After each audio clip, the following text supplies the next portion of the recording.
Hello, everybody, and welcome to the second InfoSec Live Cyber Career Day, hosted by myself and hopefully very soon, Jax. Jax is traveling at the moment on some maneuvers before her big training event this weekend, so she'll be joining us soon. So I'm going to cover a few things off before we begin. Firstly, thanks ever so much for all of you for tuning in to watch this amazing Cyber Career Day we've got planned for you today. We've got an action-packed 5 hours of live content of some industry leaders giving you insights and sharing their stories on how to break into the cybersecurity industry and beyond.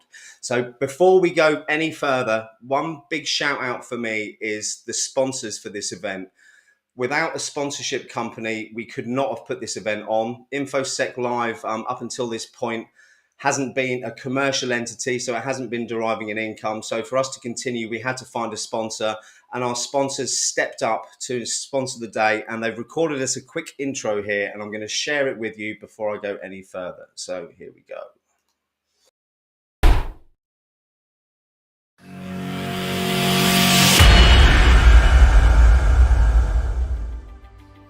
Good afternoon and welcome to the 2022 InfoSec Live Career Day. My name is Greg Tomczyk, CEO here at Valor. Valor partners with business leaders to tackle their most challenging cybersecurity risks. We are extremely proud to sponsor this event and bring together community, expertise, and passion. One of the main challenges we see organizations facing today is talent. Our ability as organizations to attract and retain top talent in such a rapidly changing world. Over the next few hours, you will hear from some of the top names and experts in our industry who are going to deliver their unique experiences in cybersecurity to empower yours forward. But keep in mind, we're all in this together. Over to you, Jeff. So on behalf of the entire team here at Valor, we want to personally thank you for joining and your contribution to growing this great community. We look forward to you helping ensure the internet of today is more safe and secure tomorrow. So without further ado, we'll hand the reins off to Simon. We hope everybody enjoys this great event.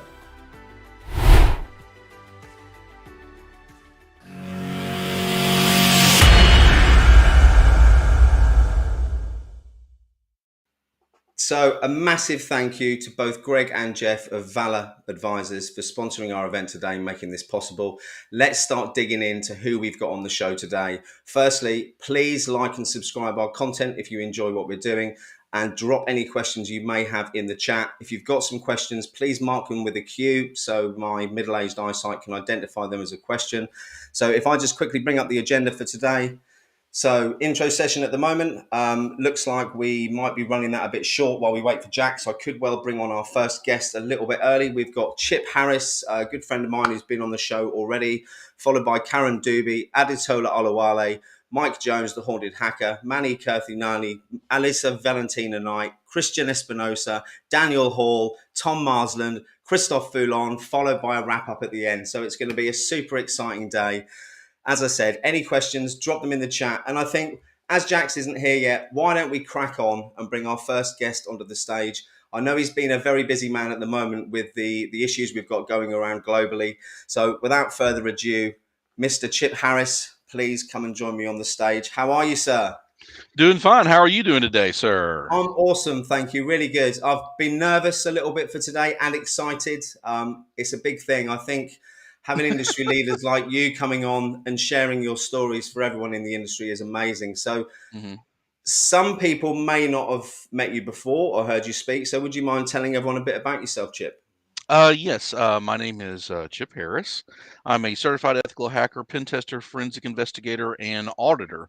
I work for a company that deals with three-letter agencies and government entities. My specialities mostly are healthcare, and banking industry. So those are, the two most highly regulated things we have here in the United States across the pond. And that's what I've been dealing with since I got back to the United States from Afghanistan in 2015. So that is what I have concentrated a lot of my effort in, and helping, the healthcare industry as well as the banking industry secure their cybersecurity profiles, hygiene, and lifestyles. Okay, I see one of the members who are watching has asked if you're anonymous. Oh, look, my green screen's fallen down. Look at that. He's asked if you're an anonymous, so maybe you could explain a little bit about that while I just remove the screen. Well, that's perfectly fine. The reason why I have a quote unquote mask on is I was doxxed a couple months ago. It affected me, affected my family, and I my profile and a lot of the stuff that I deal with, is highly, regulated and watched by the government, and I was told by the government, like, hey, you're being tracked and traced, and people are trying to, you know, find out where you are and affect your life and your credit score and all those wonderful things. And, most of this is coming from China, and China has some really good, facial recognition software, and they've got a lot of ways of tracking and tracing, your IP and where your geolocation is. So I had to go in and on, the two social media platforms that I use, which is LinkedIn and Facebook, go in and do some serious cyber hygiene, you know, uh, about myself, and my resume and stuff that you can see online, because they're building that repertoire against you. So one of the things that the DOJ has asked anytime that I do a podcast or anything that I do, that's on streaming media, is that I basically either turn my camera off or disguise my identity. And I don't believe in wearing the Guy Fawkes mask. That's kind of gotten a bad rep. So I use this, which is a blackout mask, that disguises my personality, so people cannot find my facial recognition and so forth. And they can find old pictures of me and old videos of me, on the internet, but those are from months and months and months and months ago, and some of them are from years ago, and I don't even look the same Well, as I I'll tell you did. one thing. I can reassure everyone watching that Chip is a dashingly handsome man, because I have Oh, seen and him without the I mask. am I am glad I have a wonderful wife that loves the Come what on. is So look, what is so Chip, beyond this come on. mask. We're I, here today to help people in their I'm kind journeys of a into hard drink of water to look at. we're here to help people in their journeys into the cybersecurity space. Absolutely.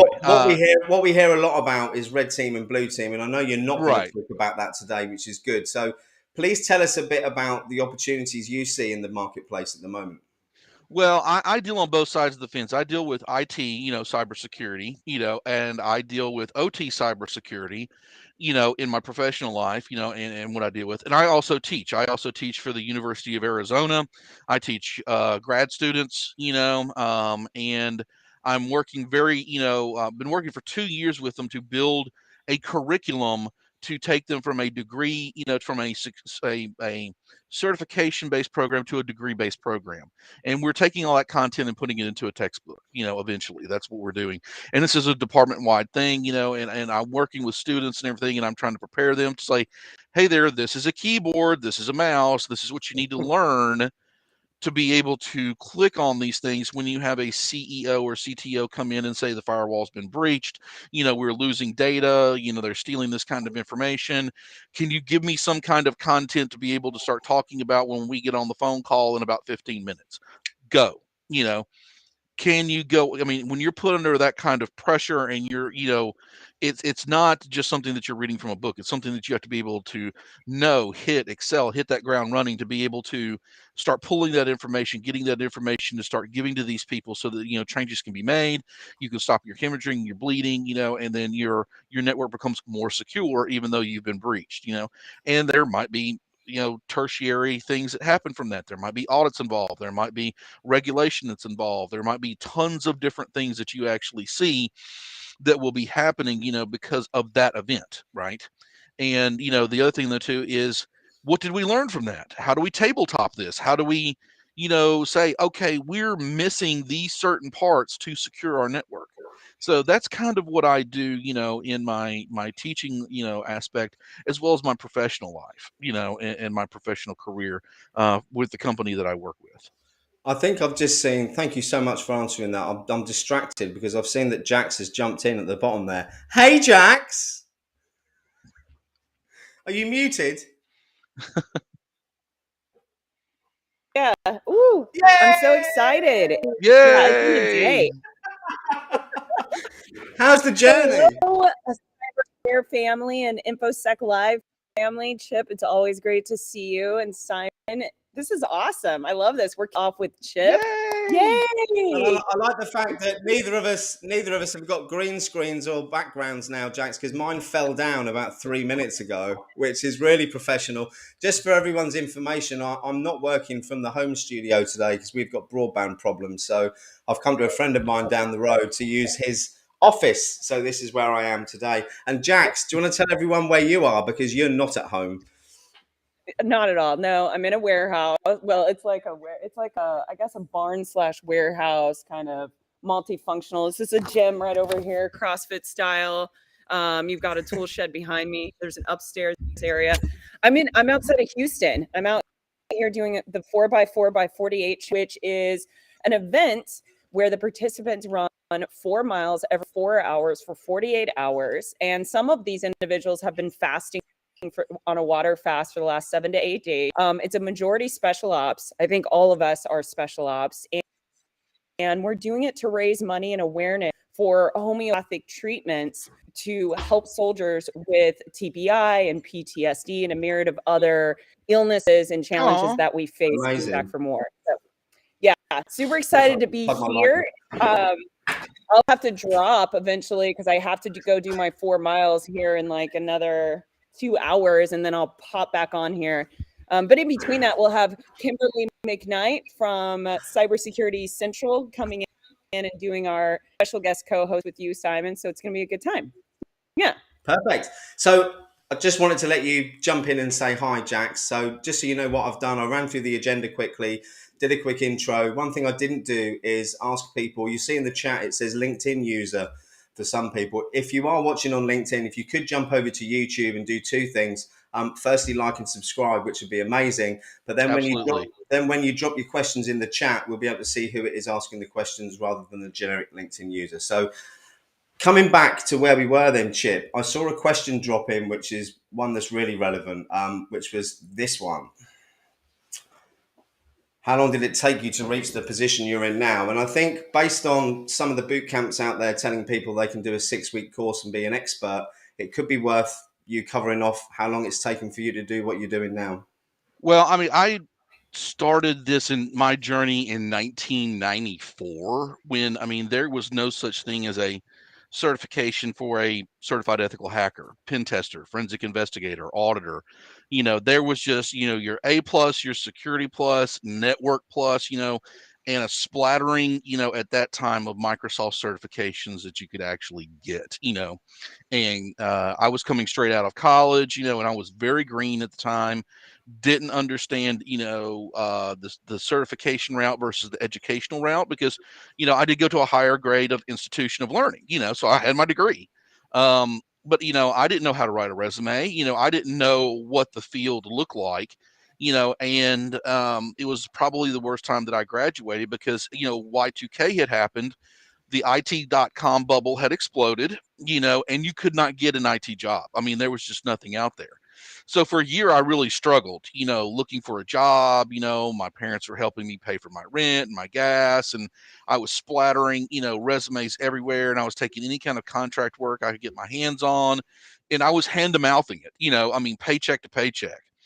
And then September the 11th happened, and my father, being ex-military, said, "Son, I will never let you go in the military. I'll never let you experience what I did in Vietnam, and Desert Storm, because I grew up in a military family. We were very transitional, and it was like, that private's making $20,000-$30,000 a year to where that contractor's making $250 an hour.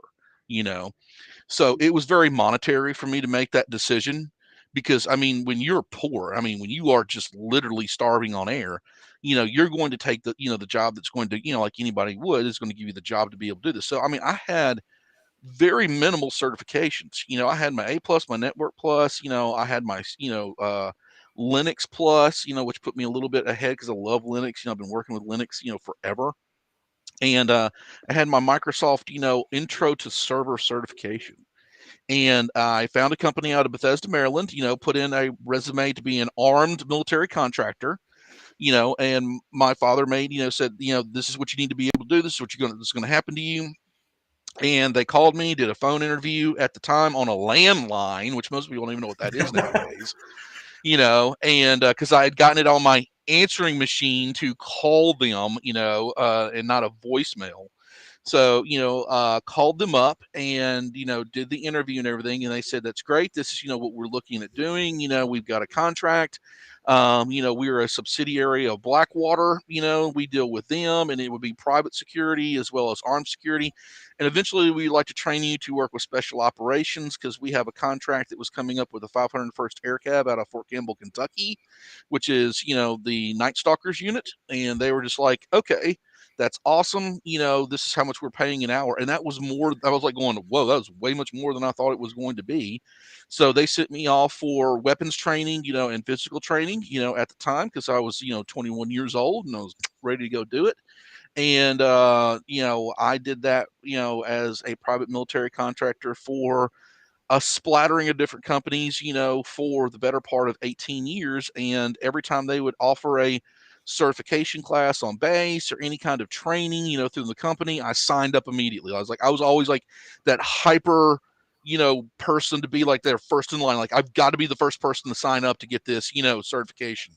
And that's how I started my journey. And when I left Afghanistan, before I went to go work on a contract with the DEA in Mexico investigating the CLO and the war's drug cartels, I had 33 Microsoft certifications, 17 CompTIA certifications, and like 40 different vendor certs from VMware Wow. on down. I mean, just because, I was like, every time that I was off or I wasn't on duty or doing something, it was, you've got 4 hours to blow before you got to go to bed. I'm going to study this and I'm going to go take this exam, which cost me nothing. I mean, it was totally I think free. Chip, can I just jump in on the vendor comment, Sure. because there's so many options for exams out there, but it does, when it comes to what specifics you should look at, depends on the companies you're looking to join, surely, on what softwares they're Right. I using as mean, well. I've said this to Jax, I've said this to you. What do you want to go do? That's the first thing I ask my students. It's like, what do you want to do for your career? Do you want to be a SOC analyst? Do you want to work in VMware? Do you want to be a server administrator? Do you want to be a pen tester? There's a road for everybody. And we have more information now on the internet and YouTube and these shows that we do to talk about these things than I ever had in 1994, in 1996. Because it didn't exist. I mean, we didn't have that avenue of information to be able to do it. And you were dealing with what I call with the dirty wizards. They had the long hair and the beards and everything, and they were like Gandalf, like, we are the holders of the jobs, of cybersecurity and databases and mainframes, and you must bow before the altar with your resume with a virgin to sacrifice, to give to us, so that we will bestow upon you the knowledge, of an AS400. I mean, it was ridiculous. I mean, it was, and that's how that market was back then. And it was very, white male driven. There were no minorities. Women were shunned upon, and if you were hot, pink, plaid, gay, I mean, whatever you were, they racially and sexually and profiled you to now that would make an HR department's person's head set on fire. They would spontaneously combust just over the regulations and the laws that they would have broken. But that's how the market was back then. Yeah. And when September the 11th happened, I mean, the floodgate opened. The government was like, we'll take anybody we can get our hands on because we're screwed. We don't have this kind of stuff. And if you've worked in counterintelligence, counter surveillance, and psyops, and anything that I got involved with, we saw the next domain of warfare to be digital. I mean, that Yeah. was just a given. And we were behind, way behind the Israelis. We were way behind, some of the other state nations, because, the GRU and SVR and everything, which used to be the former KGB, which integrated with the Stasi, had built these great, awesome, platforms to be able to monitor, control, and, their own people and do all this kind of counter surveillance and counterintelligence. And we were sucking wind, I mean, the NSA and the CIA, as much as I hate to admit it, they had barriers that were set in front of them to where they couldn't cross in and share information across other domains. And Jax has probably experienced that. And I know that it's very frustrating when you're trying to get intel on an operation and that wall of secrecy hits you, because you can't find out exactly what you need to know to be able to do, because you got to go through all this red tape and paperwork, to be able to get information. And it's nuts. and it's I very tell you what, frustrating. though, I see a comment in there from the Shublub saying, "So it used to be a good old boys club." I take it your next comment's a bit tongue in cheek, saying, "Good thing that's changed." I don't think it has changed everywhere, has it? It's changed a lot, but there's still an awful lot of change needing to be done. But the Absolutely. problem from my I want perspective to is, see. I want to go into a boardroom that's not what I call the gentleman's club, the old white men making decisions. I want to see people of color, people of ethnicity, women involved. I mean, like, give me different certain points of view, because the more information in the data that I have and the more different opinions I have, first off, that stops groupthink, which, us red team leaders are really against, and we get a different opinion and a different view on what we call abstract forward thinking, because people are thinking outside that little box. They're thinking outside that worldly domain that we call creativity. Wow. Something that we've kind of smashed, in our industry is, we don't want people to be creative. We want them to follow the ABC 1, 2, 3 doctrine, where my job daily is to think up, of different things that could happen, to our clients and our services that the bad guys are going to do. Well, the bad guys aren't going to follow any rules, and they're going to think completely different than the ABC 1, 2, 3 follow everything in a line kind of architecture. They're it's going to a find change of ways how to mindset. bob and weave kind of through that. I saw a question in the chat there. I want to go back to it and find where it was. It was about breaking in and what certs to get. Here we go. It's this one. So it's a question that comes up a lot, and I think it might be relevant for a lot of people in here. I've got my own opinions on it. It is difficult to get into cybersecurity. I completely agree. Depending on how you're getting in, perhaps, or where you want to get into, and also depending on your background as well.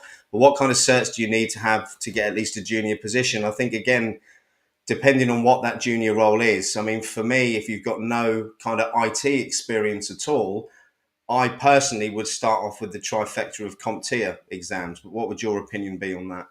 Absolutely. I mean, like your A plus, your network plus, your security plus, your pen test plus, Linux plus, your CASP, your CYSA, those CompTIA courses build into, okay, now that I've got that kind of under my belt, do I want to deal with VMware? Well, I need to get some VMware certs, right?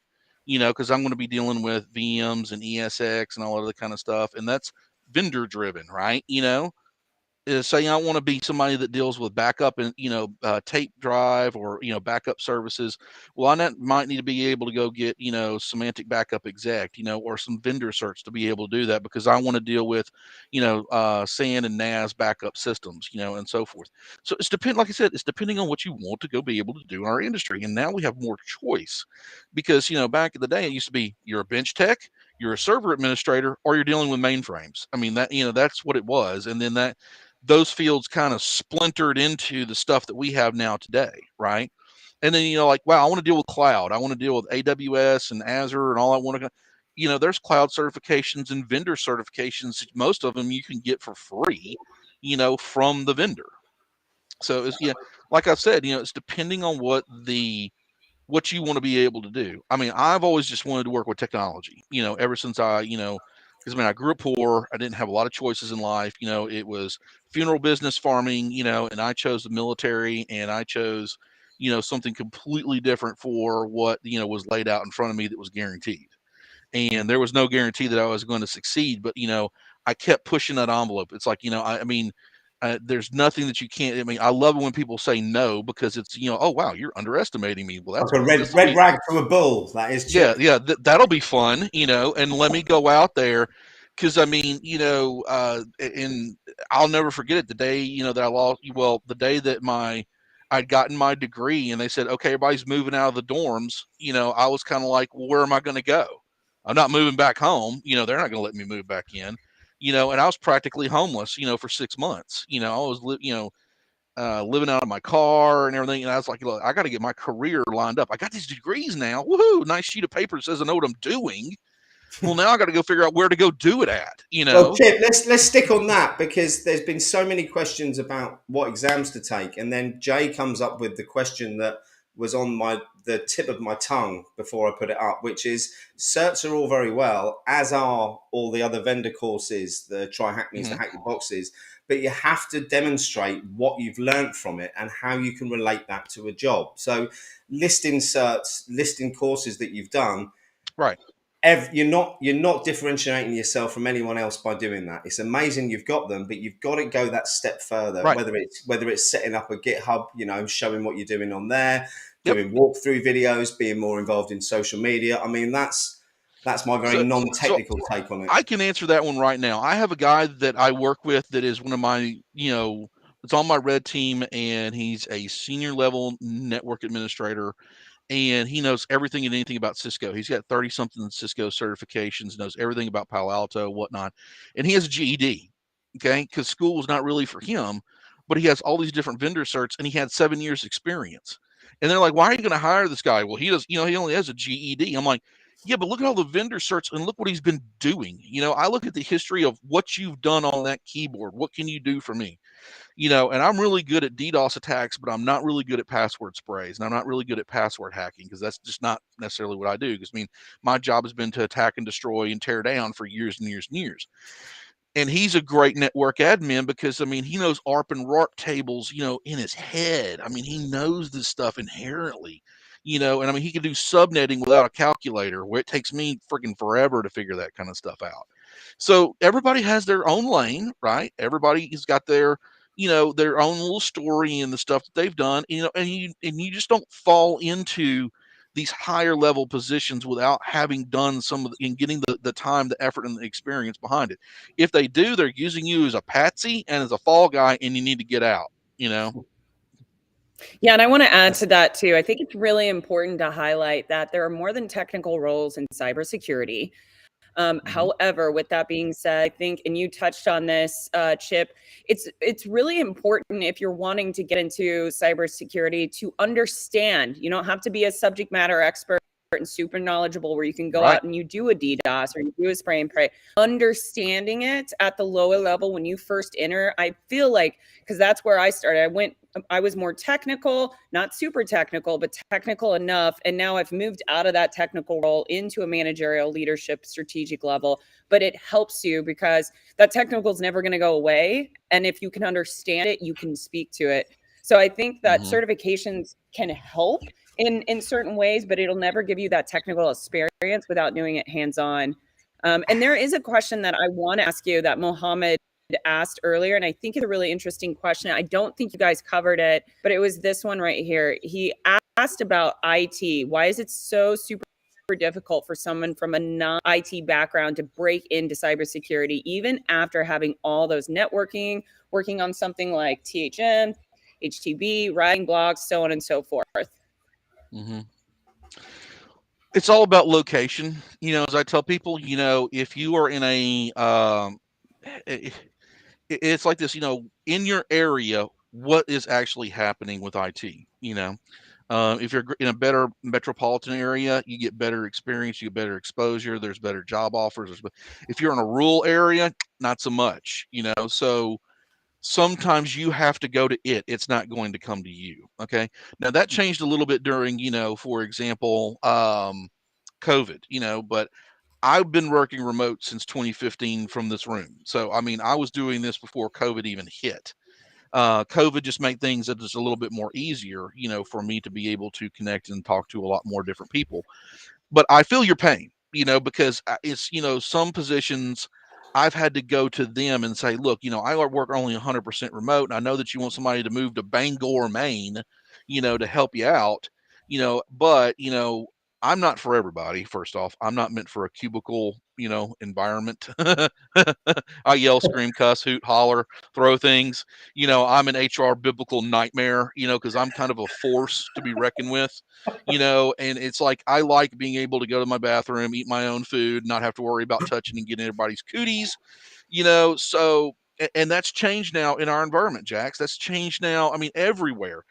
People now are expecting for remote work, and that's opened up the job market to a lot more people to get into this. So, for example, my team is spread out all over the place. I got people in Texas, Seattle, New York, and guess what? As long as we've got Teams, as long as we've got Office 365, as long as we got email, whatever, and we can communicate with each other, the job still gets done. So now we can also pull people from the UK. Now we can pull people from Asia. Now we can pull people from Australia. So it's been eye-opening for the longest time, because now managers and people that make the hiring decisions really have a bigger pool of people to pull from than just their localized little area. But there is still hesitance, Chip, in that. Yes. Because, Oh yes. Mohammed, who asked the question, is a great example. Mo's got interpersonal skills to die for. He's demonstrated everything that he's learned. He's still looking for that break, and I'll tell you what, Mo, it will come, my friend. I know it will. It is time. You're doing everything right. Yeah. You just got to keep pounding on LinkedIn and and meeting with recruiters. I mean, before I got this job, I was working for a computer company that's very enterprise-based computer company, and I was working as a contractor to come in to do these things. And they said, you're only going to be here 6 months. That's it. That's all we can pay for, because you're expensive, and, we don't care if you're remote. We don't care where you are. Can you do this? I'm like, yeah, absolutely. So for that 6 months, not only was I working, but at night I was also blasting out resumes everywhere. I mean, I could. Glassdoor, LinkedIn, Yeah. I mean, you name it. I mean, it was going everywhere and anywhere I could. And I kept a count. And I said, okay, I've got like 17,000 people that's in my LinkedIn, network. And I only got 3 people to help me out of that 17,000 to help me look for a job, which was kind of disheartening.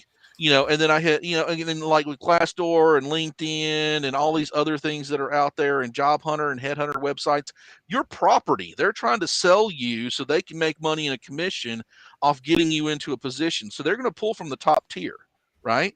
So it's like me versus him. I mean, I've got, 26 years experience and all this blah, blah, blah behind me, and he's a newbie. He's a greenhorn. I mean, he's green. He's never done something like this before.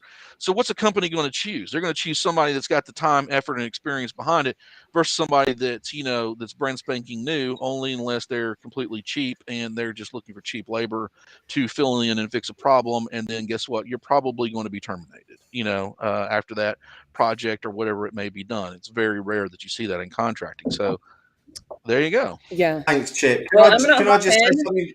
Yeah. Oh, sorry, we Jack. gotta, Can I we just gotta cut it, Simon. Have we? Are we out of time? Yeah, we're out of time by 3 minutes. Sorry. Just quickly before we do cut it, thanks ever so much, Chip, for taking the time to jump in today. No problem. I just want to point out we've got a friend of mine, Lou Covey, in the audience as well, who runs actually Cyber Protect magazine, is a journalist in the industry, and his question is, do you need to demonstrate your previous experience? I think we've covered that. Absolutely. Up on screen, but yeah, I think that's an absolute yes, isn't it? So look, I'm being told off by Jax. Let's wrap this up. We've got another exciting super guest on next. Karen Doobie's coming on. I'm not going to tell you too much about him. I'm going to let you do that. But Chip, thank you so much. I'm now going to show you, Jax. We've got a little stinger thing here, if I can get it to work, for us to take Chip off and bring Karen on. Let's try. Here we go. Good luck.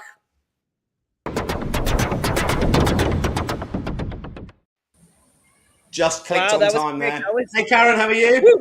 Hey, Simon. Hey, Jax. How are you doing? Very well, thank you. Welcome. That was a great session with Chip. I really liked it. I was following it, and he talked about various aspects, and I really liked it. It will give a context to relate to me what we'll be focusing now. So yeah, great to see you guys. Well, thank you so much I for love taking your the time background. to come on. Yeah, it's cool, isn't Yeah. it? Is that where you really are? Because I'm a bit jealous if it is. No, Yeah. it's Well, virtual this background. is where I really am. I do have a green screen, Yeah. but we Yeah. have Oh my slight problems, so it should look like this. I don't have green screen, but I managed somehow figuring out how I can do that. But yeah. Well, look, Karen, please tell everyone a bit about yourself and what it is you do in the industry. Sure. Thank you, Simon. Thank you, Jax, for having me, first of all. Yeah, so a bit intro about me.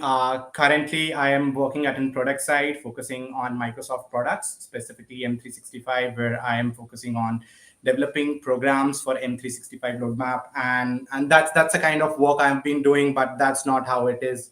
Long back, I started my journey as a typical cybersecurity analyst working into an consulting domain, and then have tried out various verticals, figured out what thing have worked for me, what thing haven't worked for me, tried out various aspects itself into the cybersecurity, working from a technical side of view, working in management side, and then thought of enter into a domain which club these two and make a hybrid kind of a role for me, which is a kind of techno manager aspect, and that's what where I've been currently working now. Oh, So that's a kind of intro. But yeah, we will discuss more on this, like how I've ended up, what kind of roles I've tried throughout this journey, and that is. sorry, I'm just having all sorts of fun with the camera there.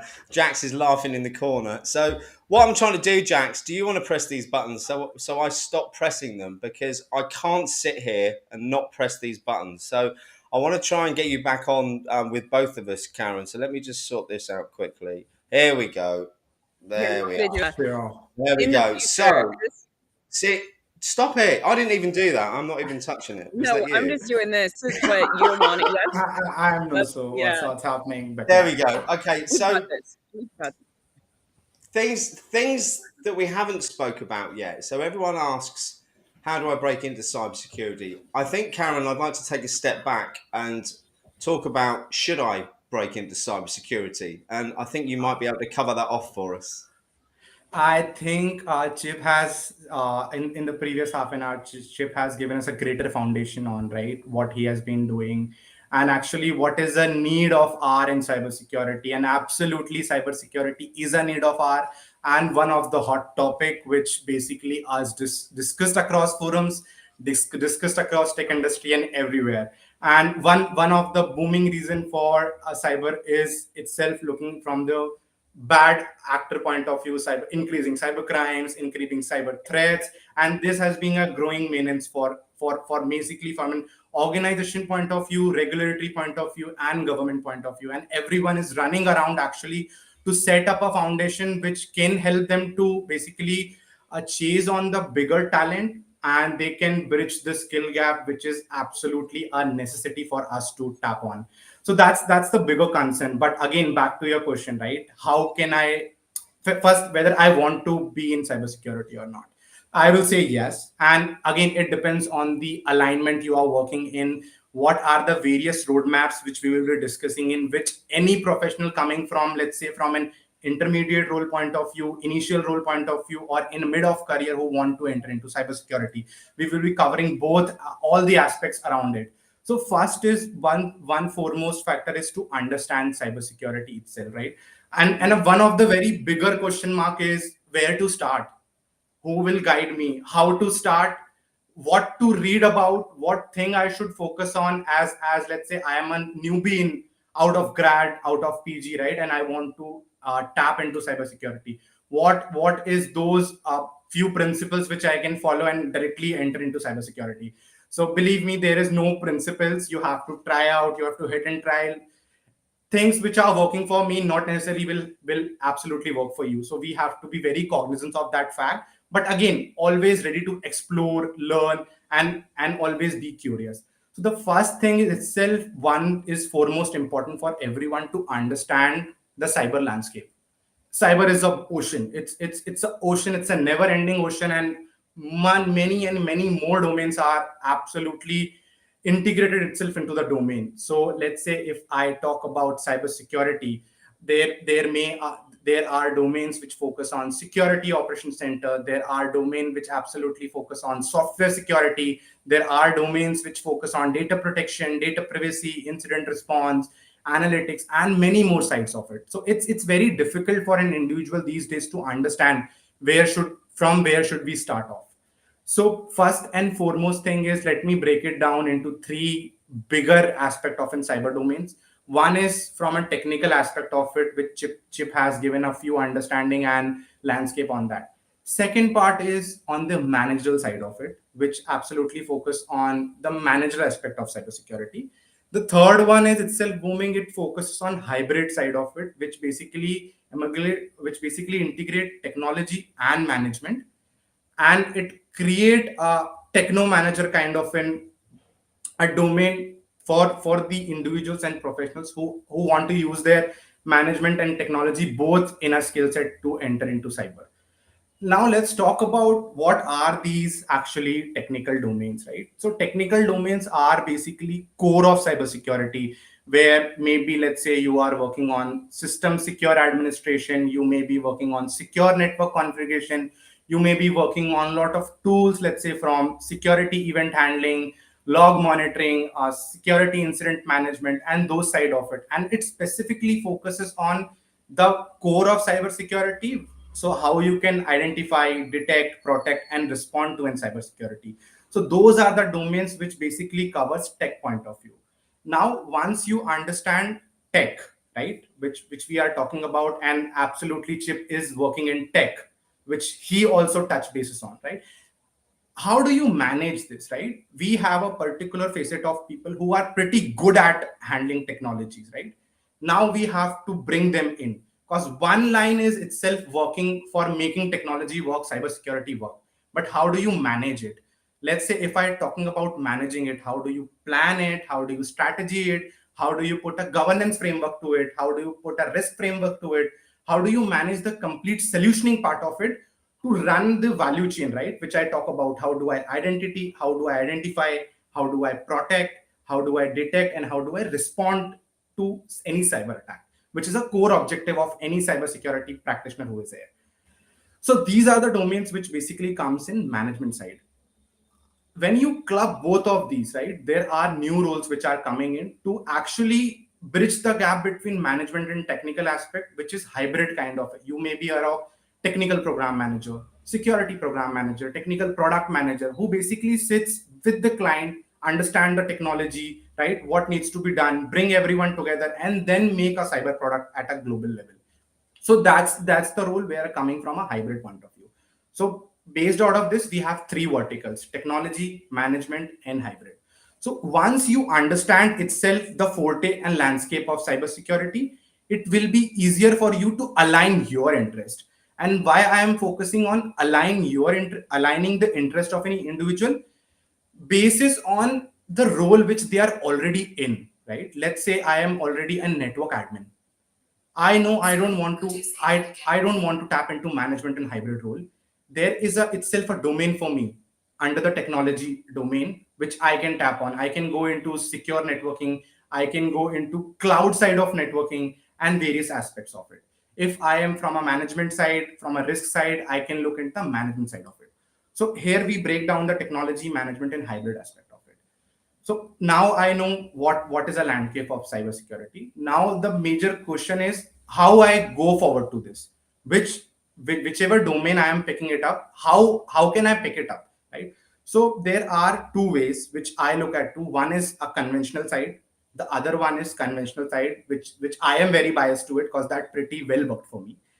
When you talk about conventional side, let's say if you are straight out of a college grad or let's say a PG grad, right? You can take a and basically I am talking about this point of view because whenever student or any young professional straight out of a graduation course, they are confused, right? They wanted to tap into cybersecurity, but how to start? There are already fixed curriculums running across globe. If you talk about MIT, if you talk about all Ivy Leagues, they do that, right? Pick up a great course from any great university and then pick it up. So that is any formal kind of an curriculum which can be taken up from any university. The second part is to look for a boot camps, basically not dependent on boot camps, but to give you a good understanding on the boot camps. But again, it's a structured course. You don't have to worry on the delivery side. You don't have to worry on the content side. The one thing is just you have to get hook on that content, execute it, go on the lab manuals, go on the trainings, and get an outcome of it. Now when we talk about unconventional side, which is basically I bucket into three categories. One is self-learning. Lot of content itself on Google, YouTube, Udemy, LinkedIn Learning. A lot of free content is available there. The bigger challenge is how you will channelize it based on your need, because as the content is growing, a lot of noise is also there. So in order to navigate to that noise, this is recommended for someone who already understands well from a cyber landscape, how it's constructed, what are different domains, and he has some kind of a basic knowledge on cybersecurity aspects of it. So that is a route that can be taken from such individuals. Fourth one is specifically from an intermediary point of view. If you are very familiar with the cybersecurity acronyms, cybersecurity terminology, you can take a path on the certification aspect. But again, when I talk about certification aspect, these certification aspect will tie back to three domains which we talk about: technical domains, management domains, and hybrid domains. So that will be my Bible and my fact or principles which I have to look at to tie back which certification course I should opt for. Let's say if any individual is looking for to get into and technical stuffs, they can look for CEH, which is Certified Ethical Hacker.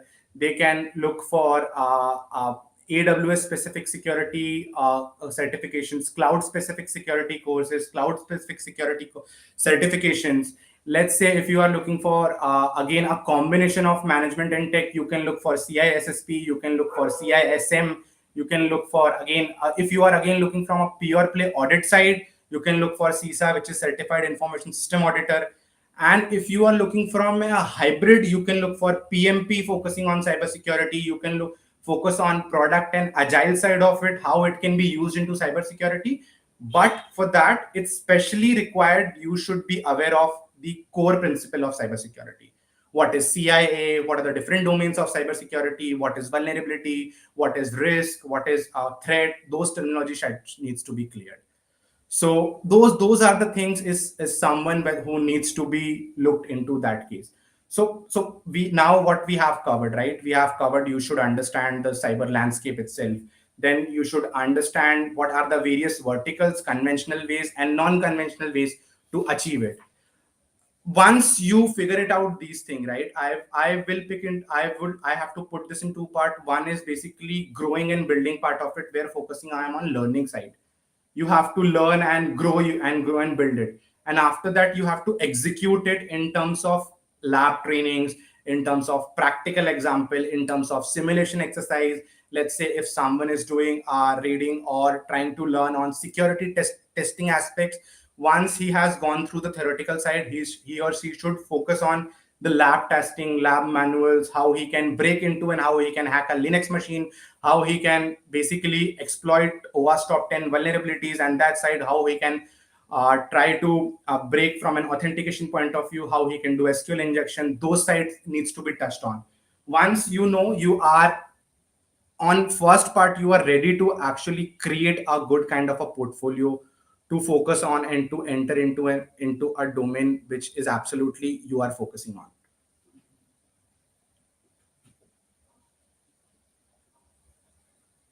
So that's the point which actually relates to everything. There's a question that got dropped in here. I think Mohammed Hood, and he was asking, do you think boot camps have, I think you're saying, spoiled the entire cybersecurity IT market? Do you think so? I won't say spoiled, but yeah, it's giving an edge. But yeah, the way it's branding is something you won't get exact the outcome which is promised. It's actually depends on the how you are learning it, and every learner is different. Some might take 6 months, some might take a year. So that's very specific to an individual. But the course they are offering, it's very good because they have done a lot of R&D and they have created the curriculum, structure it. I think I'd like to jump in on that as well, because I spend a lot of my time slating boot camps.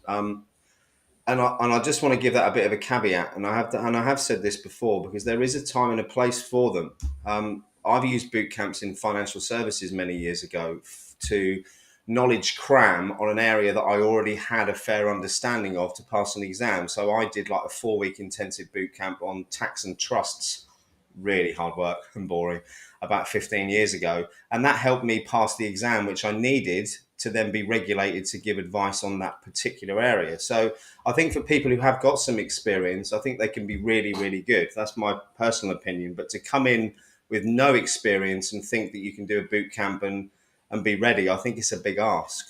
Absolutely. To add on, Simon, when I talk about this conventional and unconventional facet, conventional is always for them who don't have any background, who want to set the foundation. Mm-hmm. Unconventional is for them who already figured it out what they want to do, right? Yeah. They know the structure of it, so they can consume information in bits and pieces based on their curriculum. Let's say today I want to understand, let's say, security testing aspects of it.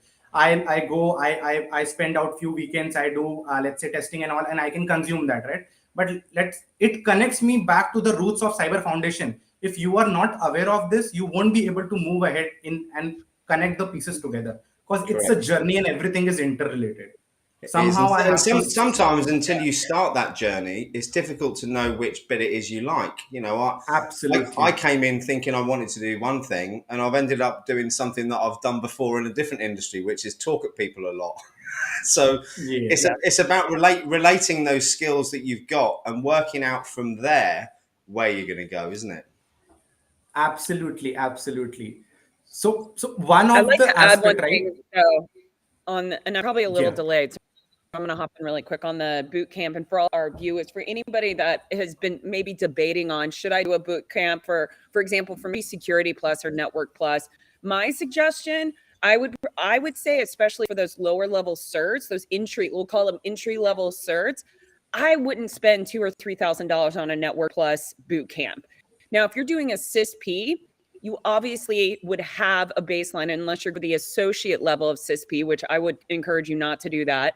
And then I might do a boot camp because you already have a baseline. But if you're listening to this, you've been debating on doing a boot camp for one of those entry level certs, I'd say reach out and start networking in the ISL community, meet people who have taken the certs and ask them what they did. And then there's so many resources. I know Stuart has a Well, lot also of resources. you've got Cyberbytes Foundation offering free Yes, training for people yes, on, I think, Network Plus and Security Plus. So again, great like you point. said, Jax, there are those free options out there for people to find, aren't there? Yep, definitely. Just reach Absolutely. out, communicate with network with our community, and you'll find it. But don't $3,000 on a boot camp for Security or Network Plus. That's all I wanted No. to say on that. Yeah. Absolutely. Rely on the free content, which I would like to advise on, right? What content is absolutely available for free. So try to leverage that and learn on those aspects. Got it. So yeah, we were talking about these three, the pointers which we talk of, right? Technical, management, and hybrid. Now, once you study that, right? Once you are thorough in the journey, how do you understand how good you are at it, right? So there is a basic framework which I put through it is 3M strategy, which talk. You measure your progress, you monitor the areas you want to improve on, and then you maintain that consistency and rhythm on the learning part. It should not, you should not break the rhythm out of it. And the motivation should be, you should be always curious and ready to explore various side of it. It's, let's say you are reading on security testing, right? There might be a word come which you haven't heard of. You should have that agility and curiosity that you should go google it and understand what is the story behind it, just to get a greater context out of it, because once you move ahead in the course, it will help you, or it will help any individual. So that can help you to create this curriculum in a paced environment, and also to give you a good command where you are heading ahead. You can keep a track if I am on the right direction, and or in the or I need some kind of tweak itself in the learning program which I'm taking at. The second part is connection networks, right? Seek guidance from specific individuals whom you are looking at it. And if you are following someone's journey from starting, if you are take any guidance, because they can give you the tips which which have worked for them well, or the tips which didn't went well for them, but you should not go for those kinds of hit cracks like we talked about, right? Paying money for those boot camps. And again, the boot camps are marketed in a different manner, right? We can talk about so and so much CTC, so much so package, come here like 2 weeks, 3 weeks. So the motivation is very different. They are not focusing on the learning aspect of it, but there is a different motivation by which people are attracted toward it. So always try to be aware of that and don't get attracted toward it. Instead, focus on the curriculum. If I have to understand what are they offering, who is the teacher, who is the faculty, what is the curriculum in that, those aspects, that can give a greater length and breadth to pick up a paid boot camp as well if you are planning to. Mm-hmm. Question for you, Karen. And I'm curious because you've been in the industry for quite a long time. Have you reached a point in your career where you feel like you can just kind of coast and you haven't had to do a bunch of education? Or are you somebody you're constantly learning? I think learning will be never ending for everyone, I think, because the domain in which we are, it's changed drastically. You do a tick, it's changed, right? If I talk about authentication itself, which has been these days changed and shifted to zero trust, if I am talking about, right? So you have to learn, and you have to be in that continuity of learning. You have to unlearn, learn, and relearn. So that will be the point which I have to take on that, and obviously on a backbone of curiosity. Yeah, absolutely. 100%. Curiosity, passion, and this is a never ending educational field. You're always going to be learning because the adversaries are Absolutely. always learning and growing and everything. So I know we've got a few minutes before our next guest, but yes, in where you're at in your career right now, you are a senior program manager. Are you planning, is this the path that you're going to stay on for the rest of your, you see yourself pivoting at all? That's a great question, I think. So the way I have started with a management consultant, right? I tried each bit of it. The cyber landscape, I have gone through it thoroughly, and then I thought of, based on, so I understand technology plays a very bigger role and confident role in whatever role you are trying to cut through. So keeping technology with me, and I had a management post graduation. I studied MBA finance. So bringing those learning cyber, and I thought, to the product area, being much more focusing towards customer and keeping my cyber intact, I can do much more wonders in this domain, based on the, I understand technology and people aspect and management aspect of it. So I thought to, and go in this line. And again, it's a one of the booming area, right? We need people to bridge the gap from management side and technology side. So I think that's one of the booming area, because technology is booming, and technology will continues to boom. That's amazing. Well, Karen, how can our viewers reach out to you if they want to contact you? What is the best way for them to reach you? I think, yeah. So currently, the best way is I do write some LinkedIn post, and the LinkedIn is the best option for everyone if they are if they are having any queries, any career path, bottlenecks and challenges. They can absolutely reach out to me on LinkedIn, and I will be happy to help. Thank you. You're amazing. Oh, Simon, you're muted. Simon, you're muted. It's Yeah. nice not to hear my voice for a minute, probably. I said multitasking isn't one of my strong points. As you can see, the irony of that statement. So, Karen, Yes, Simon. it's been so insightful. Thank you so much for taking the time to come and see us today. We're going to have to kind of move on through with the schedule. I'm going to bring this up while you're still on. We have got an agenda, Jax. I don't know if you've seen Sure. it. Thank you, Simon. So we've got the intro sessions done. Chip's been on. Karen's been on. Next, we have got Aditola Olawale, someone I've spoke to a couple of times now, and this is going to be absolutely fascinating, as have both of the guests already. So, Karen, I'm going to now. Any final words, actually, before we go? Absolutely. I think always be open for to explore. Never always be curious and keep learning. And Thank you thank you so for much. this. Thank you, Simon. Thank you, Jax. Have a No, great thank day. you. So Jax, I'm now going to try and do this stinger thing again and move Karen Okay. off and bring Adistola on. So we'll see how this goes. So Karen, thank you so much. We'll catch up soon Thank you, Simon. if I Catch can up with find the you video. soon.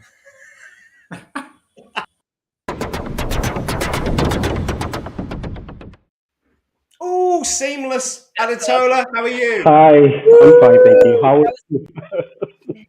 It's getting better Welcome. every time he does it. Gets you Oh, motivated. Thank you so much for taking the time to come on today and share your story with everyone. Would you yeah. mind giving everyone a quick intro on who you are and where you've come from, please? Hi, thanks, Simon. My name is Hadi Tola for short. Tola Lawale. I'm a UK chartered engineer with about 24 years of experience focused on IT and OT. IT in terms of information technology, and OT in terms of operational technology, cybersecurity.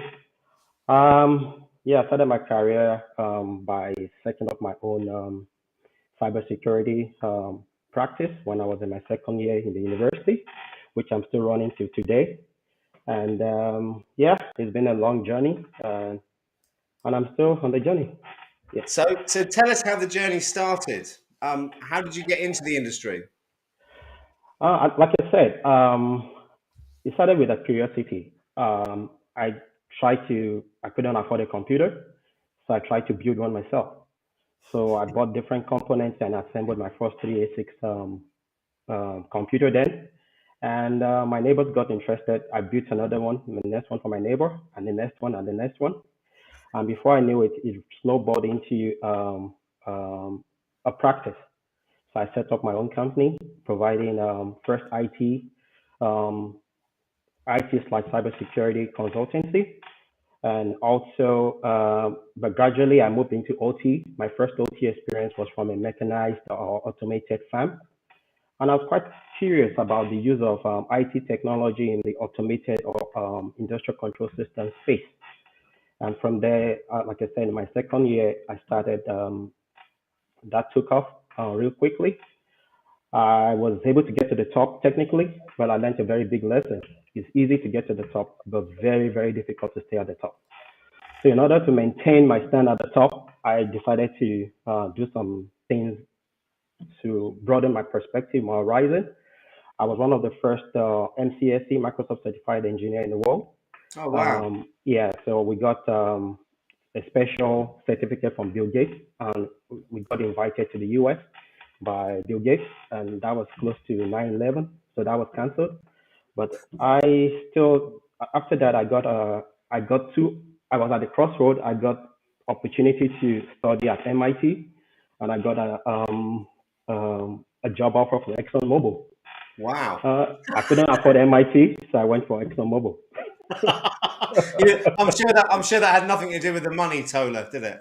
No, no. Actually, money doesn't is not my priority. My priority is about adding value in everything about my life, whether work, career, relationships, friendships. Everything starts from value. Can I add value? Is there any opportunity for me to add value? If there is, yes. And if you add value, money comes. So I don't chase money; I chase value. Yes. That is such a great way to put it. So let's spin that round then on helping people break into the industry. So how can they show that value to people? Like the other speakers said, this is we're talking about OT, operational technology, which is IT for the industrial control system. You have to have a passion, and you have to understand what's at stake in OT. Unlike IT, what is at stake is safety.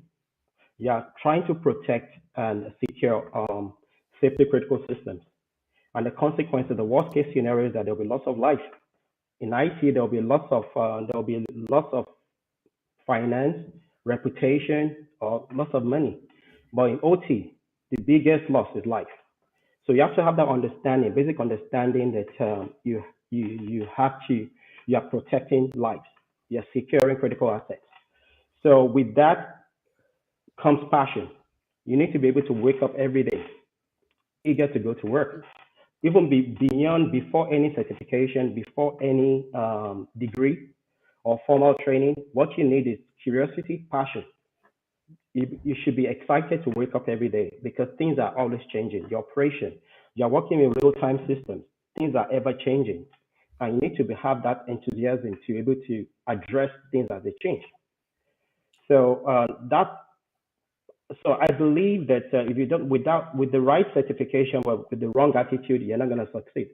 I You think I need think the it's a very, very valid point. And the yes, industry at the moment, especially yes, going, I know we're going to talk about boot camps again now.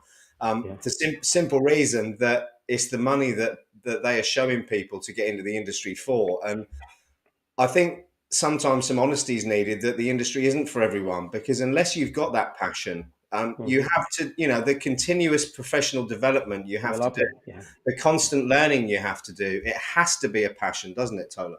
yeah, yeah. It has to be. At the time, I had over 60 qualifications, certifications in the industry. If I'm to do it all over again, I probably won't have half of them. Um, so, so certification is not key. Passion is key, and you need to. Yeah, adding business value. Cybersecurity does not exist for itself. It exists to provide value or to enable business objectives. So you need to understand that you have to have an awareness and an understanding of your business objectives in order to use your knowledge, your cybersecurity knowledge to enable that or to support that. People think of cybersecurity as hacking, technology. No. Technology, in my opinion, in my experience over the last 24 years, is all about maybe 30% of cybersecurity. You have the administrative controls and you have the technical controls. Administrative controls actually play a higher role in cybersecurity than the technology.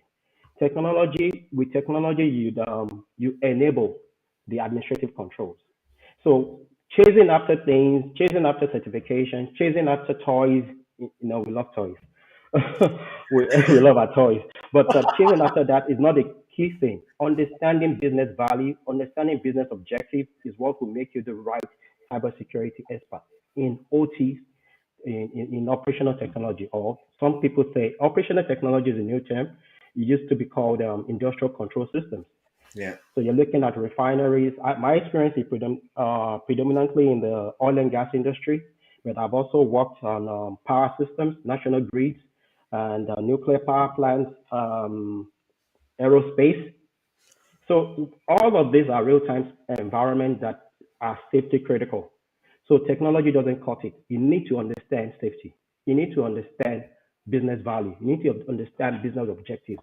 Then you can use your cybersecurity expertise to support or enable those values. Yeah. Absolutely. Jax, do you want to mention one of the questions that's come Hi, in? Jax. Yeah. Can she hear us? Absolutely. I was actually, can you guys hear me now? I changed over my headset. Can you hear me? I can hear you. Yeah. Okay, good. I got some background noise, so I was like, it's time to put on the headset. Plus, I got it charged. But Tola, I was looking through your background, and I mean, you have a very robust background within the cybersecurity space. I'm curious, like my first question for you. I mean, you've got an in background. You've had a few different roles, and through that time, has there been a more particular role that you've, or the other flip side of that, has there been a role that you were in that you just did not enjoy and you pivoted out of?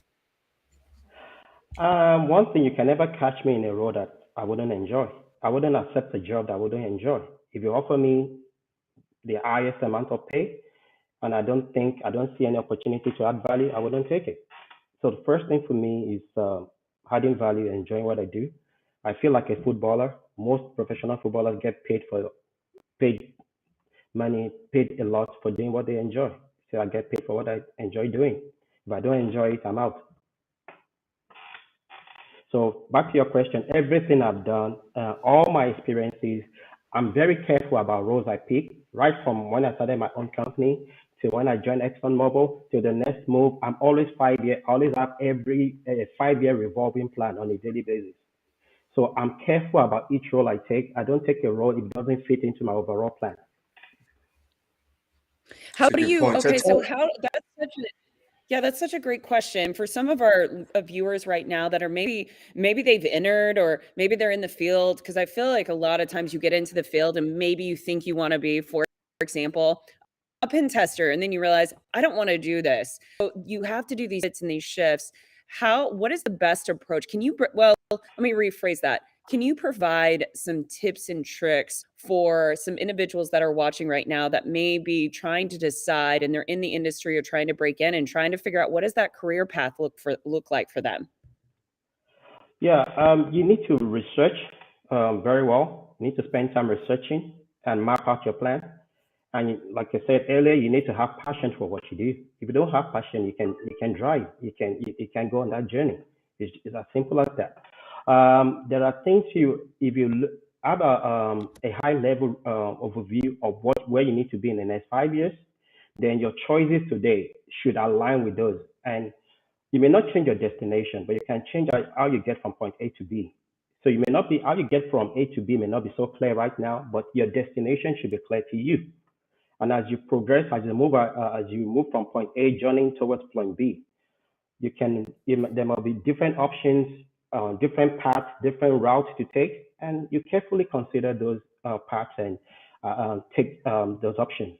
Personally, I'm not into application. I don't enjoy writing codes, but if I'm forced to write a code, I will write it. But Will I take a coding job? No, I won't. It doesn't align with my plan. It doesn't align with my overall destination. So I wouldn't do that. And if there are things, I need to understand the requirements for my destination. What are the things that are, what are the skills that are necessary? What are the certifications or the degree that are necessary? What are the networking opportunities that are necessary in order to succeed in this role or in this on this path? So we just need to reach out to different people. LinkedIn is a very good resource. You can reach out to different people. I'm standing on shoulders of many giants in the industry. So yeah, I've had a lot of mentoring along the way. So there's no one size fits all answer to that. You just need to be honest with yourself, be true to yourself, know what you can do for free without being paid for, without being paid to do it. Because I would emphasize where your area of passion is. Then you pursue that. Great Yeah, I points. love that. Great Have points. you always have you have a lot of passion, and we were just talking in the private chat, Simon and I, back and forth. I was like, I love this. This is like, you keep saying passion and drive, and that's, I can tell that is a core part of who you are. Have you always been that way? Is this or has this been something that you've developed as you've gotten older? Uh, I think fortunately I've been that way. One of I love my that. greatest role model is my late father. He was an engineer himself. He always told me, be curious, always be curious. It can always be better. It can always be better. Whatever, no matter how good something is, it can get better. Look for opportunities to add value. Look for opportunities to improve.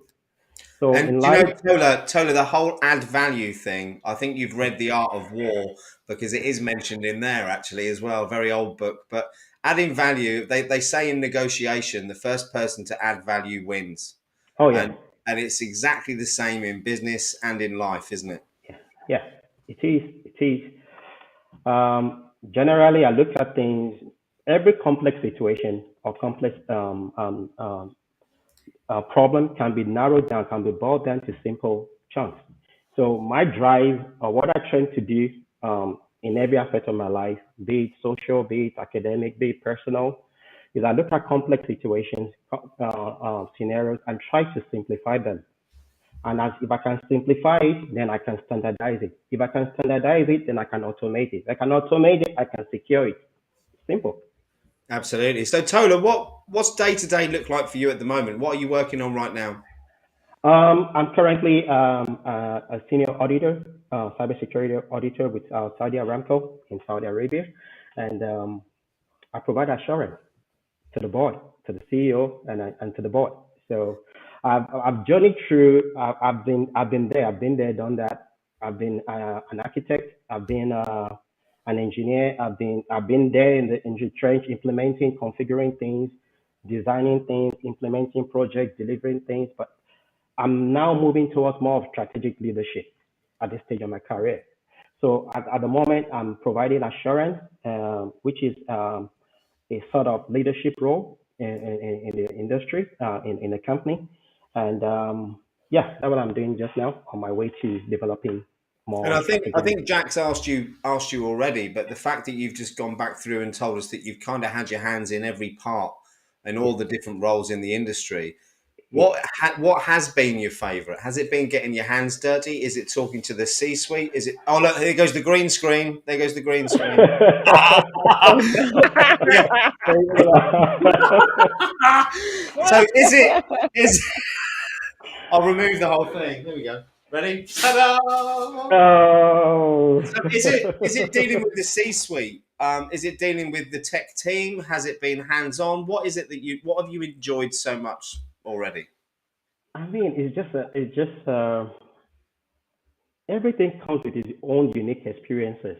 You know, have had to deal with different stakeholders, very difficult stakeholders across the business, across different industry, across different cultures. I've worked in over 100 OT projects in 15, 17 companies, 37 countries.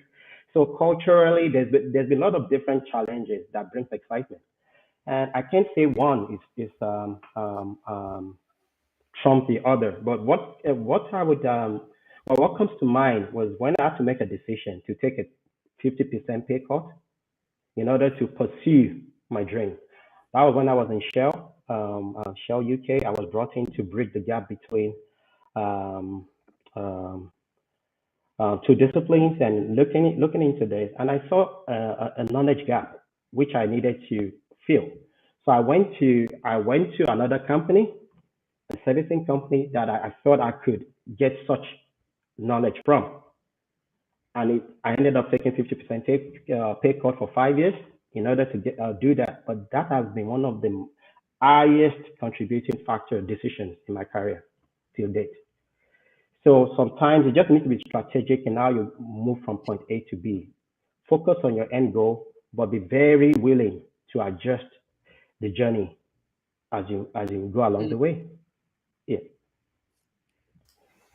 I love that. God, Absolutely. I love that. And don't be afraid to adjust in your journey. I myself have had to pivot, not had to pivot, but in my journey I have pivoted several times and some of them have been 180s where I was going one direction.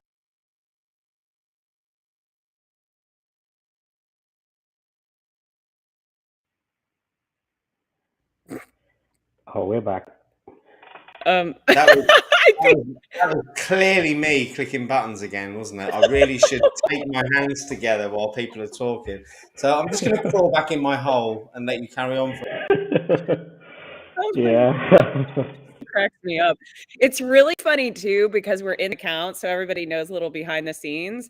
Yes. Well, sometimes we'll click on comments, and then he'll click when I'm clicking, and so we'll have double comments, and then Oh, it's funny. okay. Good times.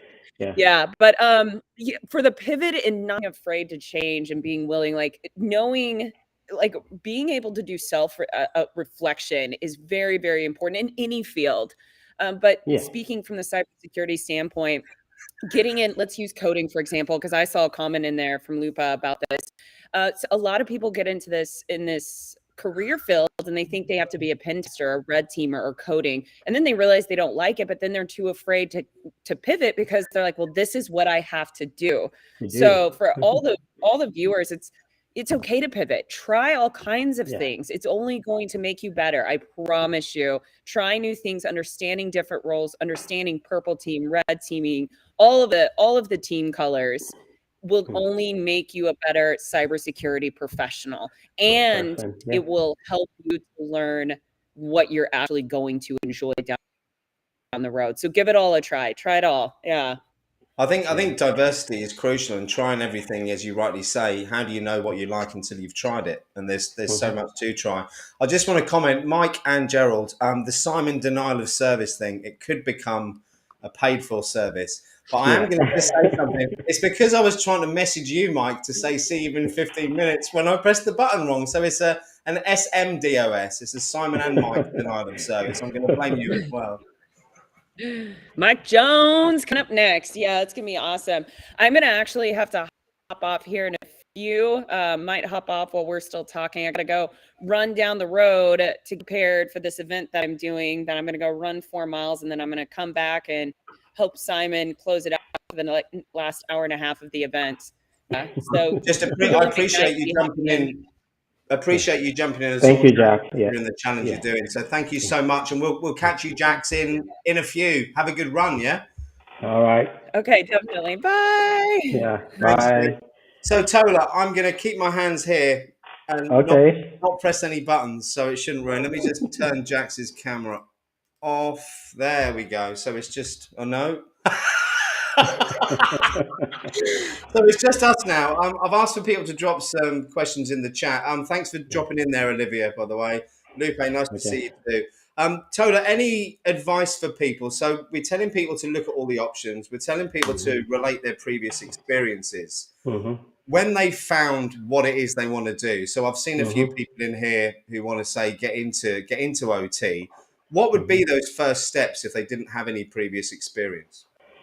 Okay, so it depends on where they're coming from. Um, there's some that are transitioning from one career path to the other. They're already in the engineering space, and there are some that are just coming out of the university, out of college. So there are two different approaches. In OT, if you're coming, I'm fortunate to have an engineering background, which I've never used in my career.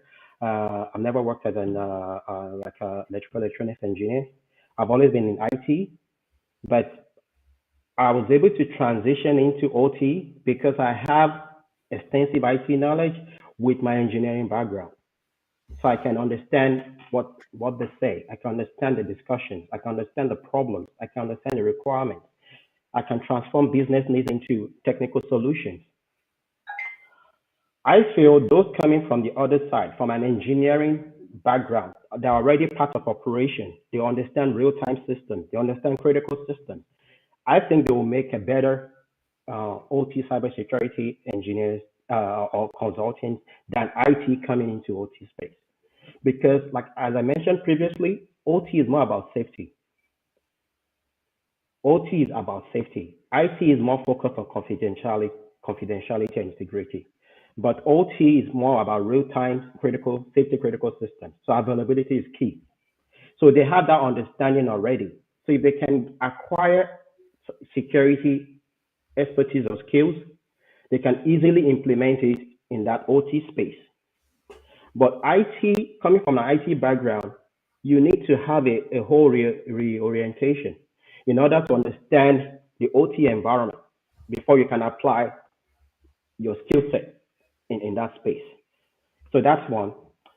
Um, come if you look if you're a fresh starter in your career, I think irrespective of your degree, you can look at acquiring basic IT skills. You mentioned about A plus, security plus, network plus. Don't focus too much on any brand or any tech or any vendor. Be vendor neutral as much as you can. Understand the principle because that what matters. Yeah. If you understand how to drive a car, it doesn't matter if you're driving a BMW or a Mercedes or an Audi. You understand the principles of driving a car. Yeah. So try to get the basic understanding of the skills, foundational knowledge of IT and ICS, basic automation, control and automation, basic understanding. Then as you progress, you can now start looking at how to apply such skills in securing the OT environment. That would be my advice. It's really good advice. And you say about people coming from IT. I see we've got KevTech IT in the audience today. KevTech's massive with helping people train up in IT. I think he's got over 30,000 subscribers on YouTube now. And Okay. there's a lot of people looking to pivot from that area. And I think they underestimate what a pole position, in my opinion, that they're in, because especially help desk roles, the amount of information you learn to give you that broad scope or that broad width of knowledge, Yeah. it's not something I don't think you can do by sitting a load of exams unless you're actually doing the job. It's very, very difficult. So anyone in IT who's looking to break into cyber, I think there's some massive opportunities for them. So OT though, Tola, is very, it's under the radar, isn't it, compared to the normal cyber security, the kind of app development, the penetration testing, all these things. But it's going to be, especially with what we see going on in the world at the moment, Yeah. you would think, and also with the bill passed in the States last year with regards to the regulation and the investment side, we're going to see a huge explosion in OT, in my opinion. Do we have the people ready for that? No, the short answer is no. And it's so difficult that it pains me that we don't have enough people, we don't have enough awareness about OT as a discipline generally. You know, when I talk about OT, people are like, what do you mean? So personally, I spend my time traveling, going to universities to conduct seminars for students, final year students, PhD students, in order to bring an awareness of OT and to um, tell them what it's all about, what opportunities are there, and what sort of path they can take to develop in that space. So there's much to be done. There's growing. Fortunately, there's growing. There are growing vendors providing OT specific training like SANS, like GICSP. ISA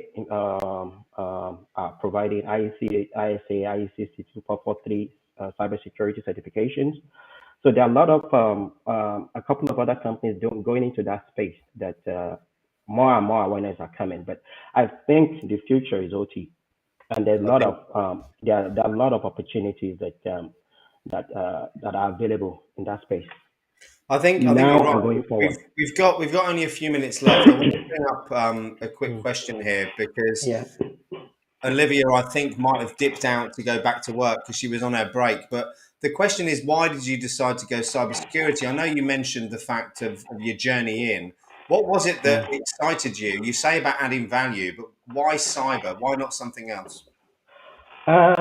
Naturally, I'm protective. I try to protect. Naturally, it comes naturally to me, and I see opportunity for safety and to secure. So it was an easy decision for me to go in that space. Anywhere I see opportunity to ensure safety or to improve safety or to secure something, an asset, whatever that asset might be, I think comes easy to me. it's down to what your character is as well. You said there that you Yeah. want to protect people, you want to look after people. Mhm. You've got the other mindset of attacking people. Well, not attacking people, but the No. well, sometimes maybe depending That's on a how bad secret. the That's a day's been. secret. But I mean more the mindset. So my mindset, I've always tried to break everything or improve things.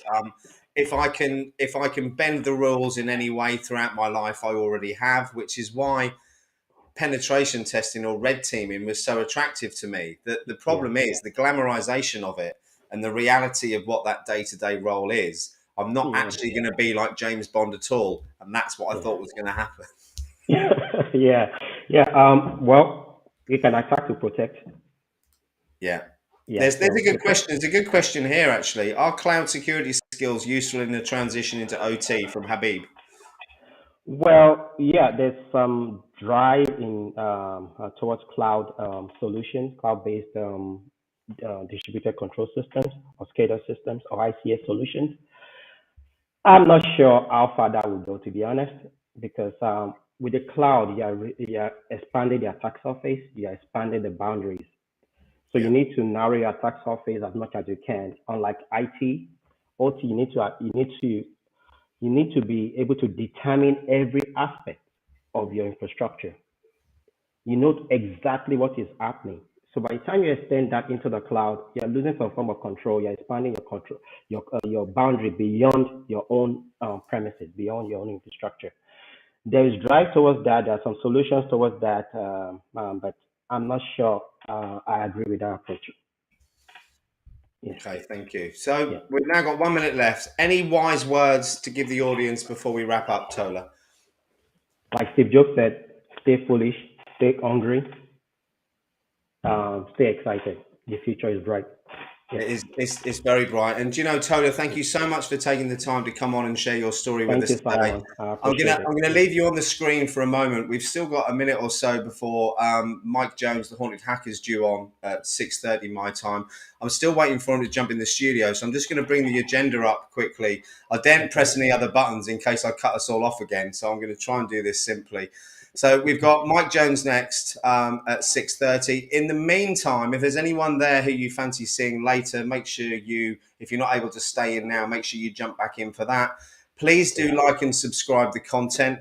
Mike's obviously been watching and chuckling at me in the background because he's just jumped back in the screen there. Hey, Mike, thanks for coming. So, Tola, thank you so much. I'm Thank going you, to close Simon. out actually with a quick message from our sponsors, Valor Risk Management. They very kindly made this event possible. I did play this at the start, but I'm just going to play it out now. So, Tola, thank you so much. I Thank hope to you. catch up with you soon as well. And this is a Sure, quick anytime. word from our sponsors.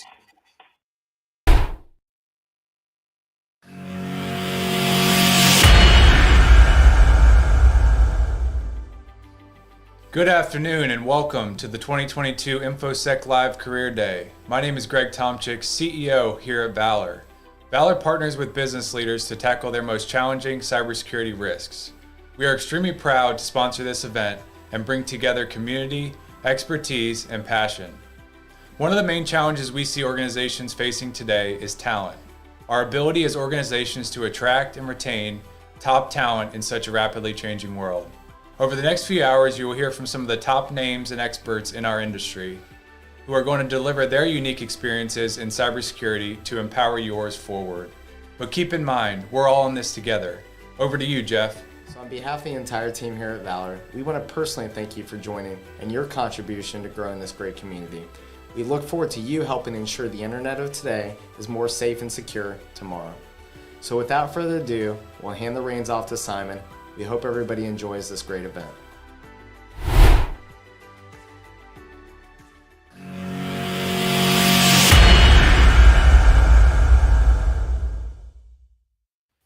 Thank you, Greg and Jeff, and welcome, Mike. Mike, we have internet this time. So Mike and I were on a meeting last week. He very kindly joined me as my first ever guest in breaking into cybersecurity, and my bandwidth collapsed. So Mike propped up the show all on his own by answering questions in the chat. I still haven't had a chance to apologise to you for that. You can see my technical experience today, Mike, is on a similar level where my green screen's already dropped off the wall. So I'm going to be quiet now.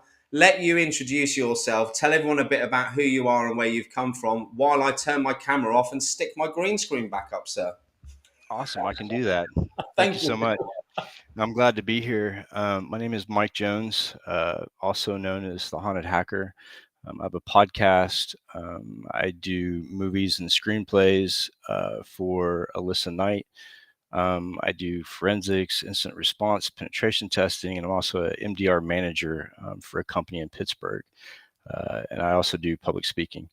Along with what I find really passionate, I help former offenders in the UK kind of mentor them and help them along the way during their probationary period to help them get back on track and get a good job in cybersecurity. I'm actually working with a pretty high profile hacker right now from the UK, and more than likely going to be helping him get employment for the first time since he's been out of incarceration.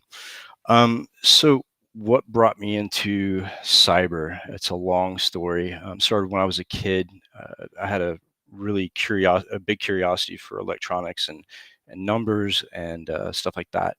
My dad worked at the NSA, and so I had a unique environment. I was actually born at Walter Reed, the medical hospital that's attached to NSA. So I was kind of born into this. But as I got older, I got into hacking, and then I went into the military and became a cryptologist in intelligence, and later on did CTN, which is Computer Network Attack and Defend. So I specialized in attacking foreign networks and gaining intelligence. Then I got out, got involved with a hacktivist group, and for 13 years, the FBI kind of followed me around and built a case. And 2016, that came to a head, and I ended up becoming an informant in a Russian hacking group for the FBI. After that year was over, I was I went on vacation, and it ended up being a very long vacation because the State Department revoked my passport. So I spent the next couple of years in the UK speaking and helping kids that had been identified as potential cyber criminals and doing the London Met intervention workshop for those kids, talking to the kids and the parents. And I have a fondness for that program. A lot of the kids that I deal with are on the spectrum, either autism or Asperger's. And so having that same diversity, I can relate to them quite a bit and why they get involved with cybercrime. But like I said, now I'm working a lot with former offenders and getting them back into the industry and getting them like gainful employment. I think neurodiversity, Mike, is crucial to this industry, in my opinion, and something that is talked about more now than it ever was before. For you and I, perhaps, we're slightly older generation. I had no idea I had ADHD when I was at school. It wasn't a thing. If I'm honest, I didn't even know I had ADHD until I was 45, and I took 5 minutes to sit down and look at how I've been behaving and the way I was. But when you learn how to focus and channel that, whether it's autism, ADHD, or anything else, people are extremely gifted and extremely talented. And it's a necessity for this industry. So you've gone bad. You were bad. You've now gone good. How does it feel being good? Is it better than being bad? Because I used to be bad and I'm good, and I'm much happier now. Let's be honest. It's a lot better now because I don't have to look over my shoulder, and I know Yeah. that I'm on a straight and narrow path. But that little question of paranoia is still in the back of my mind, especially with U.S. Department of Justice. Um, you never can tell who's keeping tabs on you. But it's much better now. I don't have to worry about hiding things or doing things that may put me behind bars. Um, and I can use what I learned while I was on that side to help kids avoid that now. Do you think I've said this before? I love the fact that we've got Try Hack Me and Hack the Box. I love the fact that it's engaging training. However, the one thing I'm terrified about is the fact that we're now clearly hitting that economic curve where we're going to start the downswing and the economy is going to start getting put under pressure. People are going to start not having jobs. People in underdeveloped or less developed countries are going to struggle. We've weaponized a lot of these people who might not be able to get a job. I see that being a potential issue for us moving forward, which is why it's amazing yourself, Nick Stenner, who's a policeman in the community at InfoSec Live. He does some similar work with children who started to get into cybercrime. That I think one of the same people that you're working with as well, in fact. But the event today is about helping people break into the industry. And Tola, I think, hit the nail on the head about the passion side. And whilst there is a lot of money to be made in this industry, unless you have got a real passion and a real interest in it, I think there are easier ways to make money. So for anyone who wants to get in just for the money, go and be a salesman or go and do something that doesn't require constant professional development and learning. Because if you don't enjoy it, you're not going to do it, are you? That's very true, and I can't express that enough. But on the other side of the spectrum too, you have that passion, you have that drive. It's really easy to burn out too. It's really easy to get involved and not know how to say no. I take on so many projects, and there's so many things in cyber that you can do that have nothing to do with red team or blue team. And Alyssa Knight brought me into her creative team, and learning how to write screenplays was something that I never thought I would do. But there's that many opportunities in cybersecurity that you can dive off anywhere you want. Please, can I be an actor in your movie? Sure, but your screen is froze a little bit, so that might be an issue. Oh no, not again! You're joking, aren't you? Please don't No, say that. Is it all right now? Yeah, it's fine now. It's fine now. Oh, But don't say that. yeah, So, the creative part of it okay. is really awesome. It is, and there's more and more creative people getting in the industry as well. And I think there's a guy, I can't remember his name, but he posted a lot on LinkedIn about cybersecurity and marketing. And from my perspective, I've had 30 years in sales and marketing, and the tactics used, the messages used by some of the bigger companies need a bit of work, I would say. And perhaps the whole thing needs an overhaul as to how we start approaching companies to get them to engage. But let's take a jump back to the questions on how to break in. So for people who have got that passion, they've got the certificates, what next? Well, take a look at the industry. Look at the various parts of the industry. The industry is huge. So, like we said, there's more opportunities than just red team or blue team. A lot of people want to get into cyber. They come to me and say, how can I be a pen tester? And I ask them, why do you want to be a pen tester? And the answer I get varies, but a lot of it has to do with what the media is portraying as what we do as pen testers. They kind of glamorize it and make it very appealing for entertainment purposes. But it's really not that sexy or just eccentric. It's really a lot of work, and it's a lot of writing reports. It's a lot of paperwork, a lot of statements of work. So it's not that hooded hacker behind a computer screen with green text floating, from the ceiling. It's not like that. So I give people a day in my life and show them what I do and how much time it takes me and all the technology that I stay on top of. It's a lot of work. But you have to have that passion. What is it that got you into it in the first place? Well, it's kind of a natural transition. So when I got into cybersecurity, there was no quote unquote cybersecurity. The industry had not yet really became what it is now. It was very small.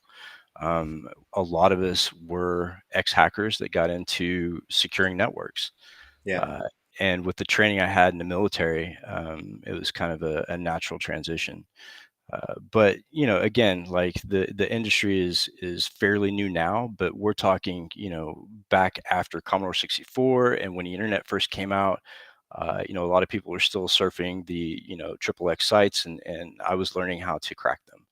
And that's kind of what brought me into cyber when it became a job, because when they said, hey, you can get a job as a pen tester and do what you're doing now but actually get paid and not have to worry about being chased by the cops, I'm in. That's actually the thing that got me interested in the first place as well. I stumbled on Cybrary and watched a load of videos on pen testing and red teaming in particular. And having been someone who'd bent the rules most of my life, it seemed, and also had a massive love of technology, I wanted, in my mind, I could jump in and just do red teaming straight away, which clearly hasn't happened. I think it's been an eye opener for me, realizing how many different roles there are in the industry. I had a very narrow view of it in the fact that I saw red team and blue team, didn't see much else. You then discover there's nearly 60 different roles. You then got all the subset roles as well. Do you think it's easier once you're in to pivot? So if you came in on a job that perhaps wasn't your dream job, is it easier to do it like that? Or would you say hold off and get the job you want first? I believe it's really good to get that first job. One of the offenders that I'm working with now, uh, he's coming into the industry on the blue team, simply because of the fact that he already knows the offensive side. And the way that I teach people and the way I advise people is, if you want to really be effective on red or blue, you have to know both. And that, it goes back to Sun Tzu and the Art of War. That was one of the books that I made my analyst download when I first got my job, was, the Art of War, because to defeat your enemy, you really have to know and become your enemy. And I think a lot of us former offenders have that capability of intimate knowledge of how that works and the mindset behind it. So that makes a really effective blue teamer. I'm muted again, aren't I? I completely agree. And I was actually just trying to find a link for the book, because obviously it's not the original copy. I think, was it 5th century BC it was written originally, Mike? Yeah. Yeah. It's something that I've read a lot, and we mentioned it earlier with Tola. I think it mentions in there about the adding value and kind of the different ways of warfare. I think Vladimir Putin's definitely read it, but this week he could probably do with a refresh on a couple of chapters. But let's not get into politics, Simon. That would be a really bad idea. We've got a good question here from Mo. How do you control your burnout? It's a brilliant question, Mo. So I try to find balance. I got, into all these projects, and I keep having more projects, brought to me. But I'm the type of person, if I feel like I say no, I feel like I'm letting somebody down, or not staying relevant. And I think that's one of the key factors, is learn your threshold. And I think with what I do, I have to find that balance. So I do have other projects and things that interest me outside of cybersecurity. I still do a lot of RF testing. I still do a lot of radio operations, signal intelligence outside of cyber. And that it gives me peace, and it kind of gives me a break from the ones and zeros. Even though it's still a technical hobby, it still gives me that breakaway, and I really enjoy it. What about a lot of people talk about the importance of exercise, the importance of fresh air, the importance of a break. As you said then, your break there is slightly different. You're channeling your brain to think about something else and work on something you enjoy. For me, I'll get out of the house and try and go for a walk and get some exercise to clear my head. Big thing for me in life in general is music. And I use music a lot as a way to either pump myself up, relax. There's lots of different ways to do it, but I think it depends on what's right for you, doesn't it? Because the only way we truly relax is if we're doing something we enjoy. And as Kev Tech rightly says in the chat, work-life balance is so important. And it's something that I destroyed myself through overworking many years ago, and it took me 2 years to get back from it, even to be able to kind of go into a shop and have a conversation with people. So it's definitely a danger, and it's definitely real. For people who have been on the wrong side of the law before then, this makes coming into cybersecurity a little bit more tricky. I've never, whilst I've got a slightly small criminal record, it isn't for anything fraudulent, theft related, or anything like that. It's never caused me any issues in a regulated financial services environment. It's kind of stuff from my youth and a few things from a few years back when I went on a bit of a wobble. But for people who have made mistakes in the past, it's a very hard industry to break into because Yeah, security clearance issues. So for people like me then, and other people who have made mistakes in the past, is there an area of cybersecurity they can work in, Mike? yeah. I suggest people to go blue team with those types of backgrounds. That way you can rebuild that trust a little bit. And plus, looking at being a former offender and then going to protect people and protect people's networks, I think says a lot about that person and where they're at in that journey to be, a legitimate cybersecurity worker. But again, there are companies out there that will take that risk. My company took a huge risk on me with everything. And I was really lucky to get the job I have. And the people I work with are awesome, that they understand that people do change. You don't stay a criminal forever. You don't, but it's also, I had a conversation with my 13-year-old son about this, not about hacking, but about behavior and how it impacts. So he's a bit of a joker at school, as I was, a bit of a class clown. And I overheard him on his Xbox chat yesterday with a friend of his, where he was saying how funny it was because he'd been walked into someone else's classroom, sat down, new teacher came in, kicked him out. They were laughing about it. And whilst it did sound slightly amusing, I know what happens there because that was me. And what happens is you then get blamed for everything. And you've then got to do reparations to make that better. And for me, part of those reparations was helping people, and it has been helping people. So for me to become not just a valued member of the community, but also to be a valuable member of society in general, I think for me, therapy has been helping other people and trying not to do things for myself anymore and more think about others. And that makes a difference, doesn't it? Yeah, it does. And that's kind of why I started the Haunted Hacker community and podcast, is to give people a voice. I have a very diverse group of people who come on to the podcast, and giving them a voice is really important to me. And also opening up the community to more diversity. I've had, like I said, I've had a wide array of guests on the show. And really, if you watch my activity on LinkedIn, I really pump those groups because I think diversity is important, and giving them a voice makes them more powerful, and they're able to accomplish more things. So that's why I started the group. And I'm also starting a 503, a nonprofit group for veterans. It's called Hackers for Veterans.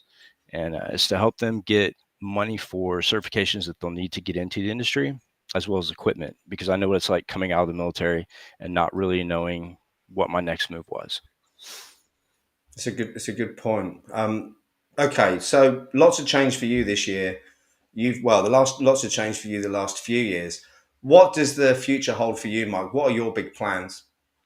Man, I'll tell you what, everything that I've planned never pans out very well. So I just kind of go with the flow, to be honest with you. The only goal that I had last year was to reach 1,000 subscribers on YouTube, and that happened.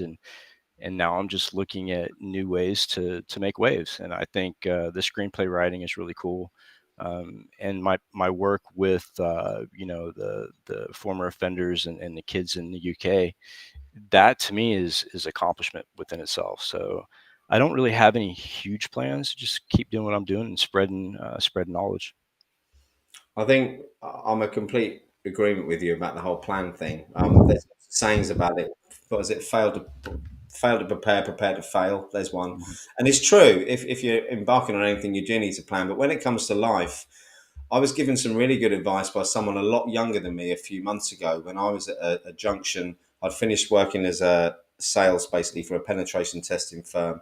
I was trying to work out what to do next. And Tom said to me, my green screen's now going to fall down again. There you go.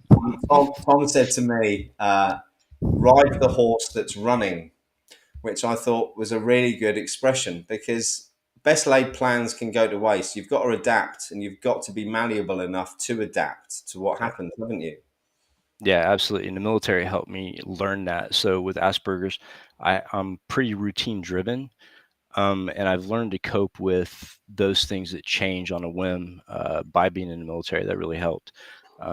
So for people like me that are pretty introverted when it comes to life in general, this doing podcasts and stuff, looking at a computer screen is perfect. So I would encourage anybody who has children that are on the spectrum or that may have Asperger's to push them towards cybersecurity because it's really helped me a lot. No, I completely agree with that. I mean, I've got 6 children, and whilst we haven't had any of them diagnosed, my 16-year-old is now doing technology levels at school, and he focuses really, really well on certain things. I don't want to label him because I've had this conversation with him before, and he's probably watching. But he's landed a work placement at Aviva to do his studies. He's only 16. He's doing a day release there at the moment, and he absolutely loves it. And he's got that passion that we're talking about, and that is the thing that will drive people through. And Mo, who's dropped a comment in there about your fan base growing, Mohammed Sadiq is someone who's come from outside of the industry and he's struggling to get a job, but he's got everything that we've talked about. He's got the passion, he's got the drive, he's got the certs, he's got all these things. And I think I want to say it to you again, Mo, just keep hanging in there. It will come. But we all get to the point where we feel pretty beaten by it. And I was like that a couple of weeks ago. I boxed myself into a corner financially through focusing on this. But if you believe in something enough and you want it enough, you'll get it. And the power of your mind is an amazing thing. You can achieve greatness through setting goals, sticking to them, and those small steps that achieve greatness. But you can also achieve some pretty awful devastation if you're thinking the wrong way as well. And having a negative mindset is probably the most damaging thing for anyone's career, I think. And I can say that because I struggle emotionally. I'm ADHD. My emotions go like this all the time. So when I'm on a wave, like I feel at the moment, I'm in a good mood. I'm waking up hyped. It's easy. Everything comes easy. But when I'm having a tough day and things are tough and I get bagged down into that kind of, I don't know if it's a depression or just a lull, it's tough. And you can't see the way out of that sometimes. And it brings us back to the importance of community. And that's exactly what you're doing. And I saw another person in the chat, Carey, who's a member of the community, someone else who's got tons of relevant experience but still struggling to get a job. He put a question in there. Where is it, Carey? I'll find it. He's asking about the link for the veteran stuff that you were working on, because I know Carey's a veteran. Yeah, I'm actually working with counsel, with legal counsel right now to get all the documents. And I've just started the board. And the board of advisors for the nonprofit is really interesting because one of the other guys was in here.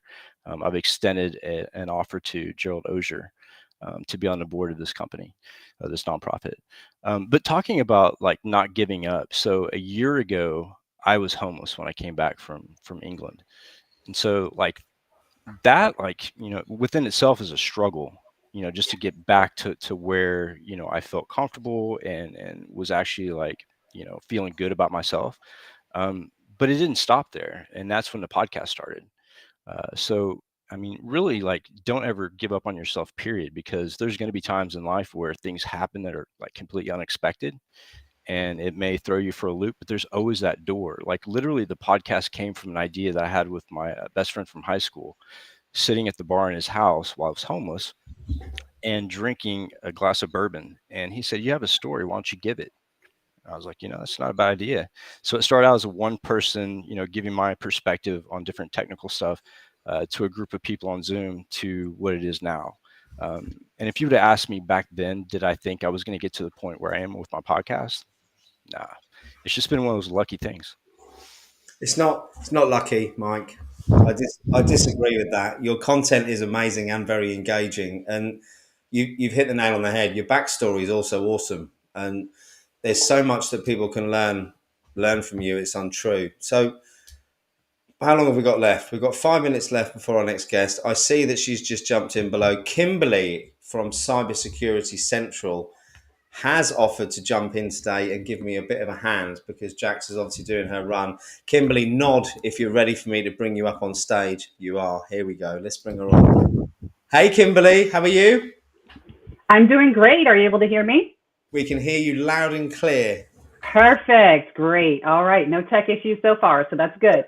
That's awesome. Thank you so much for jumping in. At least you've got a tidy background. My green screen keeps falling off the wall, so I'm just going to leave it where it is now, I think. My luck, I would have the same issues, so I had to go with something that was, static, that would stay there, Kimberly, I would have the same problem. Have you got a question for Mike? We've got a couple of minutes, 4 or 5 minutes left with Mike. Is there anything in particular you want to ask him? Mike, yeah. So Mike Jones, I feel like I know you already, right? We see you all the time. So, I've heard you last week. I'm trying to think of something that we could ask. How about, I know you've given advice to people already. What about starting a podcast and your branding? Like, is there any tips that you would give to people that are looking to do something outside of just, coming into cybersecurity, but maybe building something like that as well? Yes, absolutely. When it comes to starting a podcast, make sure you trademark your brand, because there are people that love to steal from people who are succeeding. So make sure you protect that. And getting into the industry, starting a podcast, starting a blog, starting a GitHub, doing research and posting out online and talking about it on a podcast is a great way to get involved and actually get a job in cybersecurity. I really push that with some of my analysts and my interns is that, if you want to, move your career and really get seen, start working on something that you have passion about and put it on a podcast or a blog. That's a really, really good point. What if you don't have the skills for that? So for me, it's been a really steep learning curve.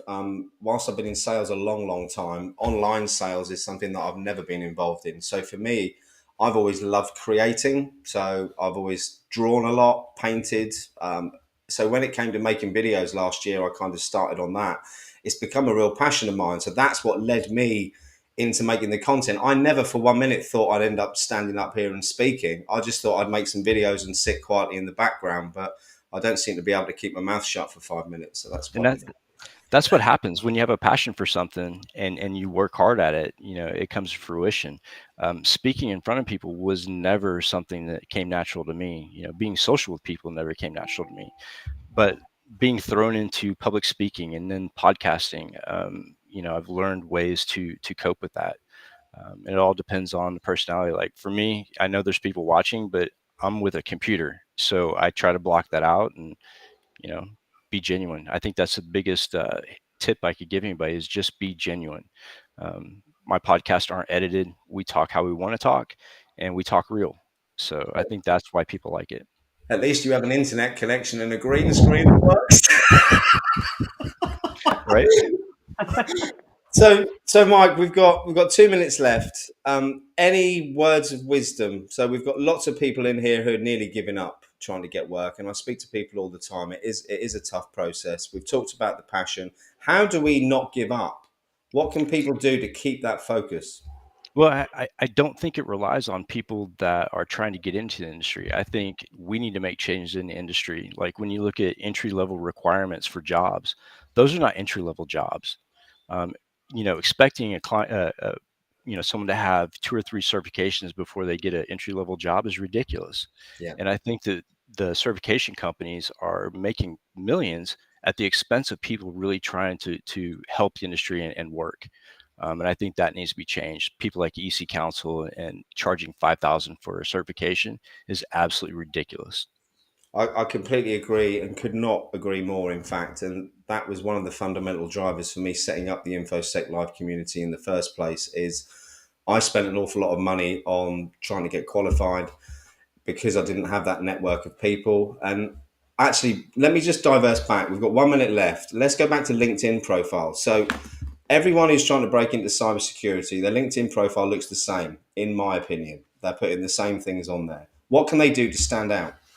Well, start a research project, put your banner up behind, the banner at the top, make that your research project, or start a podcast and do what I did and just throw your brand up on LinkedIn. I think that's the most important, is to be unique and stand out. I never had a problem with that. I was always kind of unique, but in a weird way. So Me and you that both. helped. So it helps. It helps. If you're unique, people remember you, and if you're doing something worthwhile, they'll absolutely remember you. And that's what I hope people are, who are looking for a job. Be yourself, be unique, and make that your brand. Make yourself your brand. I think that's the most important part. That's amazing advice. Don't try and be like everyone else, because that seems to be what people are doing. Mr. Jones, it's been an absolute pleasure. Thank you so much, sir. I look forward to catching up with you again soon. I'm going to take you off screen quickly now before we bring on our next guest. So thank you very much. See you soon, Mike. Kimberly, before we bring our next guest on, just say hello to everyone and tell them who you are, please. Well, hello. I'm Kimberly McKnight. So I am the co-founder of cybersecuritycentral.org, as you can see here on my title. Michelle Murphy, who some of you may know as well from LinkedIn, is my co-founder there. And it's a foundation we started last year, really. So really new, something we wanted to try to help people give back a little bit in the community to those who are helping us so much. So we started doing some posts. We have weekly posts that we put out. We're also working on curriculum and a lot of other things behind the scenes that we're working on for the future. We have a book club that is coming up, and we're going to feature the Cybersecurity Career Master Plan, which I'm sure also many of you are familiar with, which has the authors, Dr. Gerald Auger, Jack Scott, John Helmus, and Kim Nugent, I believe. I got all those. Well done. So yeah, a great book there. We love it. Cybersecurity Central, Michelle and I have both read it. It's really a great book you can go to and keep resourcing, a lot of information. And because it has all four of those authors, it's really a good, good perspectives that are put in there. So it's not just kind of one focus. You have a lot of those insights. So that's going to be our first book to do for our book club. So we're excited about that.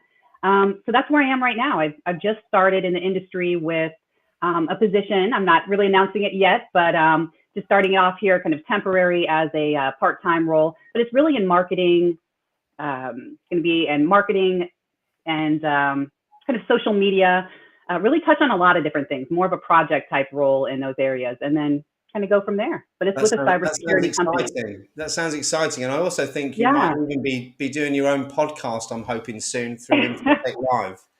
Yeah, so we'll definitely talking to Michelle about that. So we are going to definitely look at trying to do something. I don't know if it'll be a podcast form or not. We're thinking potentially with a book club. It's still up in the air, but we may do something that's more of an audio version. So that way, we can interact a little bit more. Maybe use bring in some things that were kind of a surprise. Don't really want to give away, but we'll make it a little more interactive with people that are in the session. So yeah, it'll be great.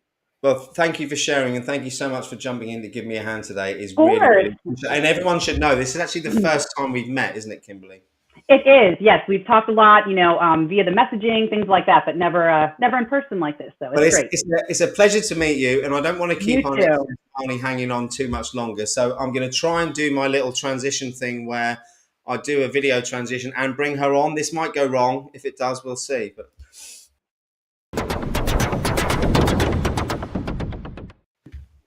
I think it worked. Marnie, how are you? I'm good. How are you? I'm very, very well, thank you. Firstly, thank you so much for taking the time to come on and share your story with us today. Could I ask you to start by introducing yourself and telling everyone a bit about yourself, please? Sure. Thank you for the opportunity, Simon. So, hello, everyone. My name is Mani Kirti. I'm a cybersecurity professional with global experience in cybersecurity strategy, incident response, risk management, security training and awareness, and building out security initiatives. Excellent. And you're here today to talk to us about what? What are you going to enlighten us about today, Marnie? So I'm going to talk a bit about the cybersecurity journey, and as well as throw some light on risk management, which I do. It can be an interactive session. Simon, you can go ahead and ask me questions, and then I can answer. Excellent. Sorry, I was trying to do two things at once then. I was telling Kimberly to drop her links in the chat whilst trying to pay attention to you and press a button, which didn't go terribly well. So in that case, I'll bring myself and Kimberly back on. Kimberly's busy doing her hair. There's me with my green screen for you now. So, firstly, Marnie, tell us a bit about your background and how you ended up in the industry, please. Yeah, so I kind of did my master's in information security, and I started off in consulting for a few years before moving into industry. So yeah, so education kind of paved my way into cybersecurity, I would say. And yeah, so I'm also like keen on sharing publicly available resources such as NIST, NISA in my LinkedIn, and also try to share my understanding of the topics. Okay, and what is your favorite topic? So for me, I basically like risk management a lot. So I usually talk it from different perspectives, whether it is cybersecurity, privacy alignment, or IoT devices as specific as possible. And somebody breaking into cybersecurity, there would be like two key things from my own journey that I can share. Um, as many other speakers have mentioned, there are like different streams of cybersecurity available to you where you can get in the field, and I can elaborate on this. So I usually, for my own purpose, I usually refer to the picture from SANS CISO mind map. So Yeah. it keeps updating every year. So if we specifically talk about different areas, because I recall everybody saying that it's very big and there are different streams and fields in cybersecurity that people want to get into. So if we talk specifically about the different streams, we have security operations, which includes data protection, network, application security, endpoint security, patching, web, email filtering. And then you have legal and regulatory side of things, which is like PCI, SOX compliance, HIPAA compliance. And risk management side, it's NIST, Octave, FAIR policies and procedures. And business enablement includes product security, emerging technologies, cloud computing. Governance deals with security strategy, posture. You see the ISO 27001 initiatives. Identity and access management is basically looking at the implementation such as single sign-on, multi-factor authentication. And on top of that, you do have like leadership skills, which is business strategy, industry knowledge, communication skills, technical leadership. So broadly, cybersecurity is spread into these areas where people can have different roles. So the list keeps on updating as we see more emerging technologies come into picture. And these streams kind of don't stand alone, and there are many overlapping roles that you would see. So how does it relate to job roles is basically you're looking at product security person, or you're looking at a GRC specialist, you're looking at an IT auditor, or you're looking at a penetration tester, or somebody who's into cyber strategy and risk management. So we've got a lot of people in the audience today who were involved in project management before they tried to break into the cybersecurity industry. Would you have any advice for them specifically? Because I can think of 4 people I've seen in the chat who are trying to break in with that kind of agile skill set and the project management side. What direction should they take, Marnie? Sure. So it's kind of so I wouldn't take out project management from cybersecurity. So it goes hands in hand. So when I talk about, let's say, project management, cybersecurity, right? So you're involved in an implementation project, or you're involved in an initiative. How it comes into picture is the basics of project management remain the same, but you should also understand the core of the cyber initiative or the security initiative that comes into picture, right? So let's say you're implementing a multi-factor authentication into an organization. So you should be aware of different nitty-gritties involved in how can people enable MFA from the user perspective. So you have to manage the expectations from different stakeholders. That's where your project management experience comes into picture. That's how you can relate. So I would say that you could start with understanding the initiative itself if you're already part of a project, Yeah. and if you're not, then you can relate to implementation projects, how the project management skills can apply. One of them, as I said, understanding the stakeholders' expectations, in what timelines they have to be achieved. Okay. And what is your biggest challenge at the moment for your day-to-day role? So as I said, like most of or the most interesting topic for me is risk management. So managing those expectations across different streams and people are very key. So as a security person, you would be aware of different terminologies, right? What you use in your daily life, like as simple as confidentiality, integrity, or availability.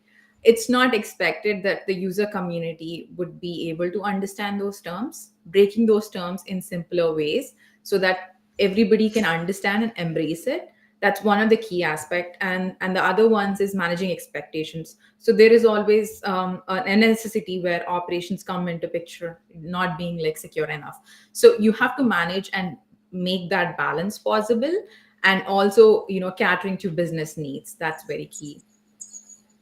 Okay, thank you. So, for people who are trying to break in, then, especially those who feel like they're banging their heads against brick walls at the moment, which is a few people who we've got in the audience, we've given them lots of different advice from previous guests on what they can do to make themselves stand out. From your perspective, what is it that would make a candidate stand out for you? Sure. So I can take my own example because there is no one size fits all approach. And I always feel that every time there is a lot of information available to you, but what is your perspective? What is your take on the subject is more important, because everybody brings in a unique perspective to the table. So with that note, I would like to say, like, looking at what interests you. So how your personality skills align to the job roles. So if I quote myself, so I used to be I'm still curious, but I'm a very curious person. I want to learn something new. I look at different resources. So for me, it worked out, the progress worked out in incremental portions. So every day I kind of committed myself to read at least 20 pages related to cybersecurity, and a part of business books as well. The second aspect, the business books, are the leadership or the interpersonal skills that most of the people won't quote, or I haven't heard of quoting, is very important, because technical skills you can learn over the time, but interpersonal skills is something you have to learn from others' experiences, something you can prepare yourself. So reading and learning opens many doors, and I'm saying that not as generic as everybody say, but what I'm trying to say is that focus on your strengths and read that helps you in building out your career. So I consider mine as a tool. So whatever you feed your information, you can get the dashboard reporting out of it. So it's basically works like that. So one other thing I also suggest is consider reading books. One of the books that I kind of feel helped me was 20-minute networking meeting by Nathan and Marcia. So it's rooted in two core values, collaboration and community. So I would suggest everyone to read the book because it helps how networking can, give you opportunities or open up opportunities. It's not as simple as like messaging someone and asking like, oh, I need this, can you? So it won't be that. So you have to understand the process of networking, or rather called relationship building, in terms of, how you share with others, what can you help others as well. So that is one part to it. The second part is, as I said, invest in yourself. So there is nothing greater than, or improving your skills. Yeah. Smaller steps always lead to bigger ones. The other one is choose a role model. So as I said, when I started my career as information security professional, or I started first seeing Sean Harris videos, and that kind of helped me to draw inspiration and be motivated. And also the most important one is being connected to your peers and community. The community, cybersecurity community, is amazing. You have a lot of people who are ready to help and share knowledge. So when you work in a niche field, you should connect and engage in conversations with peers in that field, obviously having that positive aspect that I'm learning something new. And one way to do is also to actively involve in organizations that are available to you, right? And also events like this, Yeah. like participating and getting exposed to information that you might have not heard before. We see so many people, or I get approached by so many people on a daily basis who forget about the whole rapport building part. So get a lot of people reaching out with questions like, can I have a job? What do I do to get a job? Which are all questions I'd be happy to engage with people with. However, as Marnie rightly says, the soft skills side is crucially important. And to get someone to want to give you information and want to give you help, you have to build up that rapport first. So I cannot state how important that is. And I want to go back to something else you said, because it's something that I say in a different way. For anyone who's doing A+ at the moment, when I went through that exam, talks about peripherals, input devices, etc. And I like to think of the brain like the hard drive on a computer is the way I think of it. And the eyes and the ears are the input devices. We feed this with all this stuff every day, and including the internalized thoughts, especially the internalized thoughts that we're feeding it as well. And then what happens is we process that subconsciously, normally when we're at rest. And it is a goal setting mechanism, our brain, isn't it? I think. And you feed it what you want to achieve. And I say this because I've achieved massive success through feeding it the right thing. And I've also achieved massive destruction from feeding it the wrong thing. So I wanted to just go back and cover off on that, because I think you said something similar with regards to that. Yeah, absolutely, Simon. So that is one thing I don't see a lot of insistence on. There are a lot of perceptions with regards to industry saying that you have to be technically sound, you have to be, you have to be a pen tester in this field. So what my point is that having that attitude or curiosity or willingness to learn in incremental steps can definitely help you. And that's where I see it, as you said, what you input is what you process. Yeah. It is definitely, and that's, I mean, for me, mindfulness has formed part of my daily routine. For the first time, I started meditating, started reading up on Buddhism, Hinduism, all different religions a few years ago. And the one thing they all have in common, whether you want to call it prayer, meditation, it's all about that positive input, and it's all about feeding yourself the right thing, isn't it? And how do you get yourself out? I mean, we all sort of get down in the dumps sometimes, and I was talking about this earlier. What do you do if you're losing focus or you're struggling? How do you change that, Marnie? So I do it. So for example, if it's a day to day and I'm really stressed out about something during the day, right? So I definitely take a break. It could be as simple as 15-minute break or 20-minute break. Take a small walk or come back, and it's very refreshing for me like that.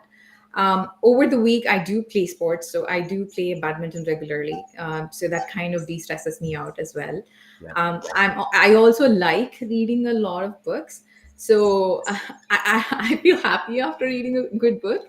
Yeah, So that me kind too. of, helps me as well. Well, I say read. I'm 47 now, and let me tell you how reading works for me. I now use audiobooks and use headphones, because I had a Kindle, which was like life changing for me. So I've been a voracious reader all my life. Love books. Have a big library. It's now in boxes in my house. But I then adopted a Kindle about 6 or 7 years ago, which I absolutely loved. It was like untapped reading whenever I wanted, until my eyesight started to fail. And I got to the point where I'm turning the page every 3 seconds because the font's so big. You keep doing this. So when I got to that stage, I decided to go Audible, and I now just wear earphones and listen to books, which isn't the same, Marnie, is it? Because when you read, you get different inferences and you use your imagination differently to when you listen, I think. Yeah, absolutely. So it's different skill, right? Some people are good at listening, some people are good at reading. So it's basically playing by like what really gets into your mind, and you can process it. That's one part to it. And going by your point, Simon. So I also listen to a lot of podcasts. Some of these podcasts are so interactive that it really helps me to think, even when I'm listening to these podcasts. And as you said, like reading is sometimes where I process the most. And if it's as a podcast as short as like 20 minutes or 30 minutes, it's something that I can remember. And because it usually touches like the key points where I want to focus and do my own reading after that. So what are you reading? Well, tell me what you're reading at the moment. So let's do book club now, Kimberly. You mentioned book club earlier. It's always a good question. Give us another recommendation, Marnie, for a good book for people trying to break into the industry. Sure. So I guess like right now I didn't, because I was I was just reading few of the NIST documentation that is available. But one thing I definitely wanted to read was the Art of War again. I think I've read that about 15 times now, and I learn something new every time. Yeah, it definitely gives you a different perspective every time that you want to read again. I was also reading like different conflict resolution books, and I also try to revisit the books I've already read just to understand what I've read and what I've processed. And it's kind of, I wouldn't say repeat myself, but I think it helps me a lot. Forget, like, because if I see or look back at myself, what I understood from the book like 2 years back is totally different from the way I understand the book right now. Yeah. It's like that with all books, isn't it? That's the beauty of books. You can watch them, you can read them, and they seem like something different. I mean, I read when I was a child. I used to love Enid Blyton books, which no one can probably remember because she's a very old author. I tried rereading one of those to my children a few months back, and it wasn't quite as good as I remembered. So not the best not the best example. It wasn't the magical enchanted forest that I remember from my childhood. But there we go. So, any questions in the chat? So, can we drop some questions in if we've got any, please? We've got about 10 minutes left with Marnie, and I want to make this as interactive as possible. Thanks very much, Splodge. Much appreciated. So, what about individuals that don't like reading or audiobooks? That's how I am. That's a very good point. How do you learn then, Splodge? Drop it in. How do you like to learn? Is it video? Is it another way? I'd be really interested to see. Marnie, coming back to you then. What's your biggest bit of advice for people who've got the passion, they've got the certs? What do they do next? So they got the search, but they're looking for a job is the question, Simon? Or Yeah, it is. Sorry, I should have been clearer. Yes, absolutely. okay, so I guess start looking out like what the industry is basically looking out. I would say approach this very cautiously because some of the advertisements may not reflect the actual requirements of the job. So Yeah. it's because I have heard like different perspectives on this side as entry levels asking CISC certifications. So I do see that as well. So that's the reason why I'm saying like do approach it cautiously. I would say one of the things is basically applying to the jobs. The second thing is the relationship building that I was talking to you about. So if there is any job available in your in your network that they can share, they can refer you to, that certainly helps. I think you're absolutely right. And as Paul Rogers, good friend of mine, hey Paul, hope you're well, as he said, network, network, network. Absolutely. And you don't mean network plus there either, do you, Paul? I take it you actually mean social networking. But again, it's learning to do that properly, isn't it, Marnie? Because not everyone does, and it's very, very difficult. I've only been on social media for 11 months, I think it is now. I've been on LinkedIn, and I've made loads of mistakes, like loads. And I was posting 7 or 8 times a day. I had no kind of game plan for it, and it's been a complete evolving work in progress and a learning process throughout as well. I think Yeah. networking as well and social skills don't come naturally to everyone, and I hear this a lot. So I hear, well, it's all right for you, you're natural at it. Well, the only reason I'm natural at it is because I've done it for 32 years, and it's learned whatever way you want to look at it. I wasn't always an outgoing person who liked talking. It's something that you learn through your own experiences, isn't it? So Yeah. you don't have to become an extrovert. You just have to learn enough to get you through those processes, those awful interview processes that some firms seem to have at the moment. And while we're on that, actually, you mentioned it a moment ago. Unrealistic job adverts is something that I don't talk about too much because everyone else talks about it every day on LinkedIn. But it's definitely a huge issue. And how do you think we can change that? Is the recruitment process broken, or any suggestions? Sure. So I would just like to quote something on the network piece of it. So everybody says the term network, but it's not that simple. And how you approach it totally differs person to person. And when you approach to that person as well, how they take it is also totally different. So this is something that you can understand from others' experiences through books or how to network, and that's why I was suggesting the book before when I was introducing. So always in networking, it's not always about asking something to do. It's about sharing knowledge and engaging in conversations, how you're passionate about presenting that. So it's not simple as like saying hi, I have seen you here, I have seen you spoken here, can you get me a job. It's not as simple as possible. So I mean the mode of communication, the messaging everything is included as part of that package. So that is one thing. And the second question, as you said, Simon, about recruitment and as well as the requirements, right? So how do we improve this process? And in my own perspective or in my observations, how I see this is bringing awareness and sharing our insights. For example, I'm a cybersecurity professional, and if I see something like that, sharing that knowledge, saying that no, this is not what the job is required to do, because we are in cybersecurity industry and we are talking only to our peers about this. But what we also forget is there is another layer of group, which is whether recruitment, whether it is marketing, whether it is job postings. There is another layer where they need to be brought up to speed to understand the job requirements. And the reason why it's happening only in cybersecurity, because this is a field that didn't exist before. It's an evolving space, right? Yeah. So as evolving happens, you cannot expect to be everybody to be at the same level of knowledge or insights that you would have as a professional. So bringing that holistic approach and bringing teams across, educating them on a regular basis, this is how it changed. Cloud security is the boom right now. So it wasn't like a few years back. So we need to have that conversations and, if possible, education and awareness to the groups needed, and also bringing them to the same or equal level of understanding. Thank you. Sorry, I'm trying to do two things at once again. I'm trying to type a message to our next guest whilst talking to you. It clearly isn't one of my skill sets, and it brings me nicely on at the point about the importance of diversity within any organisation. I've got a very narrow band of skill sets. When I was an ego-driven businessman a few years ago, I thought I was an entrepreneurial genius. It appears not, which is how I lost everything. I was just an arrogant, ego-driven businessman who thought he was an entrepreneurial genius. And it's a humbling lesson to learn sometimes when you realize that you're not what you thought you are. But what it also is a great opportunity to grow something even better. And what I mean by that is the InfoSec Live community has taken off so much, I think, because it's just been so much fun. And managing to help people and bring people together globally at the moment is something that the world desperately needs. And the bit that I've seemed to have brought to the table is the soft skills, because it's the only bit that I'm any good at. But I'm useless as a techie. I tried to come in as a penetration tester, failed OSCP miserably because I took it far too soon.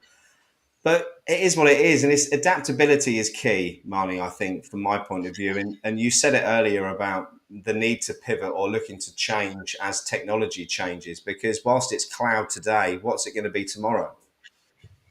Yeah, absolutely. And one of the other reasons, like the area, the research that I'm doing currently is in IoT risk management side, right? So I definitely wanted to talk a bit more on that, but considering that, it's Cyber Career Day, I thought like sharing my own experience with regards to it. As risk management, as broader topic as it is, if you apply to different emerging technologies, right, it totally differs. The way risks change for an IoT device is totally different from the traditional IT devices. And adaptability is something, again, to quote here, we cannot take the traditional risk management approaches, as accurate as possible for IoT as well. So there has to be a little tweak in the process, adapting the basics to the process, but also having the new risks and threats related to them coming into picture. That is one side of the adaptability that, risk management side that I'm seeing, because the adoption of IoT devices as the world is progressing into it's going to be humongous, and more adoption is what we're going to see. So that is how the basics of risk would remain the same. How you take at risks, how you would evaluate them, how would you risk mitigate them would remain the same. But understanding what additional controls you need apart from your traditional IT cybersecurity controls is also key. So that's why I just wanted to pick that example to quote your adaptability note. Yeah, no, thank you very much. Marnie, I'm conscious of time. We've got a minute left before our next guest. So any final words before we change seats? Sure. I just wanted to suggest folks that, focus on continuous learning. That'll help you a lot. Be it incremental, be it small. Small steps lead to bigger steps. Marnie, thank you so much. It's been an absolute pleasure. Thank you for giving up the time to come and Thank speak. you, Mani. Thanks, And thanks, Simon. Thanks, Kimberly, for the opportunity. Happy to be no, here. it's our pleasure, and I look forward to catching up with you soon. So I'm now going to try and bring on our next guest in a very seamless fashion. For anyone who's watched the show so far, it's bound to go wrong because I'm not very good at pressing buttons and talking, but we'll see how it goes. So Marnie, thank you so much. Hi, Mani. I'm going to bring on our next guest in a seamless.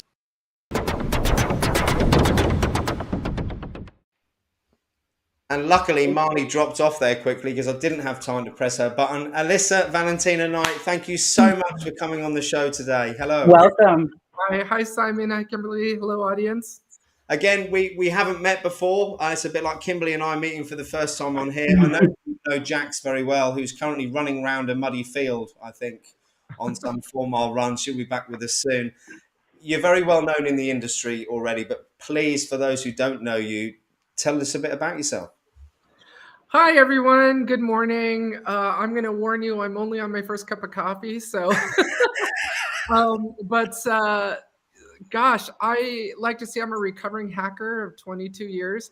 I started at a very different time in cybersecurity. Back 22 years ago, there even really weren't these dedicated positions for security engineers or penetration testers, right?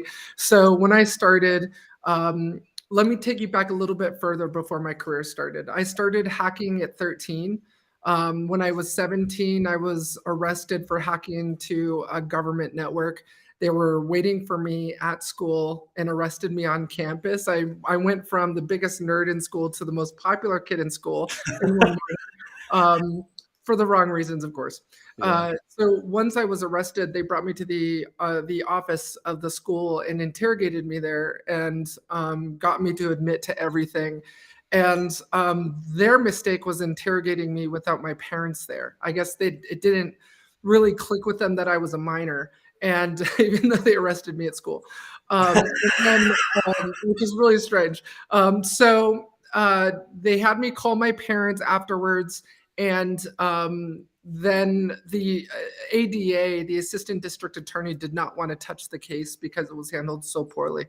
And if you think about it at the time, this was 1996, right? Things were really different back then. It's not this, hack for money. It was very much a more elite than now, world of hell website defacement groups, and all those defacement mirrors. So it was a different time. But basically the charges were dropped and I went to go work for the US intelligence community in cyber warfare. I am a serial entrepreneur. I've started multiple companies and sold them in M&A transactions.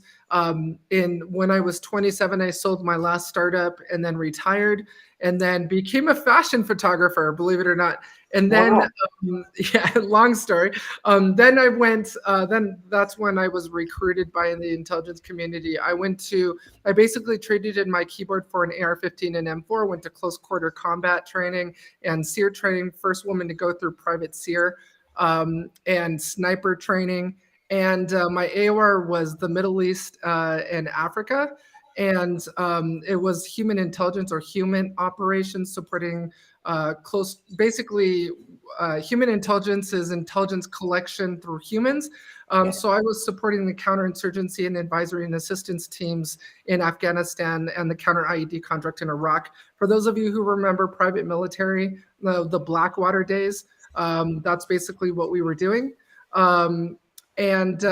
So fast forward, I knew the conflicts in the Middle East were winding down. I went back to cyber, and now fast forward to today, I'm a cybersecurity filmmaker. My wife and I own a family of companies. So I own Night Group, which owns Night Entertainment or Night Studios, Night Events, and Night Capital. So that's me. I thought I had an interesting backstory. You've just smashed mine out of the water.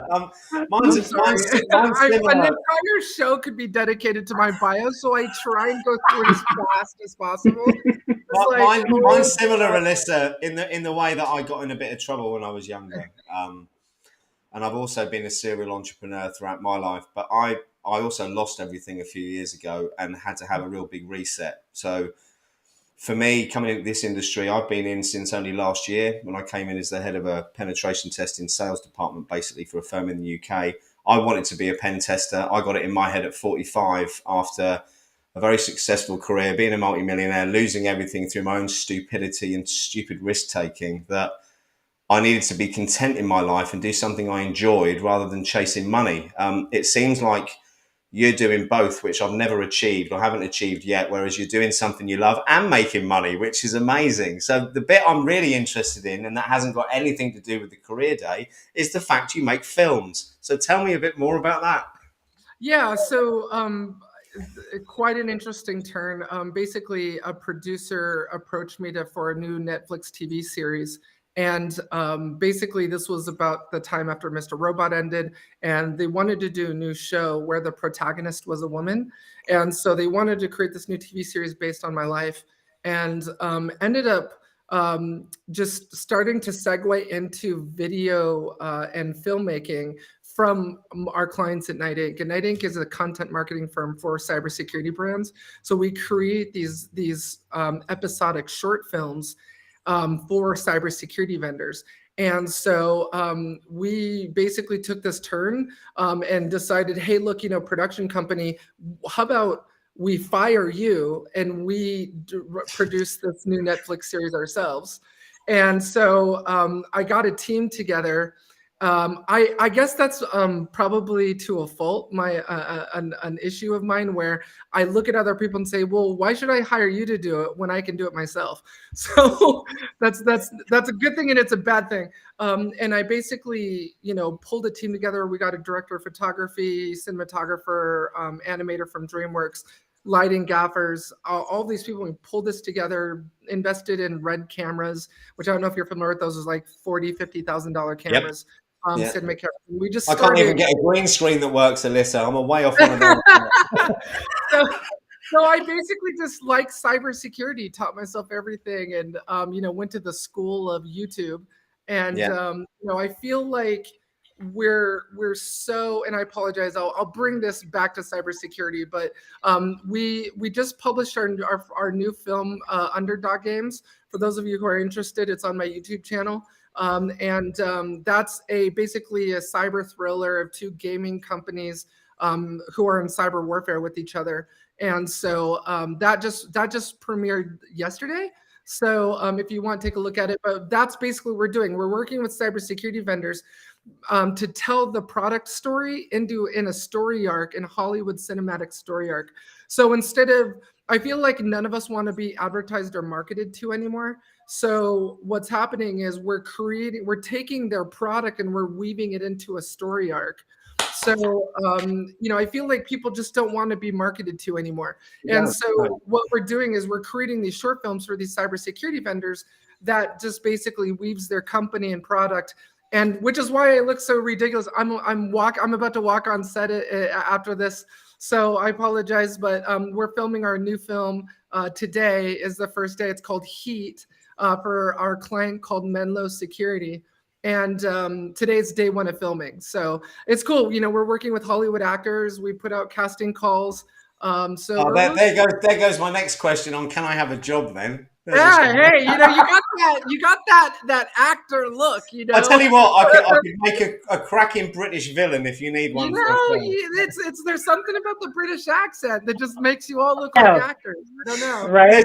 Let's go back to what you said about you were talking. I've forgotten what I was going to say now. A question for you, Alyssa. I looked up. So Michelle and I were actually checking out, your page and all of your stuff. I love Hacker Valley Studio and media as well. I know you're connected with them, so that's how we actually found you. And I wanted to ask. I saw also, in addition to what you just talked about, was the API Secure.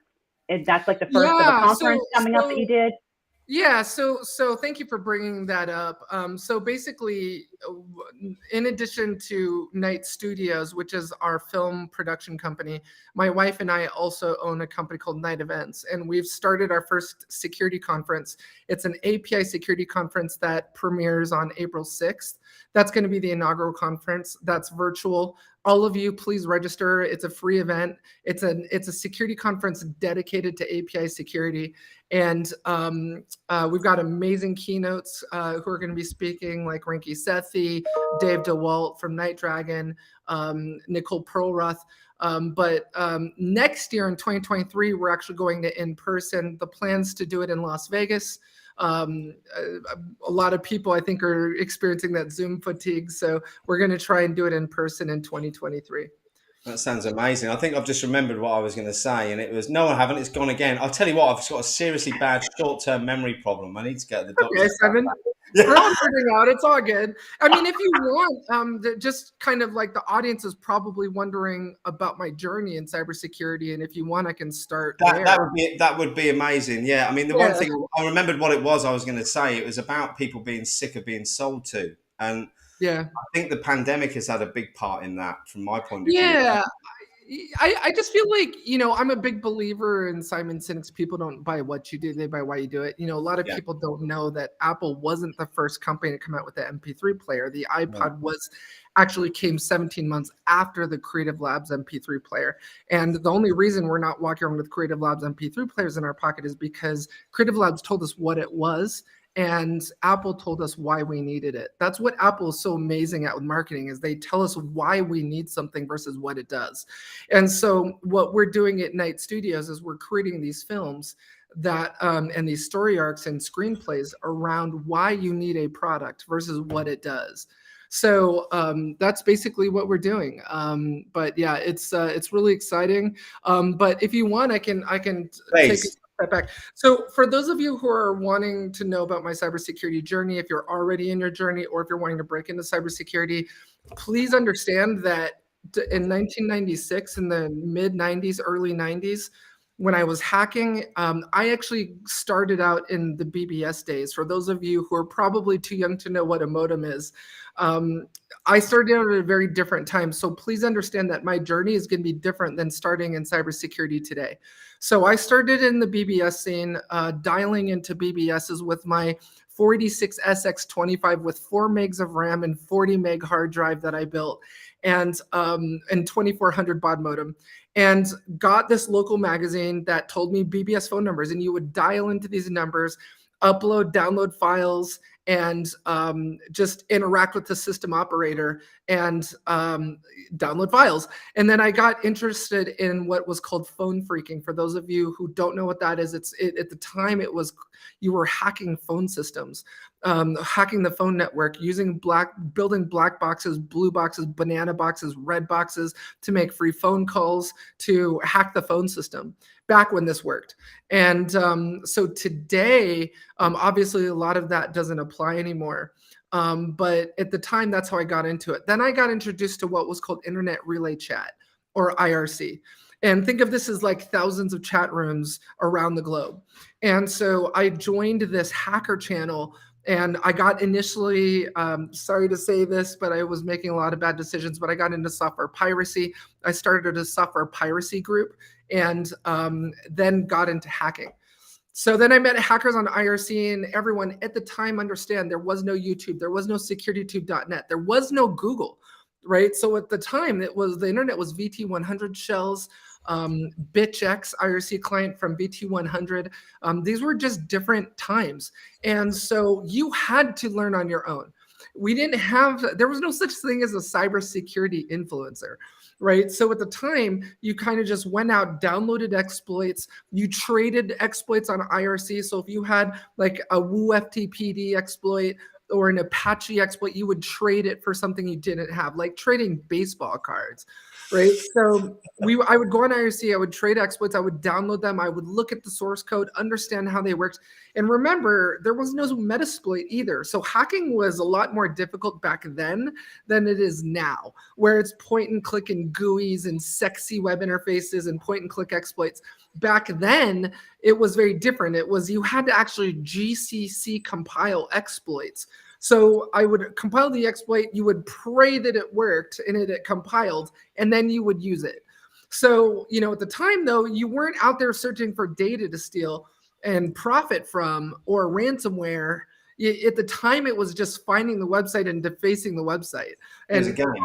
yeah, and then hoping you would show up on a defacement mirror site. So that things were different back then. So then I got arrested, like I mentioned, and then this was my opportunity, my reset to say, you know what, I want a different life for myself. I want something different for me. So I ended up actually getting my first job as a system administrator for a startup called Galatia. It was a web design company. I was doing server administration, and I would do vulnerability scanning at the time with different vulnerability scanners like Nick2 from Rainforest Puppy and some of these other tools. So that was kind of like my foray into doing security work and being paid for it. And then fast forward, I ended up leaving Galatia. I went to go work for a telecom company called SBC Datacom, which was later acquired by AT&T. And then I headed up their penetration testing group. SBC was excited about the idea of hiring a former hacker. This was very taboo back then. This was like, back then you didn't walk into a job interview and say, I was arrested as a hacker. You would be thrown out. Now it's like, cool, right? You walk into a job interview and you're like, it's almost like you have no street cred if you weren't a former hacker. But back then you didn't really, you weren't quick to admit it to people. So I got my first job heading the penetration testing group at SBC, did penetration testing for them at the time. So my career started out as a sysadmin. I was installing Cisco PIX firewalls, for those of you who remember those, and just, doing just generalist security work, and then became specialized and became a pen tester. And then fast forward a few years, I then said, you know what? I don't want to do this full time. I want to get into forensics. So I got into incident response and forensics. And at the time, there was a site called securityfocus.com, for those of you who remember that. And you just kind of went there and you learned what you needed to learn and read white papers. You didn't reach out to people on LinkedIn or Twitter and say, can you teach me how to hack? You learned it on your own and you did the required reading. And so I started reading papers and learning, and then going to SANS, took the GCFA course, took the GCIA course. And then, these training institutes and training companies started to pop up. And then, then started my career. And if I won't go over every company I worked for, but basically just along my career, I bounced between doing the different things I was interested in at the time, like forensic analysis, penetration testing.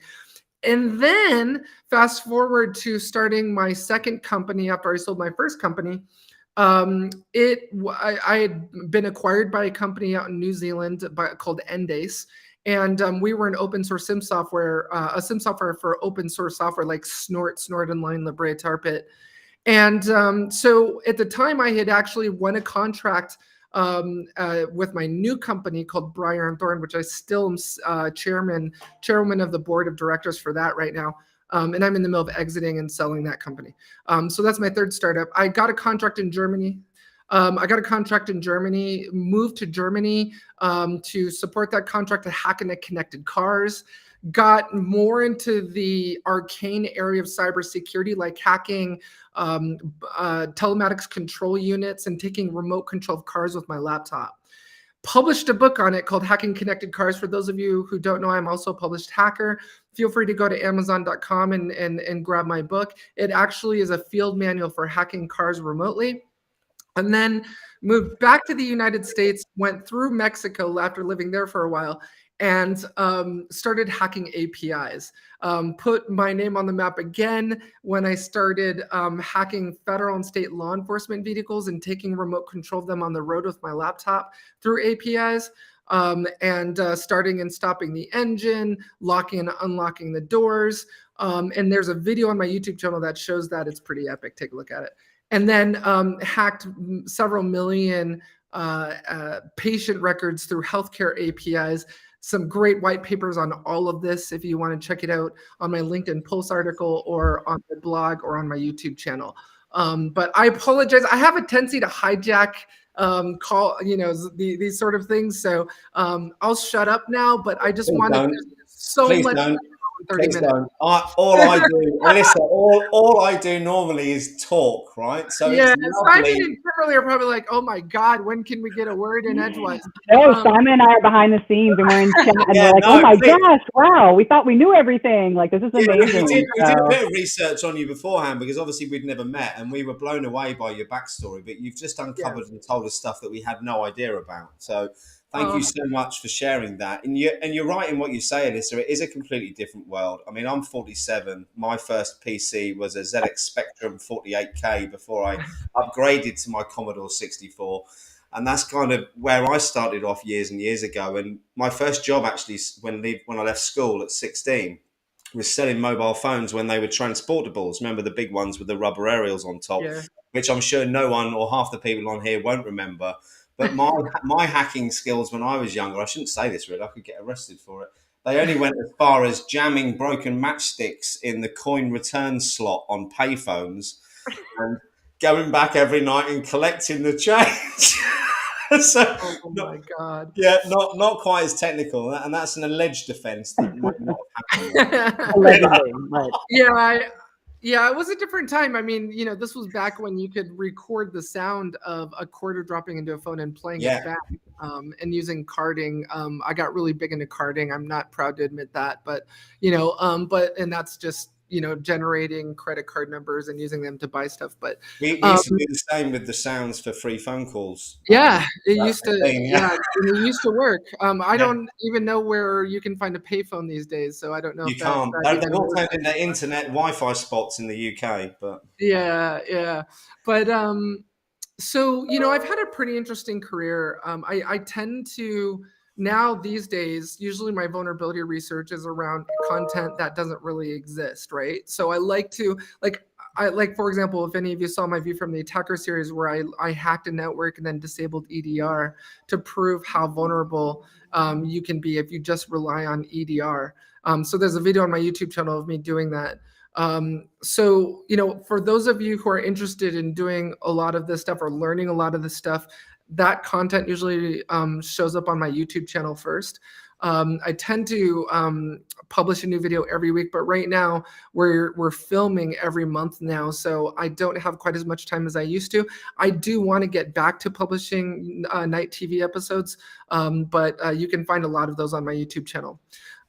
Now today, I'm pretty much branded as this API hacker. So, a lot of my vulnerability research into hacking every Ford on the road. This affected every Ford on the road, not federal and state law enforcement vehicles, but every Ford on the road. I could remotely start and stop the engine or remotely lock and unlock the doors from anywhere in the world. Amazing.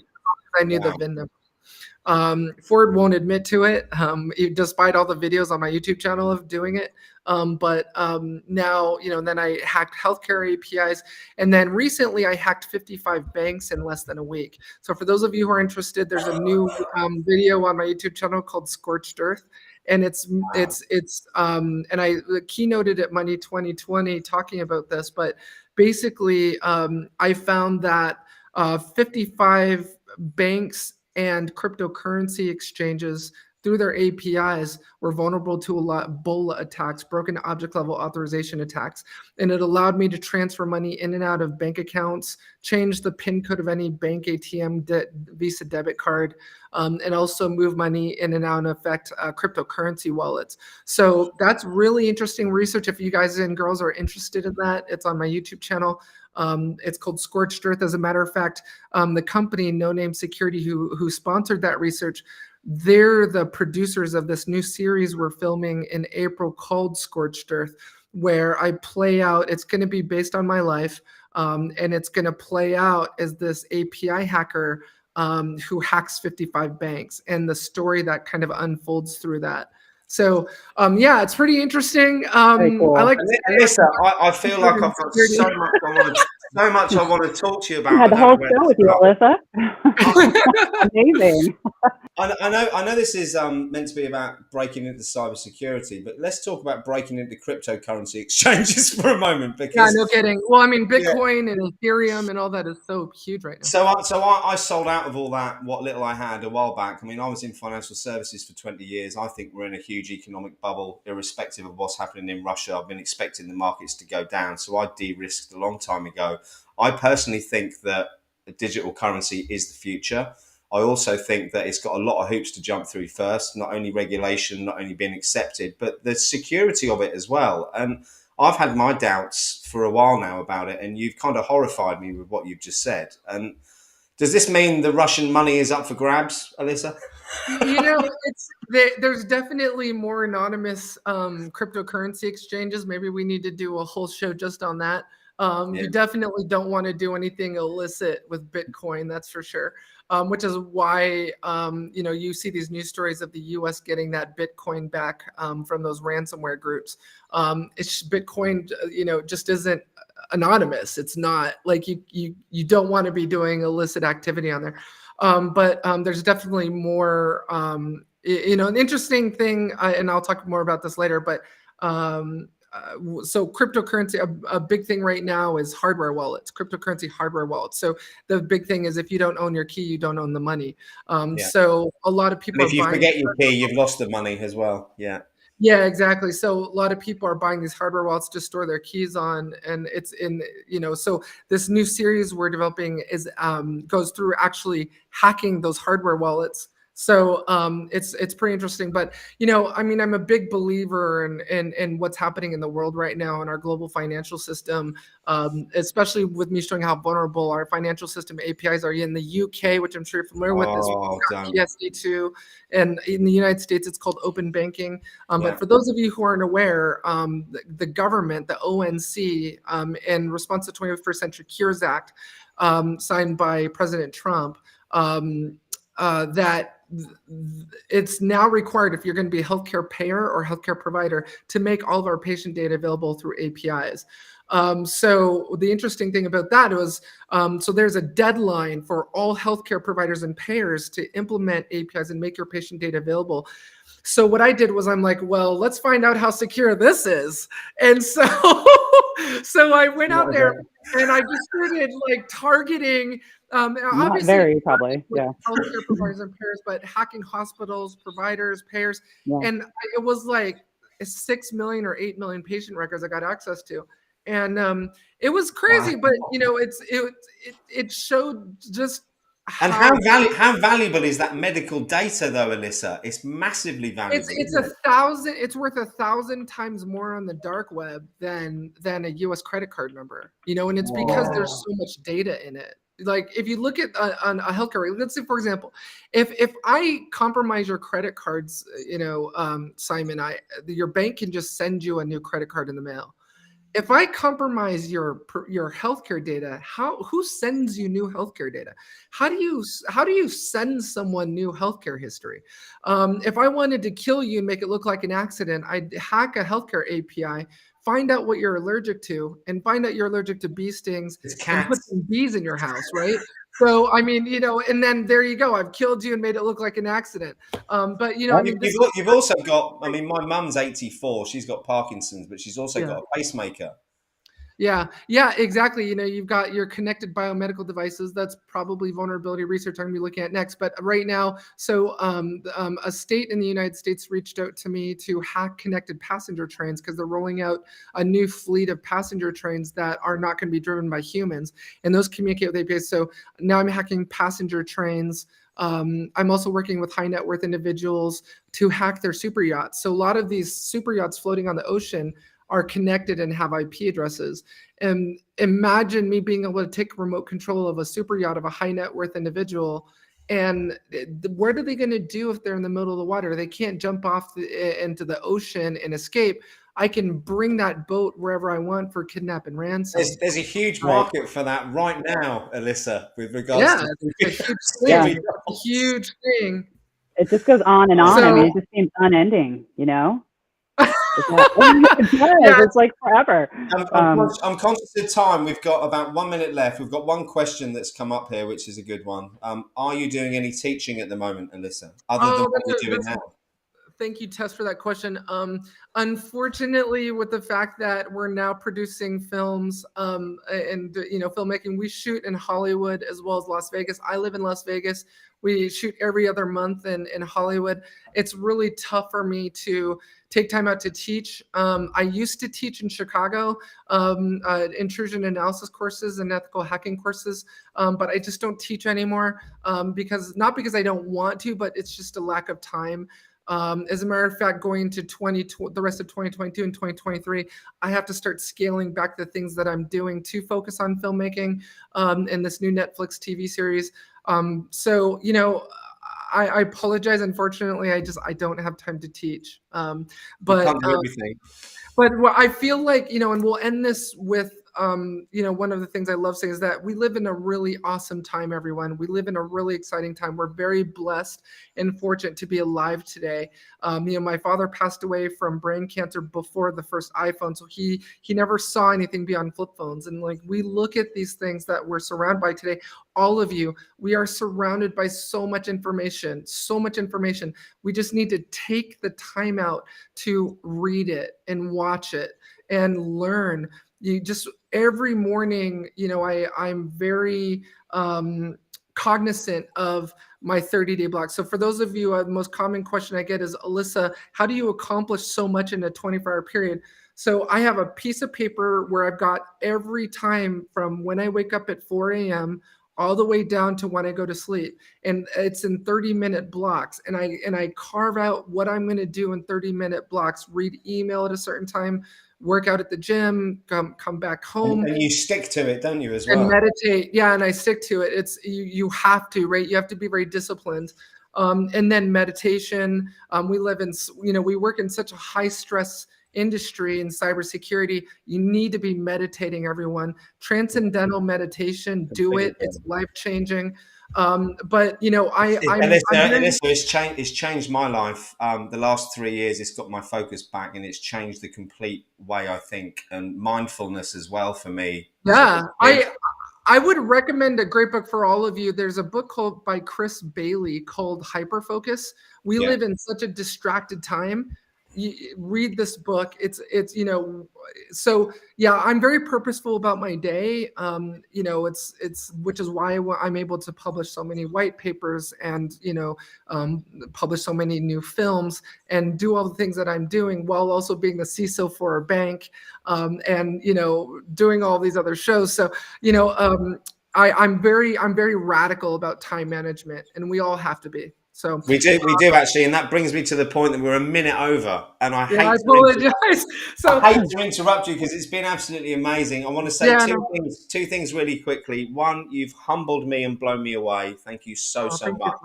I think it's been the same for everyone else. And secondly, I'm prepared to pay for my own flights and travel if you can get me a bit part in a film. You cast you. I will carve you out in the next screenplay. Please do. Sure. I love that British accent. But I was watching all the lovely comments in chat. Thank you to everyone.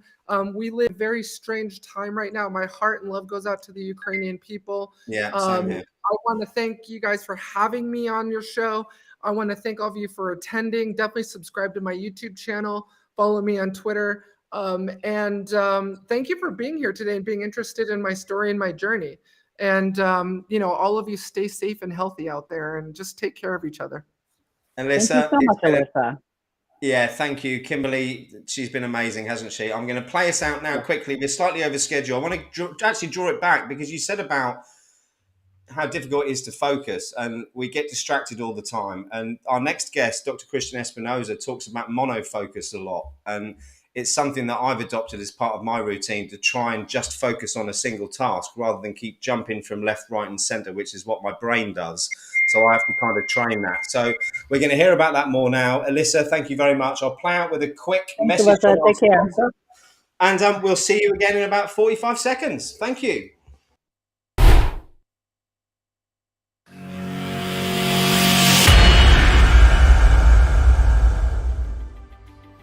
Good afternoon and welcome to the 2022 InfoSec Live Career Day. My name is Greg Tomczyk, CEO here at Valor.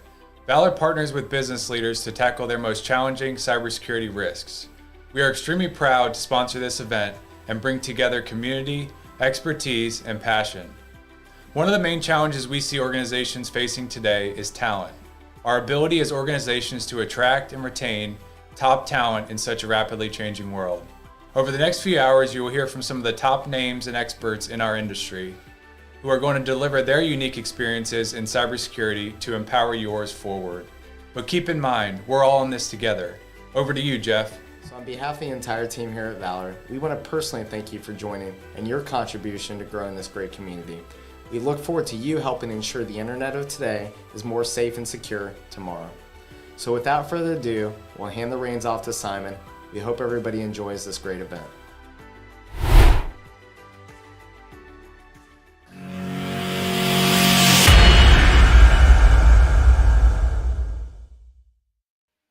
Love that logo stinger. Dr. Christian, thank you so much for being patient, sir. How are you? Hey, I'm doing great, Simon. How are you? Hey, I'm Kimberly. very well, thank you. So for those who haven't met you before or heard about you, please tell our audience a little bit about yourself. I used to be in the Air Force.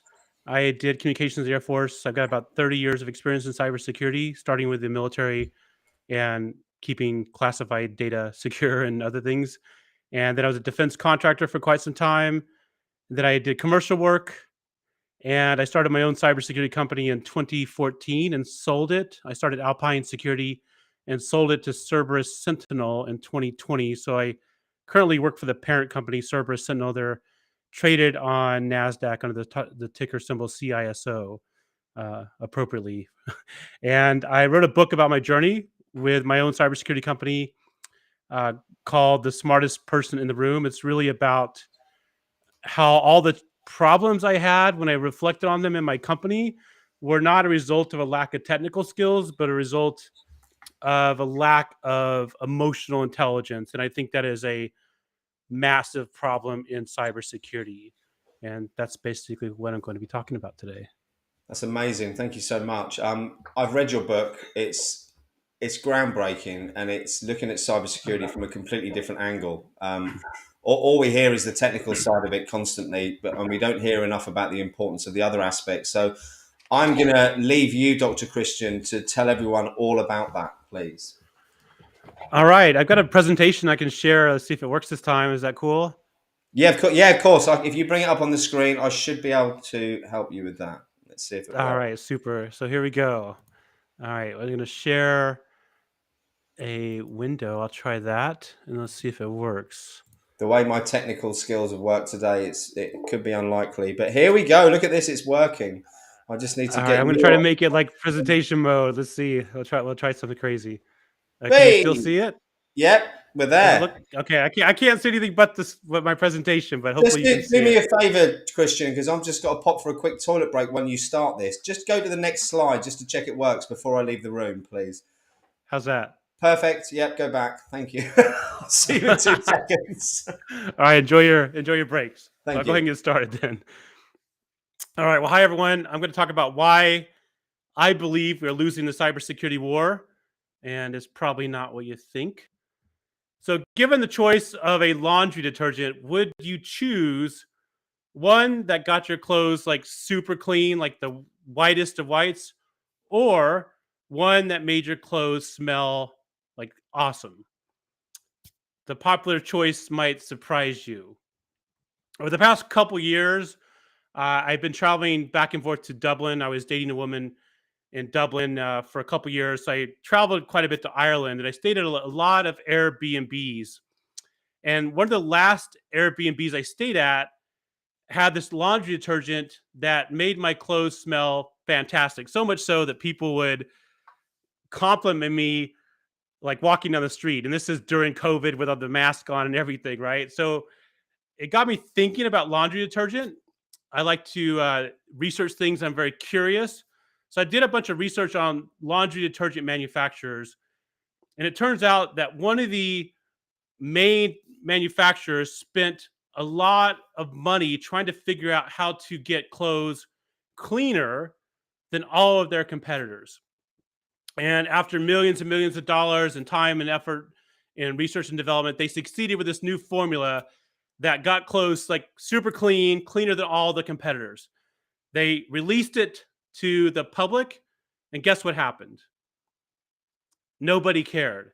It turns out nobody cares really about how clean your clothes get. Some of you might, but most people don't. What they really care about is how nice your clothes smell when they come out of the washing machine and out of the dryer. So that laundry detergent manufacturer was focused on the wrong thing. And I think in cybersecurity, I know in cybersecurity, we're also focused on the wrong thing. We tend to focus on the data, like better tech, more frameworks. I mean, we don't need any more frameworks. Kind of like the laundry detergent focused on the whitest whites, but we forget about providing a human-rich experience. Because how people feel, just like the compliment I got when my clothes smelled great, it made me feel awesome. How people feel is just as important as the data. And I think we've lost sight of that, specifically in cybersecurity and other high-tech industries. About 5 years ago, I had this sort of realization when I had my company, Alpine Security. And this realization hit me when one of my engineers, like super smart, a penetration tester, was telling me that our client just didn't get it. Meaning that our client did not understand the results of the penetration test. And for some reason, this struck me very differently. I'd heard the same thing throughout my entire career, but this struck me differently, probably because this was my client, my company that I funded. I didn't have investors, so I had a lot more skin in the game. And it kind of occurred to me like, wait a minute, our clients need to get it, otherwise they're not going to be able to become more secure. And I realized, looking backwards in my career after that moment, that this is a common theme in cybersecurity. There's a lot of intellectual bullying and posturing, and it shows up with phrases like "they just don't get it," management doesn't understand, the users are idiots, we'll blame the users. It shows up even with managers that kiss up and kick down. So I believe that this bullying from this really a perceived sense of intellectual superiority is the main reason we are losing the cybersecurity war. And I thought, once I had this realization, like, why should I care? It's easy to like dismiss things and keep doing what you've always done, like the status quo. But I felt like I had some necessity there, that my job as an owner and a CEO of a cybersecurity company is to really make sure our clients are secure. If our clients are not getting it, and my engineers are talking down to my clients or over our clients' heads, then I'm not making them more secure. I also realized that if my clients don't have a great experience, they don't feel valued and appreciated and understood, they're probably not going to buy from us again. So it's going to result in a loss of revenue. And then when I peeled back the curtain a little bit, I realized this problem, this intellectual bullying and posturing, was also a problem internal to my organization. It affected my team's ability to collaborate because certain team members were afraid to bring something up out of fear of being ridiculed or made to feel stupid. And if you think about your cybersecurity career, or if you're new to cybersecurity, this is something you may have ran into before. And you might be wondering, like, why should you care about this? The short answer is, what we're doing in cybersecurity today is not working. If it was working, we wouldn't hear of a new data breach every single day. And just when we think there can't possibly be a bigger data breach, there's a bigger one tomorrow, right? So what we're doing is not working. I think we need to look at the problem from a different angle. And throughout my career of nearly 30 years, just about everybody I met wants to be understood and appreciated. They want to have a positive impact. Most people don't want to just go to work and clock in and clock out. They want to make a difference. And if people feel fulfilled at work, ultimately they'll take that to their home when they're done with work, and that will affect their overall life. And once I became aware of this challenge, I thought, who am I to tackle this challenge? I'm already successful. My company was doing pretty good. And I didn't even know where to start, though. I don't have like a degree in human psychology or anything of that nature. I have an engineering degree. And probably the biggest thing, though, is I was afraid of being ridiculed by my peers in cybersecurity, because nobody talks about in cybersecurity emotional intelligence. Very few people do. Most people talk about the latest penetration testing tool, the latest NIST framework, and all the stuff that is relatively important, but not as important as the emotional intelligence component. So I decided to do something about it. I'm very anti-status quo. I can't stand the status quo. And I felt like if I was able to add back this human element to my company, it would help differentiate Alpine Security from all the other companies out there that were providing this transactional cybersecurity service that didn't have an emotional intelligent component or lacked the human element. I also felt like if I can master or get better at emotional intelligence, which is really just people or life skills, that it would help me not only professionally, but also personally, because we interact with people pretty much on a daily basis. So I made this shift over about a 5-year period in my company. I tried a lot of different things. And every Thursday we had meetings. We went over training on emotional intelligence, on communication, on productivity, on mindset, on a lot of different concepts. And what worked, or what shifted my company, I distilled down to 7 core concepts, which I write about in my book, The Smartest Person in the Room. I call this the secure methodology. I primarily call it the secure methodology because I believe a lot of our challenges and problems in cybersecurity stem from insecurity within. So once you practice this methodology, you become more secure and grounded. And this enables you to do less posturing and less intellectual bullying. So I'm going to quickly go over each of these concepts. There's 7 of them. I'll give you a definition, some symptoms that you may need to improve in that area. I'll tie it to cybersecurity and then give you a quick activity. Again, this is just an overview. All this stuff is covered in super detail in my book. Can everybody hear me still?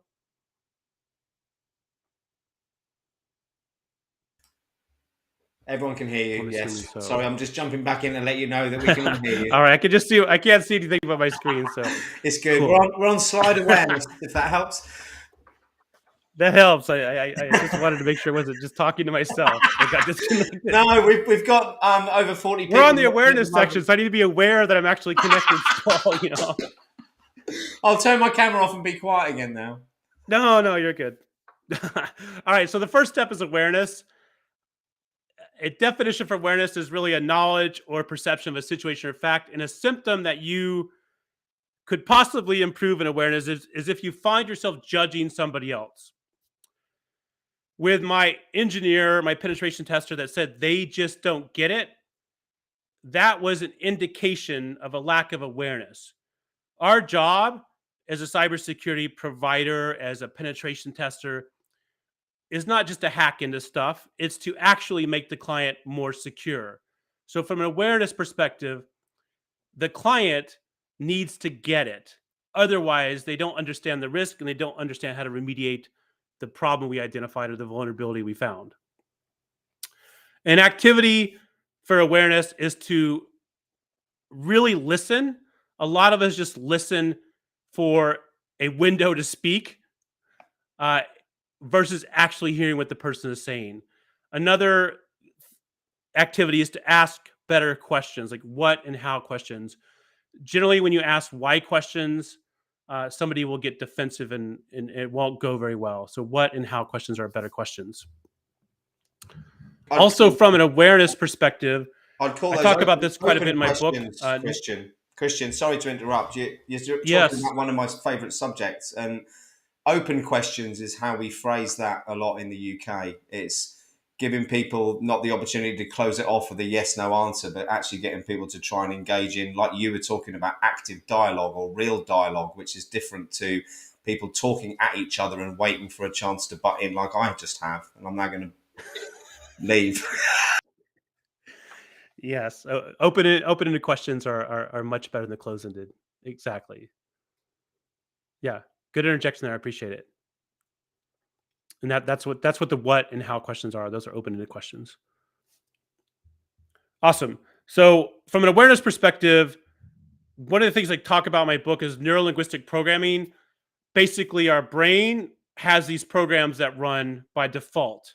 And often these programs are malicious or malware, basically, and they're not serving us. When we are in a situation, whatever the strongest neural pathway in our brain is, which is a habit typically, is what's going to happen. So, from an awareness perspective, it's important to understand this concept.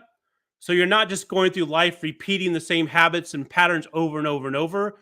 You become aware of this. So, if somebody says something to you or asks you, like that why question, instead of getting defensive, which is your default strong neural pathway, you like do a control C, stop that behavior, take a step back, and take a different path and develop a new habit, which will start out as a weak neural pathway to begin with. But just like a muscle in your arm, the more you exercise it, the stronger it will become, and the previously strong one will become weaker and eventually go away. So it is possible to reprogram your brain. It just takes a lot of awareness and a lot of dedication. And this is called neuroplasticity. The second step is mindset, and these all tie together. Mindset is a set of attitudes or beliefs. There's really two types of mindset. There's fixed and a growth mindset. You want to have a growth mindset. A symptom that you could use some improvement with your mindset is if you always see problems versus opportunities. In cybersecurity, just like my engineer, that penetration tester that said they just don't get it, that was a problem for him. Like, it's just a problem, they don't get it. Versus, they're not getting it. How can I possibly explain this differently to make sure they get it? That is an example of a growth mindset. And I hear this a lot in the industry too, is I'm just not good with people. That is an example of a fixed mindset. We can all get better at anything. We just have to have the right mindset. A quick activity for this is the 5-minute journal. It literally takes 5 minutes to fill out. I do the 5-minute journal not every single day. Some days I skip it. I'm not as diligent as I need to be. But in the morning, when you wake up, you write down 3 things: what you're grateful for, what would make today great, which activates what's called your reticular activating system, which means throughout the day, you're going to be programmed to look for those things that will make today great, which will more than likely make your day great. Then you write down some affirmations. In the evening, there's 2 prompts. You write down 3 amazing things that happened, and you do this right before you go to bed. And you also write down how you could have made today better, which is a reflection. And this is important to do before you go to bed, because while you're sleeping, your brain actually tries to solve these problems. And this is a much better thing to feed your brain than television or something like that, because it's garbage in, garbage out, basically. Here's a few examples. I'm not going to go through all these. With fixed mindset, somebody say failure is a limit of my abilities. Growth mindset, failure is an opportunity to learn. Fixed, I don't like to be challenged. Growth, challenges help me grow. Fixed, feedback and criticism are personal. Growth, feedback is necessary and constructive. Step 3 is acknowledgement. I think it's important, especially in cybersecurity, to acknowledge other people. And this is through words or actions. And it starts with acknowledging yourself. This is a challenge I've had for quite some time.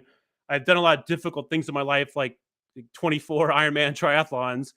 And when I finished one, I would just be automatically looking at the next thing to do. I never took a moment to just like exhale and say, you know what, that was pretty cool that I did that. And I realized as a leader that if I couldn't acknowledge my own challenges, I couldn't acknowledge my team as well. A symptom that you could use some improvement and acknowledgement is if you're quick to notice mistakes and slow to notice great work. And in cybersecurity, this is a massive problem, because as a cybersecurity defender or the good guys, we have to get every single thing right. If we miss one vulnerability, patching, for instance, the cyber criminal can break in. And we often focus on the one thing we got wrong versus the 1,000 things we got right, or the 999 we got right. And this causes us actually to make more mistakes. There's a study I really like that talks about signs that are over by pools, or I'm sorry, by wet floors. And there's two different signs they did the study for. One of the signs says, caution, don't slip. And another sign said, caution, caution, wet floor, walk carefully. Guess which one more people slipped with? The one that said don't slip, because that's what you're focused on. So with cybersecurity, we should acknowledge the things we're doing right, not just the things we're doing wrong. An activity is to start a conversation with somebody positive. This has to be genuine, though. Like if you don't like the color green, don't compliment somebody on their green shirt. Find something else. With acknowledgement, there's these 5 love languages, which have been morphed into 5 languages of appreciation. Most people gravitate towards 2 of them, but it's important to acknowledge somebody in the way that they like to receive the appreciation and acknowledgement, not in the way you like it. And this is important with relationships as well. So if somebody likes gifts, you should give them a gift. A gift could be a Starbucks gift card, quality time, you take someone to lunch, words of affirmation, you tell them great job, you write them a letter or an email that says how you appreciate their work. Physical touch in the workplace could be a fist bump or whatever, the elbow tap during the COVID days. And acts of service, you might help somebody clean out their office, for instance. But it's important to understand the 2 that you like me, I like acts of service and quality time. Not everybody likes that, though. So you shouldn't try to show appreciation to someone using your language. You need to do it in their language. Step 4 is communication. It's a massive topic. I'm a believer that the meaning of communication is the response you get. So if you're not getting the right response, the ownership is on you to alter how you communicate versus just continually blaming the other person for not getting it. A symptom of this is if you repeat yourself like 20 times over and over and over, then you are not communicating effectively. In cybersecurity, this is a massive issue. We have all this jargon. We have all these acronyms we have to memorize for like the Sec Plus exam. We got 4 pages of acronyms. So we force people to learn it and memorize it, and then we wonder why nobody understands us. And if people are not getting it, we need to alter how we're communicating. An activity for this is active listening. So paying attention to what somebody is saying as well as what they're not saying, and to verify and clarify. So when somebody is telling you something, or when you've told somebody something, you can ask them if they understood what you said. And that gives you an opportunity for them to verify and for you to clarify that they understood it. Otherwise, we make assumptions and think somebody got it. One of the things to keep in mind with communication is NLP, from an NLP perspective, is everybody has this filter. It's called a DDG filter, a delete, distort, and generalize. Basically, it's there to help us keep our sanity. We receive so much information from video or visual, auditory, kinesthetic, etc., that we have to like delete stuff, distort stuff, and generalize stuff. Otherwise, we would go insane. This filter is different for everybody. So keep that in mind, that whenever you're saying something to somebody or communicate with them, they might be deleting it, distorting it, or generalizing it, just like you're doing the same when they're communicating with you. Step 5 is monotasking. I know Alyssa talked about this a little bit. She talked about block time, which is the activity. Monotasking is the opposite of multitasking. Multitasking is completely ridiculous. You should not be multitasking. If you have like your great multitasker on your LinkedIn profile, you might want to change it. That just means you're very busy, but not very productive from my experience. And with monotasking, it also helps with communication, because if I'm monotasking when I'm communicating with somebody, I'm present and I'm listening fully. A symptom of this is if you have your phone, a symptom you could use some improvement is if you have your phone on a table during meetings. A lot of people put their phone like face up, like my phone here. If I have it face up and I always look at the phone, I'm not monotasking. And this is extremely rude when you're communicating with somebody. With cybersecurity, if they say they just don't get it, that's a lack of presence. Because if we were listening and present, we would understand they're not getting it. I know I'm running out of timer, so I'm going to cut quick. Block time. Alyssa talked about this. Basically, you set up a block of time, and that is literally all you do during that block of time. So, for instance, on here at 1:10 to 2 o'clock, I do 50-minute blocks. I'm only going to work on that proposal for a prospective new client. I'm not going to check email. I'm not going to check text messages. I'm not going to check Slack. I'm only doing that one thing. And I guarantee you, once you shift from your current way of doing things, which is constantly filled with interruptions, to using block times or time blocks, your productivity will improve. Christian, Step 6 is, yeah. I was just going to say, it's habit forming, isn't it? And once you do something enough, you form a habit. Is it 12 weeks? I think they say that you need to do something to form a habit. And all the things you've talked about here are all learnable. Yes. Sorry, it's me jumping in again. Do carry on. No, I appreciate it. They're all learnable. Exactly. You have to have the right mindset though, and the awareness, which is why I put these in order. Yeah. Yeah. Step 6 is perspective taking or empathy. Basically, can we take the perspective of somebody else? If you use the phrase "at least," that means you don't have a lot of empathy. If someone says they had ransomware, but you say at least the ransomware only hit 50% of your systems, that is not empathy. Empathy is difficult for a lot of people because it requires sitting with your emotions that somebody else might be feeling. And in cybersecurity, we have a lot of us versus them mindset. We like to make ourselves sound like this cool little club with all our vernacular and acronyms and all this stuff at the exclusion of other people, which is not very empathetic. It's much better to use inclusive language and work with other people in the business. There's really two types of empathy. There's cognitive and affective. This is covered in my book, but you want to have high cognitive empathy, meaning you can take someone else's perspective, versus high affective. Affective means you feel the same way somebody else feels. We don't really need that in a professional environment. And step 7 is Kaizen. Kaizen just means constant and never-ending improvement, or can I.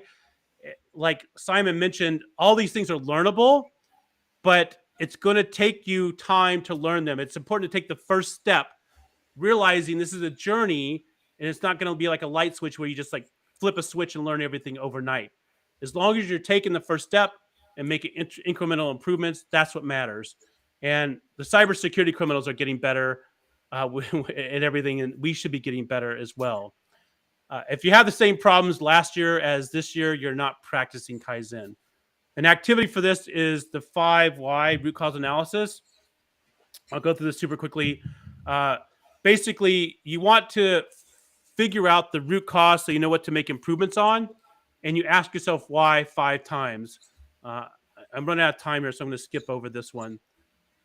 So basically, when I did all this shifting in my company, I realized that I used to be part of the problem. I used to be one of the people that was doing the intellectual bullying. I also, when I made these changes, I slept better and had less stress because I used to worry about one of my engineers putting their foot in their mouth when they spoke with a client. And I stopped worrying about that after I did this and my company made this shift.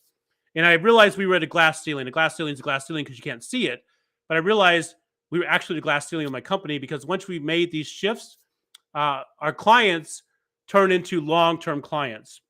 And I wrote a book on the lessons learned, and that's what I've covered in here. The 7 steps are covered in my book. But what I realized ultimately is how we feel and how we make others feel is really the key to winning the cybersecurity war. And if I didn't change anything, I don't know where my company would have been. My company was acquired, but we may have gone out of business. My clients may have left, been hacked, still not getting it, and I wasn't sure how long I would have stayed in the industry. So what next? I challenge you over the next 30 days to pick just one of these areas and try to improve in the area. So if you are an expert multitasker, perhaps pick monotasking and just try for 30 days. Like, commit to it and see after 30 days how it has shifted you or transformed you. And if you say, you know what, Christian, I tried monotasking diligently for 30 days and it sucked, I still want to multitask, that's great, but at least you tried it. Dr. Christian, I'm going to have to call it short. I'm good. I'm done. We've run over, but the last page was the most important, and it's the page that talks about the book that covers this all off in more detail. And I'm going to drop that link in the chat again now. Let me just turn that screen off. Me trying to do too many things at once. No, wrong one. That's not you. There we go. I've just dropped the link in the chat for the book. It's an amazing book. I'd recommend anyone to go out and buy it. I've got it myself. It's well worth a read. Dr. Christian, thank you so much for your time. I'm going to move swiftly on now to our next guest. And our next guest actually brings his own intro video. Have you ever heard of anything so amazing as that? So although Dan Hall, who is our next guest, he did send it to me during the live stream, so I haven't had a chance to see if this works. So we'll see what happens. But Dr. Christian, thanks so much. Kimberly, I can see you're back with us now as well. So I'll bring you back on stage and we'll go for the video for our next amazing guest. Let's try this. This message goes out to you.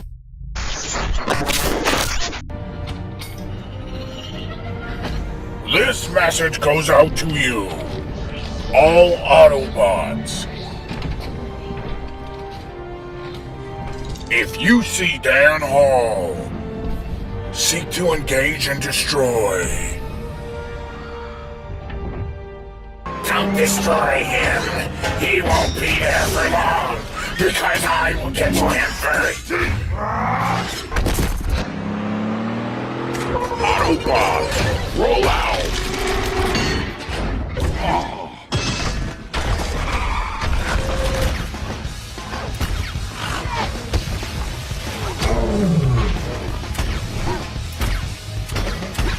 I want to be a piece of that!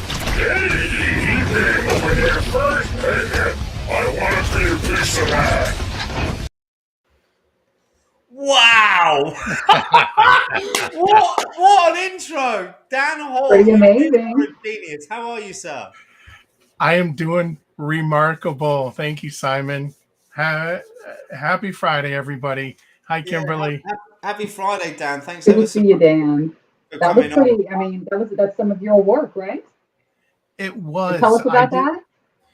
Yeah. So I about 20 years ago, I started really shifting the right side of my brain. I'd been developing software since I was 8 years old, and I needed a huge shift in just getting out of the analytical side of my brain and going to the creative side. So that was kind of a mashup of a few Transformer videos, but I sat there in McDonald's one day just going, this message goes out to you, and I just started recording all those voices. Do you do that in McDonald's too? What can I say? Yeah, so I started doing that, and I said, all right, let's throw this into the InfoSec Live cybersecurity video. We'll add some HUD displays, and we should be golden. So, I was really transfixed on Alyssa's, what she was talking about. That was just remarkable, and it fits in. We have a lot of parallel commonalities, it seems, just from the creative and the analytical side. So I hope to talk to Alyssa a little bit more. I'm actually working on a World War II film right now, doing all the special effects for the film because I get to blow shit up. I've seen some of that as well. You sent me a clip. We met, didn't we, Dan, a few weeks back now? Yeah, we did. And to say we hit it off is a bit of an understatement from my point of view. I was blown away by your story. Whilst it's not the same as mine, there's definitely some similarities with regards to our history. And the other thing is, like myself, you have an awful lot of children. So that's something that we've definitely got in common. But please tell our audience a bit about your journey, where you've come from. How have you become the person you are?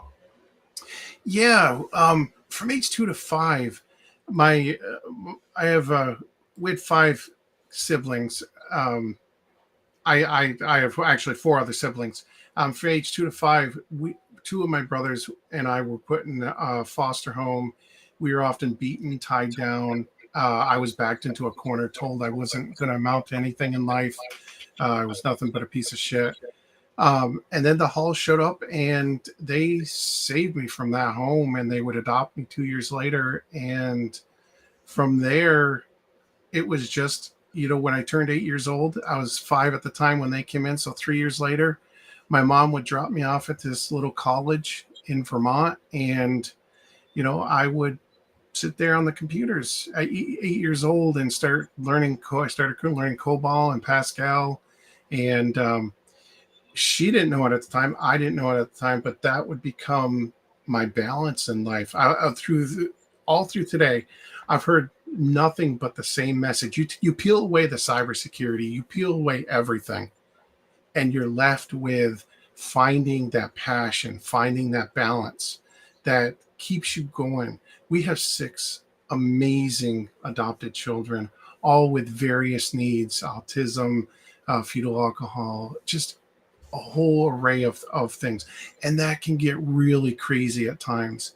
But I know at the end of the day, when I come down into my office where I am now, where you see all this amazing artwork, It's the best backdrop. Yeah. I know it is.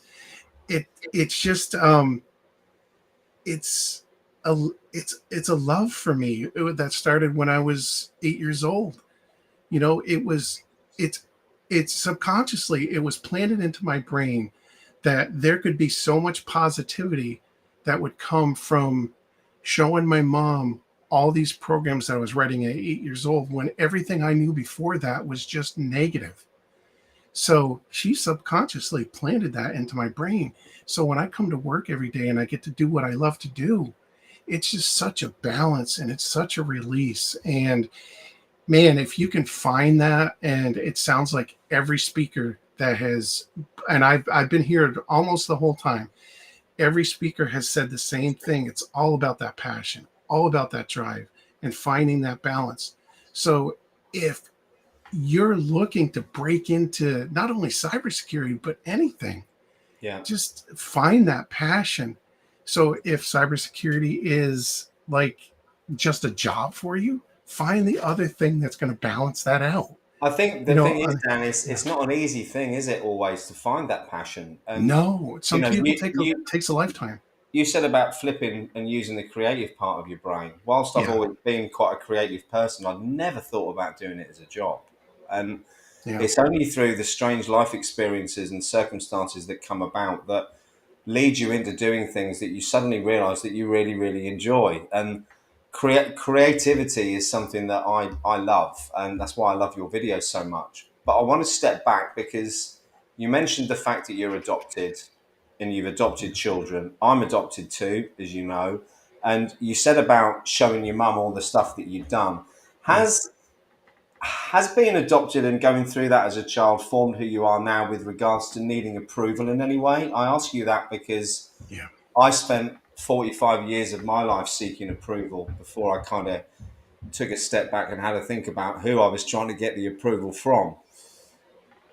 Yeah, it haunts you for a long time. It really does. And especially from a business standpoint, it can be that one thing that really keeps you muted. And when you don't think you have that approval, or you don't think that you're doing something that's good enough, or somebody's going to criticize, and for me, you're nothing but a piece of shit, constantly rings in my head. And it's just such a down part of, it's hard to get past. So what you said with the the negative aspect of this, it's hard to get past that. It really is.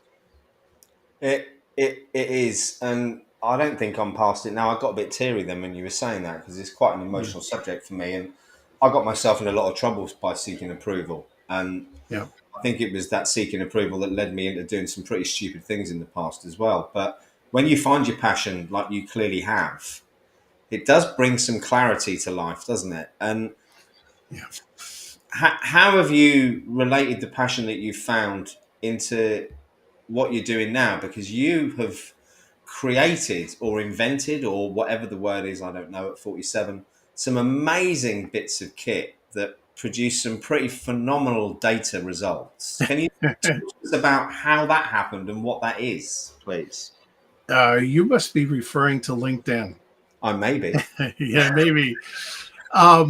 So through hacking, of course, I was able to determine and find a way to be able to, and this is the only software that in the world that'll do this, is to actually watch a live stream like you're watching right now on YouTube, which is tough to stroll through the comments and get back to people on, and also for LinkedIn is create software that would allow you to take a complete live stream and just export it out to an Excel spreadsheet that you could just navigate through and get back to your tribe on, just engagement. But it also helps you to gamify your show. So if you have those comments and you have everybody that you can get back to, you can start, running contests on your show.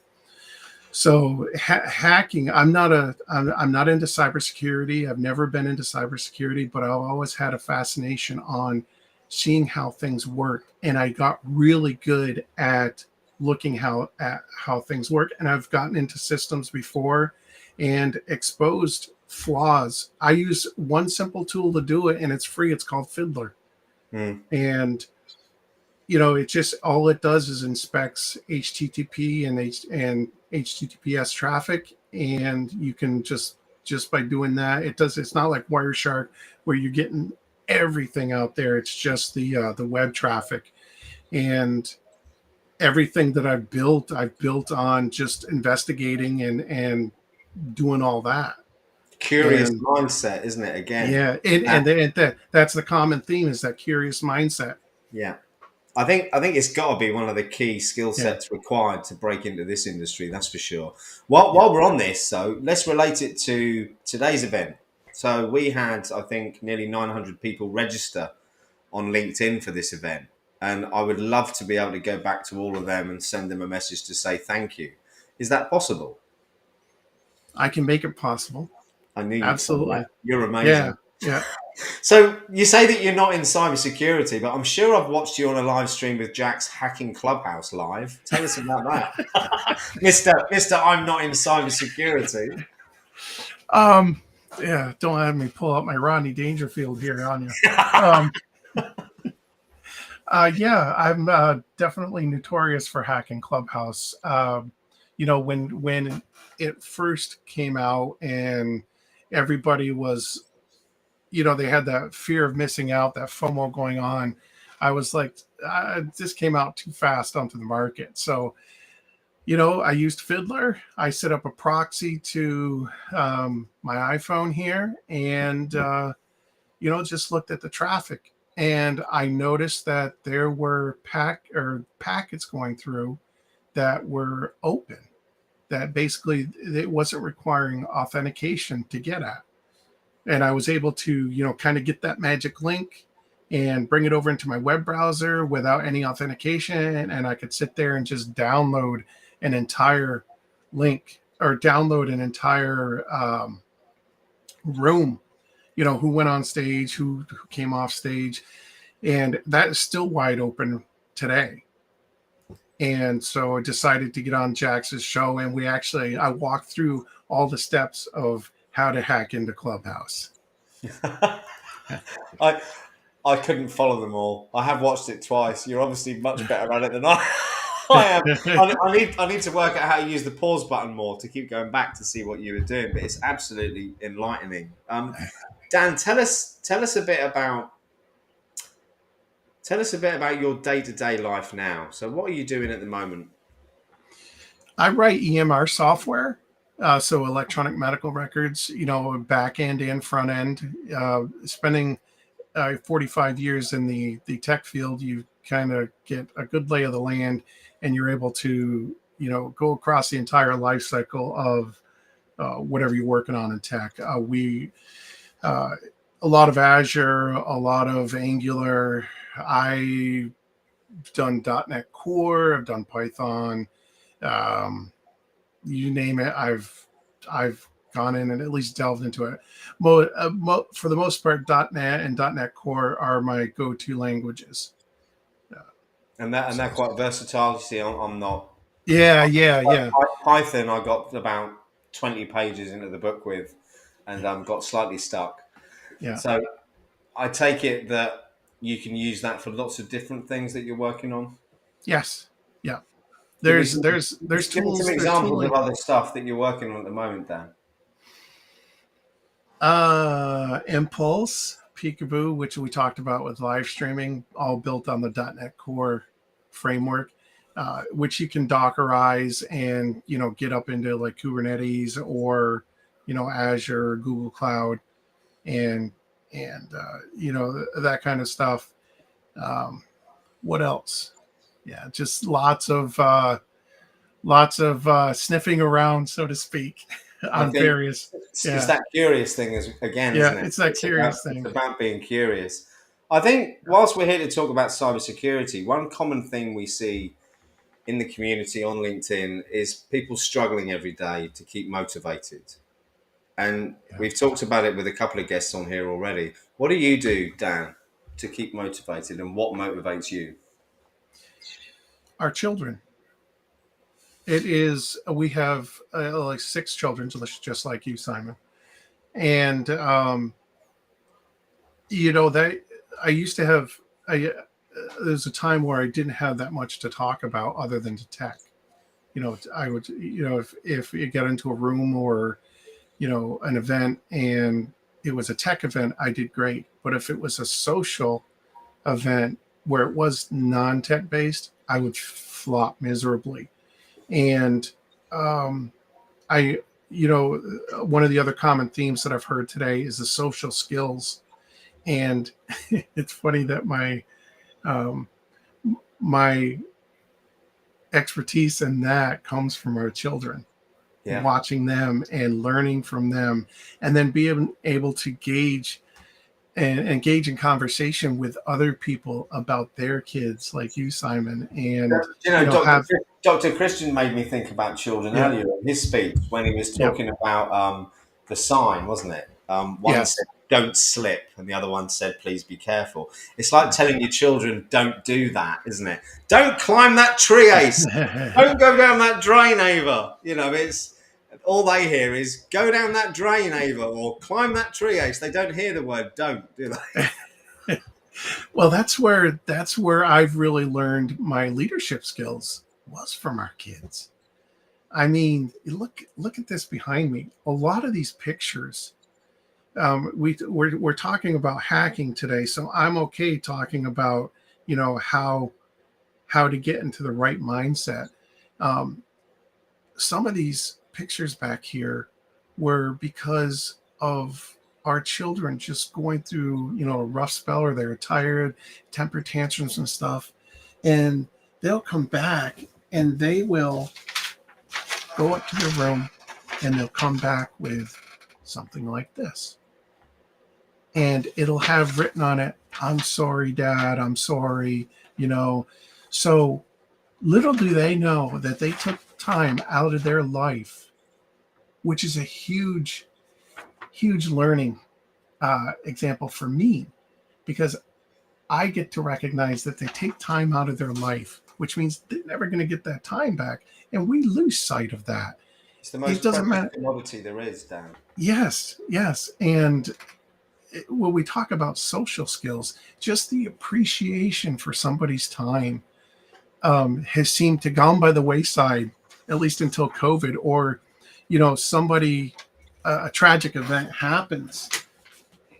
People just have lost sight of that, and our kids are the greatest teacher of that, because they come into my office here and they see all these pictures that they've drawn, and they remember those times of maybe they had a little bit of a slip or a failure, and they did something amazing and they showed up. And that is such a learning thing for me to see. It's a learning thing for them. So there's much more meaning behind here than just pictures on the wall. It gives you faith in human nature as well. Yes. Children do. And I say that especially with what's going on in the world at the moment, especially in Eastern Europe and Russia and Ukraine. And the one positive thing I will say, and it's a very difficult thing to say to draw anything positive out of this situation, is that we've seemed to have found as a world again through awful situations that sense of togetherness and that sense of willing to help people and muck in and make a difference. And I suppose, you know, if you spoke to my grandmother, that would be like the World War II mentality of people. And whilst the events are absolutely horrendous, some of the scenes we're seeing where people are selflessly giving up their time, their homes, it's amazing, and it gives you faith back in humanity, because all we see is negative stuff in the press all the time. And I'm sort of diverting a bit, but it is children who show you that we are inherently good. We're born good. I don't care what anyone says, we are. And it's through experiences, life events that turn us into who we are. And again, we've all got choices for that. You know, you've been through a load of shit, Dan. I've been through a load of shit. And yes, I messed up really badly in the past, but I've made a conscious choice not to be like that anymore. And it's back to it's possible, isn't it? And like you, my inspiration came from my children. Yep. 100%. And it's truly amazing. And honestly, I think that kind of the old school style of building relationships has become the new school. Yeah. You know, if I look back to when I was growing up, you know, you would have just people from the neighborhood coming and bringing you stuff and giving you things and taking care of everybody was taking care of everybody else. And it was getting to a point in time where you couldn't even trust the person next door because you didn't know who they were. And it's flipped around quite a bit. And especially is converted to online. You know, I trust a lot more people online that I've never met in my life, that I just see that how, you know, the good that they're doing than I do the person next door to me.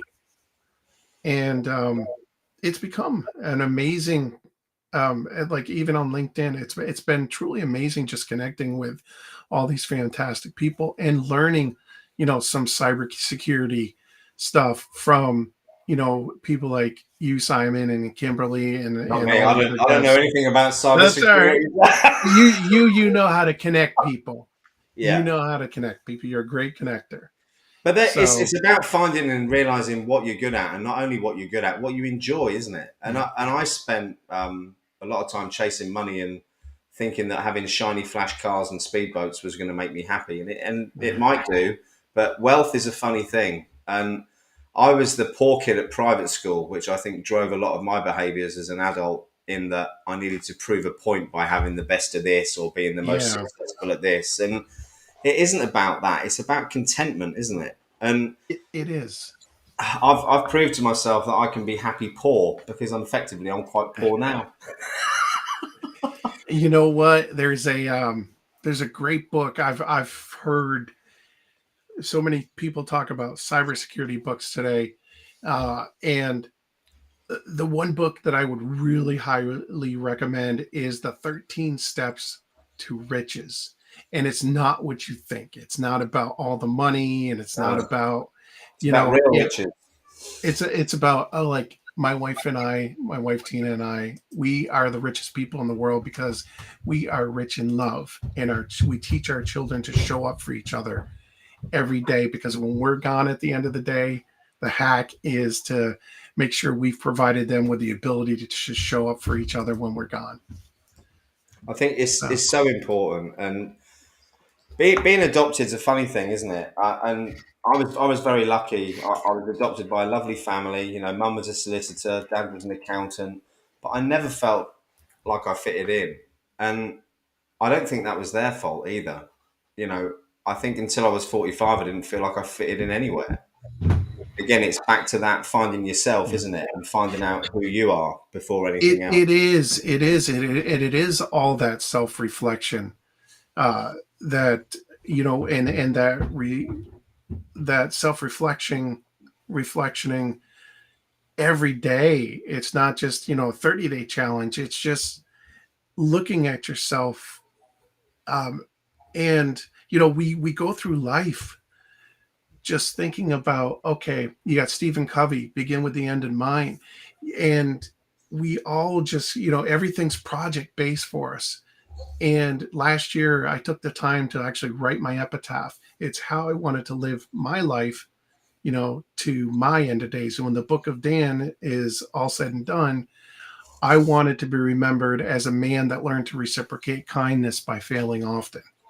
I'm doing the same. I'm trying to pen a book, not for release, but just for my children and my grandchildren. Yeah. I'm a granddad now. I think I told you, didn't I? So yes, yeah. Granddad 2 weeks ago, which is amazing. But Dan, it's been so inspiring as always, and we've already nearly run out of time. We haven't spoke about cybersecurity once, which has been a nice break, actually. And as someone just said in the chat, this is real talk, and it is real talk, and we forget that online there's people behind all of these icons and things that we see on LinkedIn. And for me, getting into the cybersecurity industry was driven by two things. One, my love of tech, like you, ever since I was younger. I was never any good at it, but I've always loved it. And secondly, it was watching the program on Cambridge Analytica about 3 years ago that reinforced the fact that I hadn't been on social media for all my adult life, and drove me even more into cybersecurity. So I was one of those awkward people who wouldn't have a Facebook account, wasn't on anywhere. Everyone used to mock me for it. Feeling a little bit smug about that right now. But equally, I've also been proved completely wrong. So I used to mock people who hung around online and had friends. But you said it earlier, Dan, I've built stronger friendships with more genuine people online than I have locally. And that isn't because I'm no good at talking to people face to face. It's because there's such a wealth of amazing people out there to connect with. I agree. Couldn't agree more. And any final words then? I'm going to play your video out when we're finished because I want to see it again, not for any other reason than that, because we've got our next guest, Thomas Marsland. I believe he's the founder of VetSec. Is that right, Thomas, before I say something wrong? If you could nod on the camera, that would be good. No, he's not. So we'll let him introduce himself because, again, I've messed that one up along with the green screen I haven't got behind me. So, Dan, it's been absolute... adaptability is key, as they say. It's been an absolute pleasure. We must catch up again soon on a one-to-one basis. But for now, Dan, thank you so much. I'll play you out with your video again, which is awesome. Everyone, Dan, thank you. Thank you, everybody. This message goes out to you.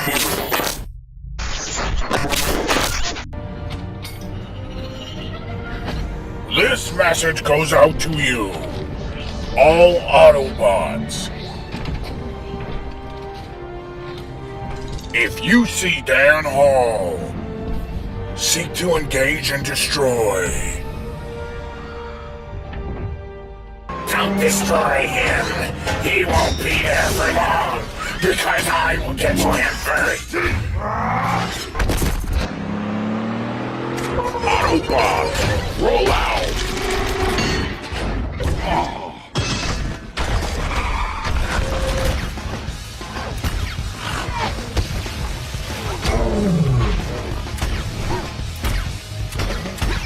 I want to be a piece of that. Hey, over here first. I want to be a piece of that. Whoa, I love that video. And look, Jax is back. Hey, Jax. Oh my God, I am back. I'm back Like and I made Thomas. it through my first 4 miles. I'm Well so done. excited. How was it? It was awesome. It's super muggy. Can you guys see like everything behind me? Yeah, Like, hold on. let me make you larger so people can see. There we go. Oh, wow. So we got all these tents. This is where I'm staying, thanks to Ryan. And you've still somehow got some kind of connection. Very nice. Awesome. I'm surprised I have a connection. I just wanted to hop on and see. You guys are crushing it. Kimberly, you look amazing. You're a natural. She is a natural. Oh, thanks, Not Jack. that I've let her get a word in edgeways, which I am going to change on this one. I promise, Kimberly. I'm so good at talking over people, it's untrue. Thomas, you've been waiting in the background now very patiently, well over your allotted time, sir. It's an absolute pleasure to meet you. I've already introduced you incorrectly. So how about I bring you up on the screen and let you tell everyone a bit about who you are and what you do first? Yeah, absolutely. Thanks, everybody, for having me out today. I am over at VetSec. I'm the board chair.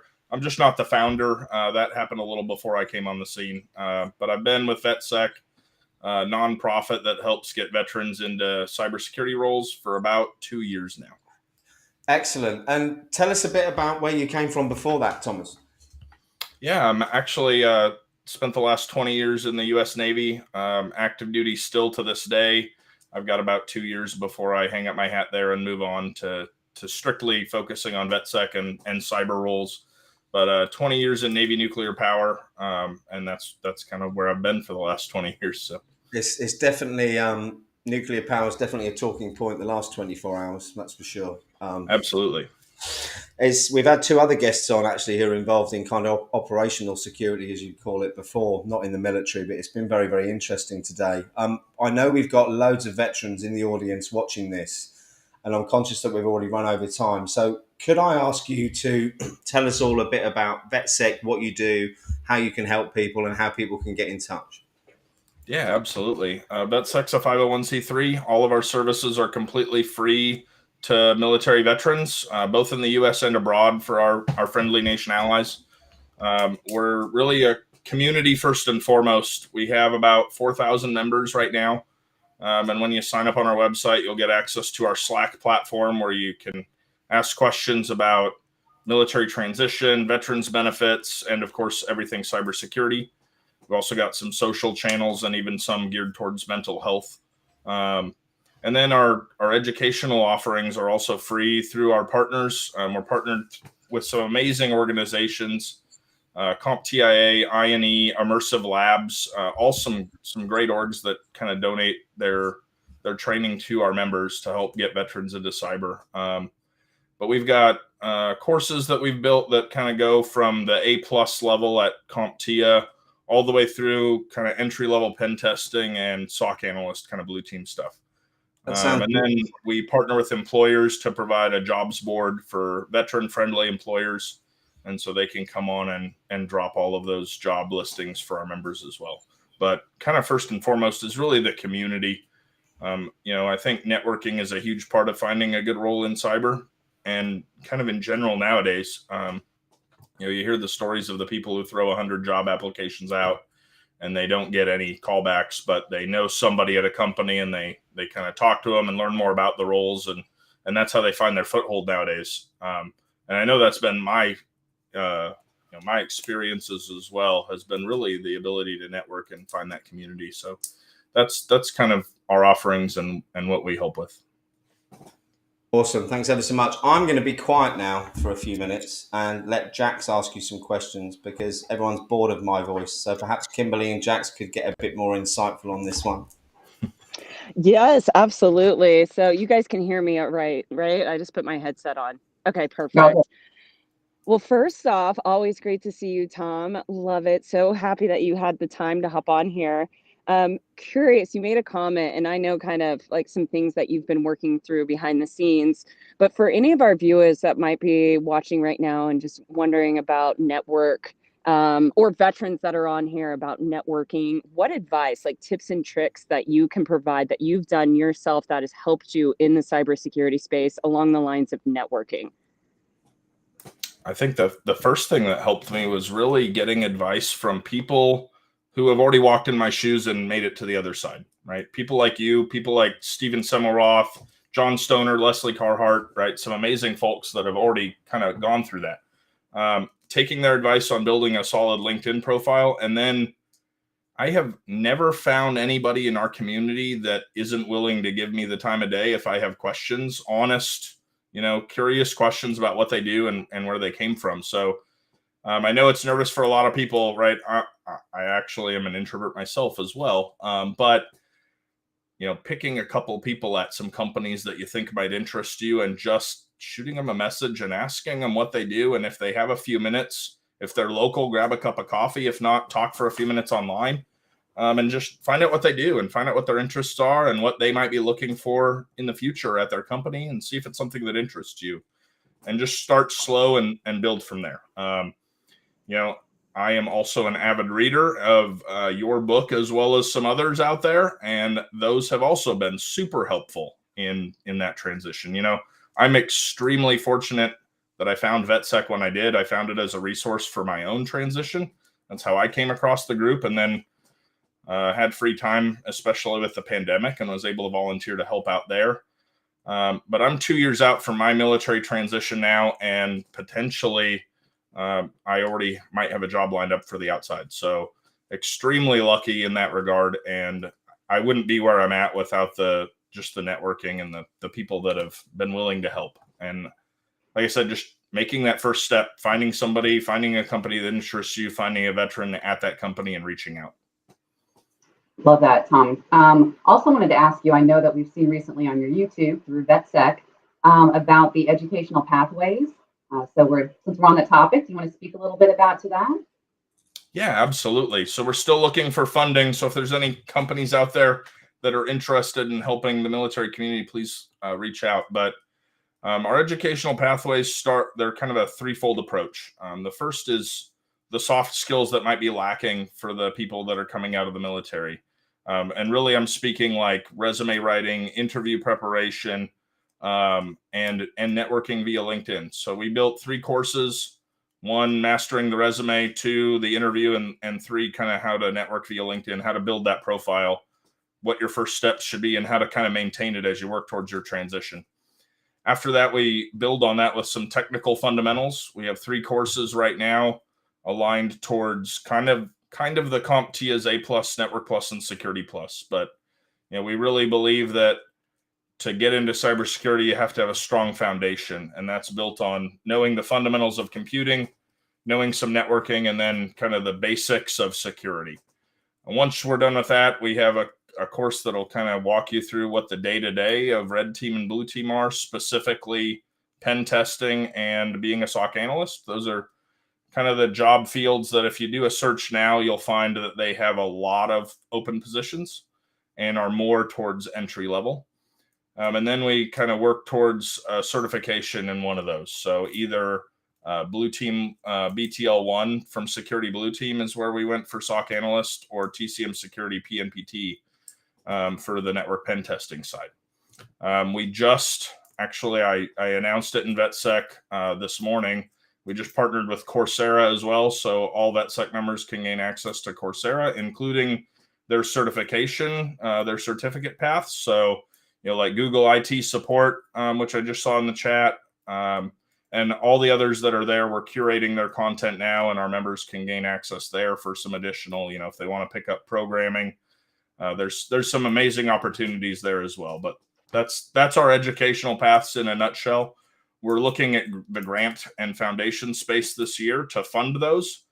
But the courses are completely free, except for the kind of the upper level, the PNPT and the BTL1.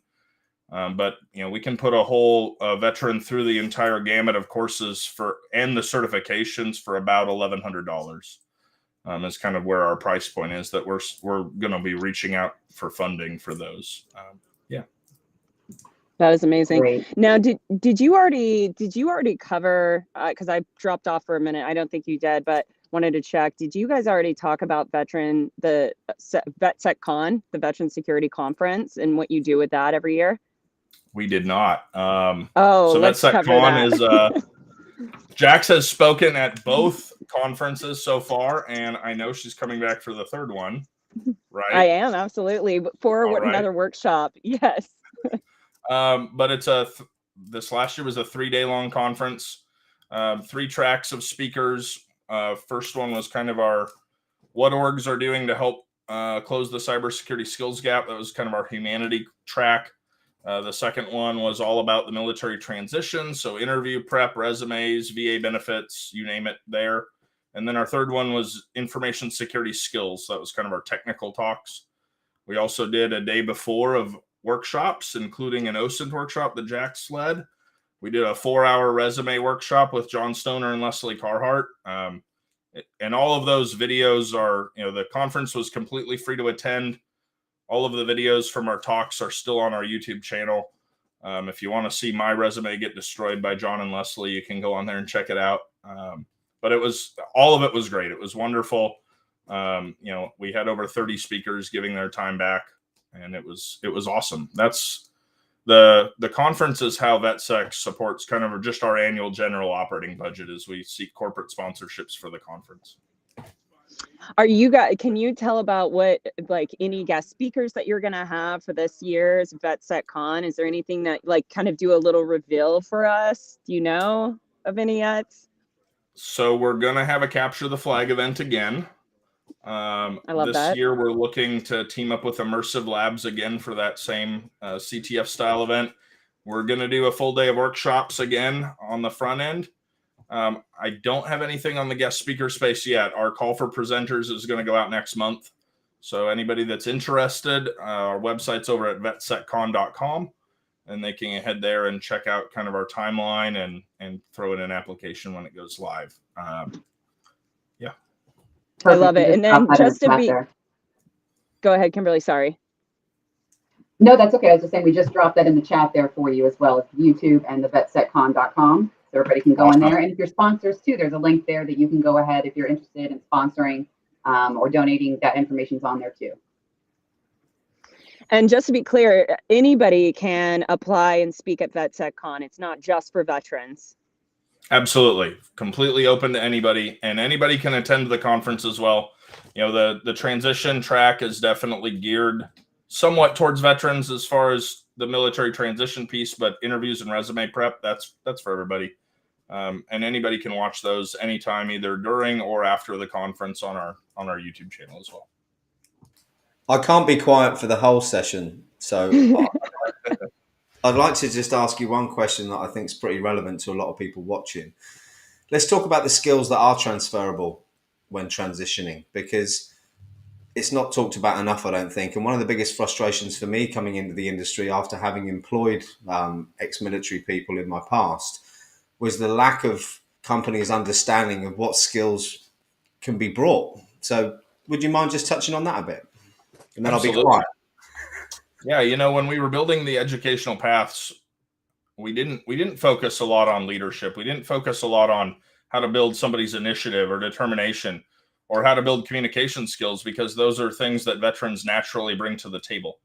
From the very junior enlisted level all the way up, veterans have had to learn how to do their job while they're doing the job, sometimes without formal education. They bring a ton of the ability to communicate up and down the chain of command. They bring a lot of determination and resiliency of being able to overcome obstacles, train themselves, and go get the job done. So I think the military member is very well suited. And I think one of the roadblocks they do have is sometimes they don't even realize what skills they have that are transferable into cybersecurity, and finding a way to teach them how to equivocate that. You know, I had an informational interview just last week, and I was focusing all about the technical cybersecurity skills. And luckily for me, the interviewer who's looking at my resume pinged on my nuclear power experience in the Navy, and started asking me what I had done there and how transferable that was. And we went off on a completely different tangent that I wasn't even expecting about my own skills and how I didn't even realize they had matched. So, but kind of the big thing that I think every veteran, no matter the branch of service, no matter the rank they bring, is the ability to communicate, the ability to lead teams, and just the determination and resiliency to overcome obstacles. I think they're all absolutely spot on. I think there's one, you may have said it. If you did, I apologize, that I've had come up in conversations with people who run SOC centers. So their biggest frustration is a lack of critical thinking amongst their SOC analysts. Well, it doesn't take a rocket scientist to work out that military service leavers have normally got critical thinking in droves, haven't they? Absolutely. I'll be quiet now, Jax. I want to, oh yeah, no. I want to add on, I don't want us to change the subject just yet, because I definitely want to touch on what both you, Simon, and you were saying, Tom, about the transferable skills, because that is an area we've talked about. Tom, you and I have discussed this as well, about when military veterans, and really let's talk about civilians transferring from, let's say, a medical field into cybersecurity, and trying to understand and how to outline that on their resume to show that they have relative skills in the cybersecurity space, for example. So for veterans, let's take it from a veteran's lens. What advice could you give to individuals that are transitioning from the military into the cybersecurity sector for points that they could highlight on their resume that you could think of right now from your own experience? That's a great question. The thing that was successful for me, I think, was talking to people again who had already come before me. We talked about the leadership skills and everything else that a veteran brings, but really kind of you almost don't know what you don't know, right? I know that was true when I joined the military. The recruiters, got me in, and I definitely didn't know what the job I was going to be doing was. And a lot of veterans don't know what the job they're going to be doing is going to be when they get out. So finding somebody that's doing that job that you're interested in and really understanding, what's the day to day, what am I actually doing? Because it can be so abstract to them, and they're very used to seeing, I am a nuclear reactor operator on submarines in the Navy. This is what I do. This is exactly what I do. Bulleted list, right? We're very procedurally detail oriented. And so getting out and seeing those job roles being a little bit more abstract, and you're like, okay, well, I manage this network, but what am I actually doing? I think a lot of things that we see crossover for directly map to the GRC space in cyber. People that military police, people that did any kind of analyst roles, right, or auditing roles in the military where they were having to check the operation of something against a procedure, like that directly maps into auditing. And I think a lot of people don't realize those spaces. You get the people that come from the Signal Corps or the Navy crypto space, and those are clear. They map directly to Red Team or to Intel analysts. But I think the other roles, like the military police roles, the investigative roles, those map very well into forensics, into auditing, and that whole area.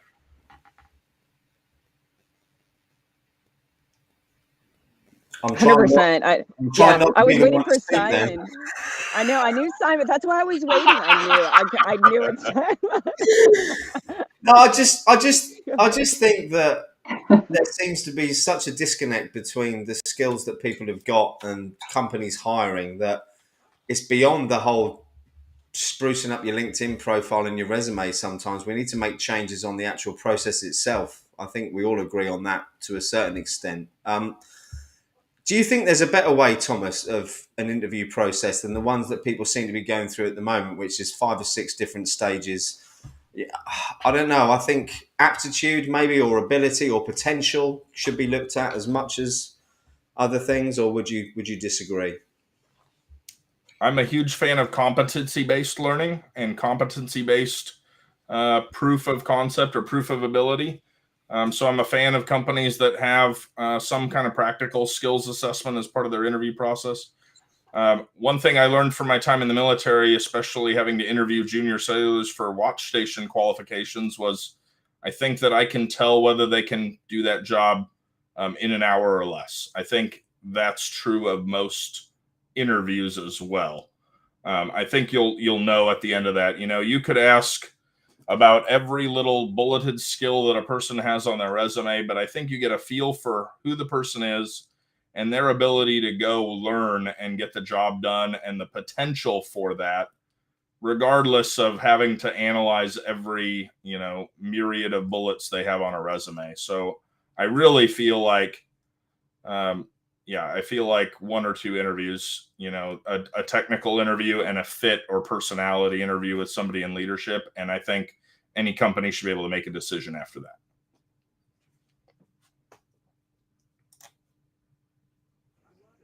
I'm trying to see if Kimberly has a question for our bust in.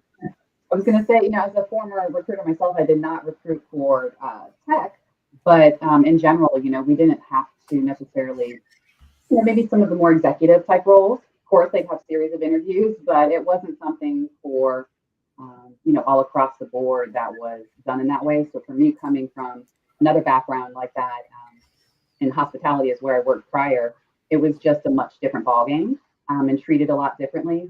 And I also tell people it was very hard for me coming in to look at things and everyone says, oh, well, this is just in this industry, you don't look at all of those requirements. You only need about 40%, maybe 60%. And that was just, it's just a new thing for people that are not coming from that or don't understand that concept. because where I came from, if we had something in requirements, that's legal and compliant. You don't have a choice in that. If someone does not meet that requirement, it's as black and white as that. They cannot be hired. Doesn't matter how bad the hiring manager wants it, or the other person above that may want it, but that person has to go through the process, or we have to just draft a whole new requisition, close down the original. It's a big process. So it's a really hard thing to get over. And I'm almost like, well, companies put that out there. Why is that something that's even done? Which is a whole other conversation in itself. We know people want to try to get the best that they can for their, who they're hiring, but it's hard as a candidate, I think, coming in like that from other industries or other areas, even like the military, where things are so black and white and so strict. You know exactly what you're looking at. Hard coming into this space like that. So that's really interesting, Kimberly, because I read a paper. I've never put a service leaver and that kind of mindset together before. A paper I read a few months ago was about the differences between men and women when they apply for jobs. And the research that I read that had been done is that men will apply for a job when they've only got 40% of the boxes ticked on the kind of list that people need, whereas women like to see about 80%. But you can't just say it's a gender thing. It's clearly a mentality thing as well, or a mindset thing, isn't it? So you've opened my eyes to that.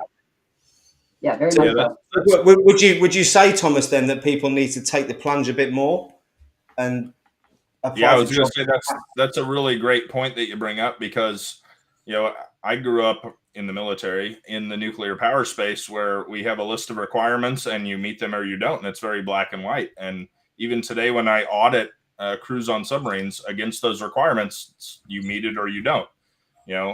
We always joke that in progress means nothing to me. You either have the qualification or you don't. I don't care if you're working on it. That means you don't have it, right? And I think that's true of a lot of military that are coming out looking at job requirements. You see the preferred qualifications and then you see the minimum required. And I don't think many of them realize that even if you don't have all the minimums, you can still apply and you still actually might get an interview on it. Especially if you've networked with those people in that company ahead of time. So yeah, absolutely, Simon. If you think you can read the job description and you say, yeah, I might not have most of these, but I could do this job, go apply for it. Thank you. Jax, yeah, and networking. I do. Yeah, networking. I want to touch on that and the importance of it, because I think in the military, well, at least from my experience, my POV, we weren't taught networking on the civilian side. And so sometimes you leave the military and you're trying to transition into civilian sector and try to get a job going through these routes of just applying online without reaching out and knowing somebody within that organization. So I definitely would encourage any veterans that are listening to this, or anybody that's struggling to try to get a job in the cybersecurity space. It's hard. It's not just you. It's definitely challenging, and it's all about your network and networking. So your network is your net worth. And so getting out there, meeting others, and then for the veteran space, definitely go to VetSecCon. It's VetSecCon, or is it VetSec.org, Tom? VetSecCon? The conference is VetSecCon. The website is veternsec.org. Veternsec.org. Thank you. Veternsec.org. Definitely go there if you're a veteran. Get plugged in. There's a Slack channel. You can have help with resumes, mentorship, networking, and then definitely start building your network. If you're in the transition space, start networking. Kimberly, I'm going to use you as an example. The reason that Kimberly and I know each other is because she reached out to me and she asked me if she could do my header on my LinkedIn business page. She didn't ask for anything else. That was it. And then and I was completely blown away. I didn't know her from Adam. She reached out and she offered to assist me and donate her time. And from that day on, we've just been talking. And now I'm like, wow, she wants to give to me. I want to give to her. So reach out and build your network on that. Because Tom, how did you and I meet? Well, VetSecCon. Yes, that's right. It was VetSecCon. It was VetSecCon, but wasn't it through John Helmus? Yes, John Helmus. And I met him through VetSecCon. So yeah, there you go. And do you know, and the reason that I wrote my book, just so everybody knows how this all works, the reason that the book Cybersecurity Career Master Plan was written is because I met John Helmus at VetSecCon, who knew Dr. Gerald Auger, the founder of Simply Cyber, who then asked me if I wanted to write a book with him, all because of networking, all because of VetSecCon.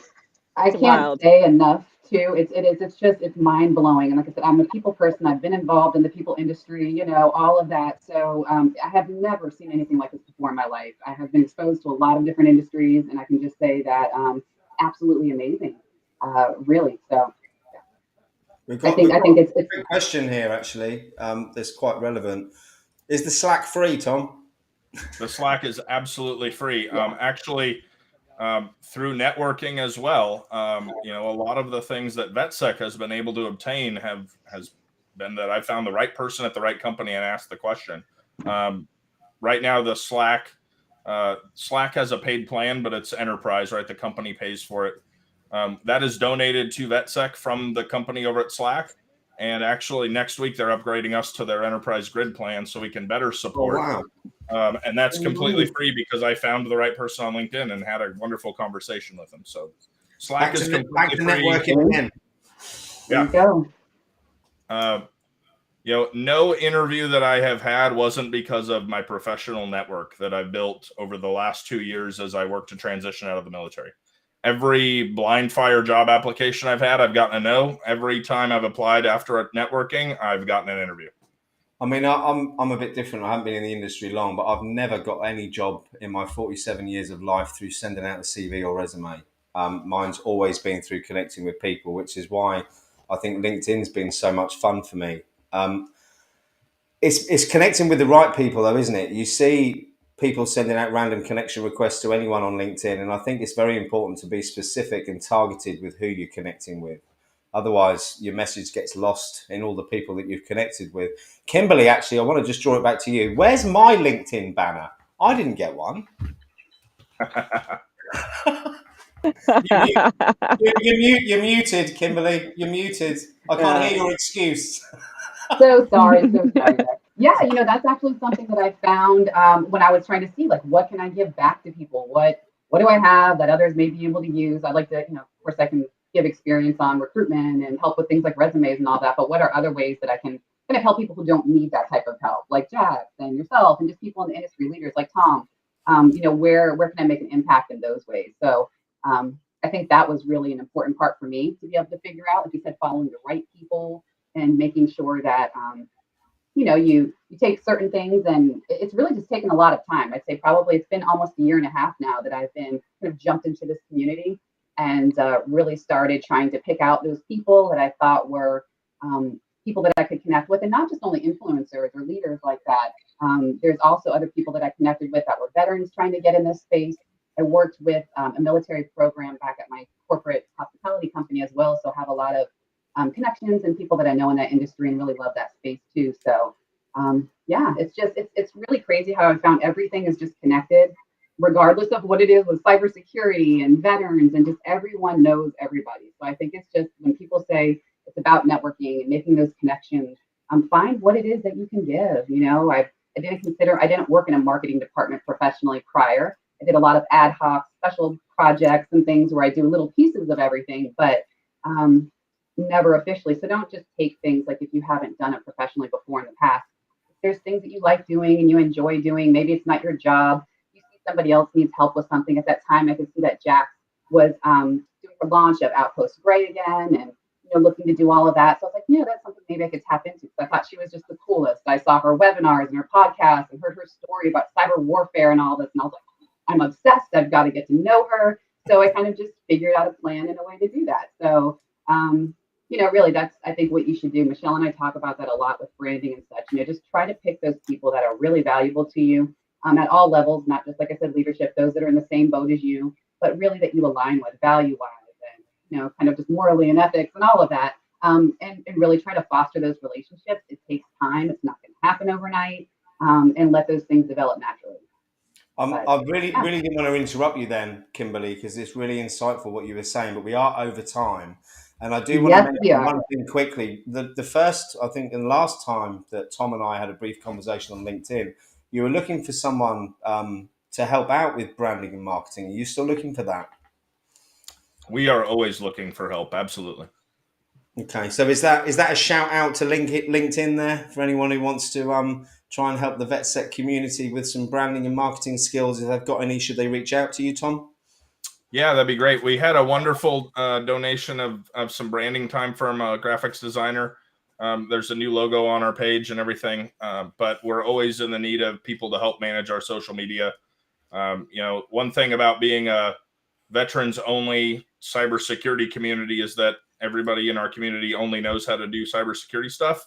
So we're always looking for those other skills. Absolutely. Awesome. Should they connect with you on LinkedIn then, Tom? Like send you a direct message, or what's the best way to connect? Absolutely. Connection with a note is wonderful, and a message is Okay. fantastic. I love the way you mentioned the connection with a note there, because I think we all get the blind requests that most of us ignore. Again, it's that rapport building, isn't it? That going that step further to try and engage with people. Thomas, it's been an absolute pleasure. I'm conscious we've run out of time. Love to catch up with you again. Thank you for coming on and sharing your story with everyone. It's much appreciated. Absolutely. You're the Thank best, you Tom. so much for having me around. I'll catch you guys later. It's been a pleasure. Right, I'm now going to try and do one of the Simon special multitasking things. When I press a video button, try and take Tom off the screen and bring our next guest on. So if we all disappear, we'll be back with you shortly. Tom, thank you so much. I've just got to find where the video is. Here we go. Oh, just. Chris Foulon, how are you, sir? Yay! What's up, Chris?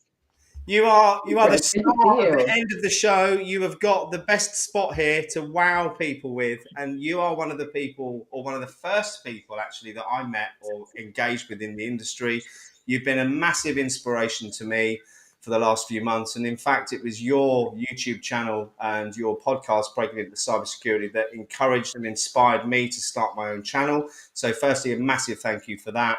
Please tell everyone who doesn't know you who you are. KevTech obviously does, because he's called you his buddy. But tell everyone who you are and where you've come from. Well, first of all, that just gave me goosebumps. So I appreciate the kind words. Hi, I'm Chris. I'm Chris. I really don't like to talk about myself, but I started a podcast over here, Breaking Into Cybersecurity, and we also do CISO Thursdays. And I also love helping to grow and develop people. So love coaching. So I also have a little coaching practice called CPF Coaching. And So what's day-to-day job, Chris? What do you do for a day job at the moment? my job is that I currently work for an F10 fintech as a senior cybersecurity manager. So in the day job, protecting and serving and trying to ensure that no threat actors are getting into your finances. And then on the side, I'm a podcaster, a marketer, a coach, a father, a little bit of everything. Which one's the favourite? Excluding the father, because if you don't say that, you get shot. I must say it's a tie between being a podcaster and being a cybersecurity professional. Because on one hand, I'm doing what I love doing, and then on the other hand, I'm inspiring more people to join the industry. Well, you certainly are, and you've certainly inspired me. Please tell us what you're going to talk about today. Well, I think what I chose to talk about today, and unfortunately I've been so busy I haven't seen what previous speakers have mentioned before, but I wanted to talk about strategies for career transition, because we have a lot of people that are interested in breaking into cybersecurity. We have a lot of people that want to get into the industry, but they might not know exactly what. So let me share my screen here if we can figure this out. I should be able to, if you click the share button, I should get the option to bring that on screen. But if you've missed my technical disasters so far, my green screen's fallen down behind me halfway through the show. I keep randomly cutting people off because I can't stop clicking buttons. But apart from that, it's gone really well.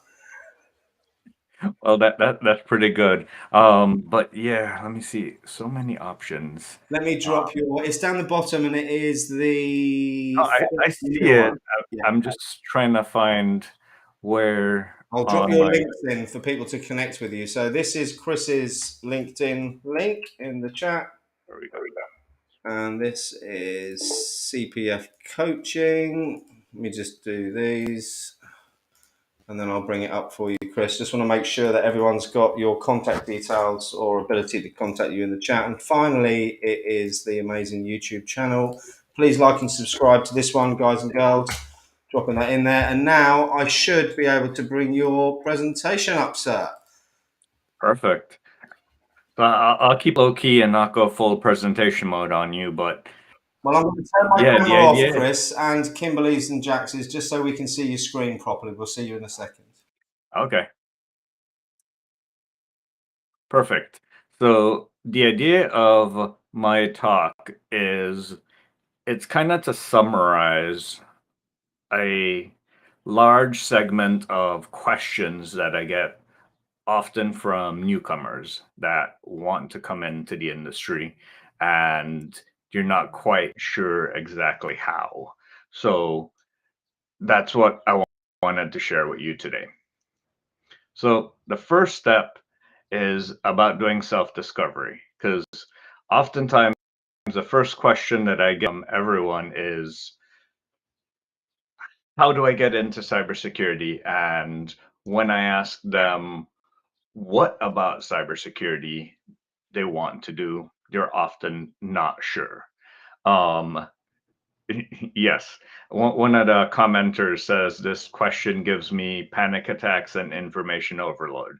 And that's exactly why we need to do self-discovery, because you need to try to figure out what exactly about the industry that you like before you can really target your search. And like Simon was mentioning at the end of following up on the last episode, was that for the most part that he's never gotten a job from putting in a CV. And most of the times that's because he's having that conversation. And when they ask him why he wants this specific role, he can really answer that. So, do the self-discovery. Where can we do the self-discovery? Well, there's a couple tools that I like to recommend. The first of this tool is the NIST NICE framework. The NIST NICE framework. And I'll share the link with you so that you can use it. But one of the cool things about this is that it allows you to look at the different roles within cybersecurity. They've broken it down for you. They've shared ways that you can look at some different roles.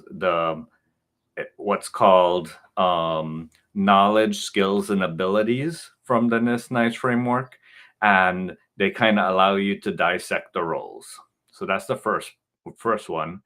The second one, and it might be limited to the US, so for the international audience, sorry there, is called CyberSeek. And with CyberSeek, it also kind of helps you with your exploration of maybe some of the skills and competencies that you have and helps guide you in that search. So that's cyberseek.org. And again, I'll share the link in the chat for you. But check it out because it kind of helps guide you on some of that self-discovery so you don't have a panic attack when someone does it for you. So the next thing is, so you've done the self-discovery, you kind of figured out, yeah, I like this role or this role. First thing to figure out is what are the pros and cons of each of the roles. So figuring out from yourself, where do you have strengths? Where do you have weaknesses? Or potentially looking at the roles, where do the roles do something that you hate? For example, I looked at a SOC analyst role and saw that they sit in front of the screen and they triage alerts all day. And I'm like, nope, not doing that job. And that quickly ruled it out for me because I had trauma from my help desk days where I did exactly that. And I much prefer to be a little more interactive with my roles. So you might like it. That's kind of for you to figure out. So the next thing is doing research on the current roles that you like by asking individuals. So that's asking potentially a SOC analyst role, or a kev tech role, a kev tech, why they like a certain role. And when you ask them the pros and cons or a day in the life of, you get to evaluate whether you like that role or not. And that will potentially help you either fall in love with a certain role or help you rule out the role. The next thing that I'm going to share is doing this gap assessment. So once we've narrowed down the role that to one that you like, I hate saying the role all the time, so I'm gonna stop saying that. Once you figured out what you want to do, now you want to do a gap assessment. You want to go back to the NIST cyber framework, for example, or CyberSeek, and see what skills and competencies they list for that specific job that you like, that career that you like, and see how you stack up to that. What you want to do is also, maybe when you were doing those informational interviews, take notes from the individuals. Did they say, oh yes, you need to talk to people all the time, you need to be able to research things all the time? These are all skills and competencies that a hiring manager is going to ask you about, and you need to be able to talk to them. So have all these written down, and then you can just do I have this, I don't have this list. And then as you create that list, you can see, do you have more or less of them?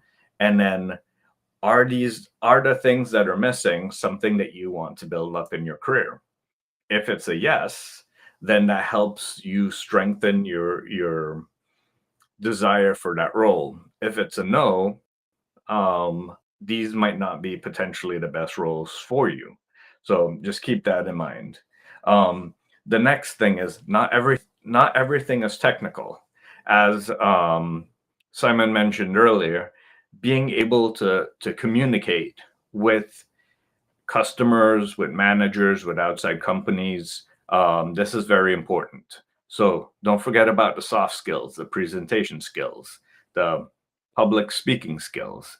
Those are all very important when it comes to looking at whether you want to do something. The next thing is, how can you close the gaps that you've identified? Is this something you can do on your own?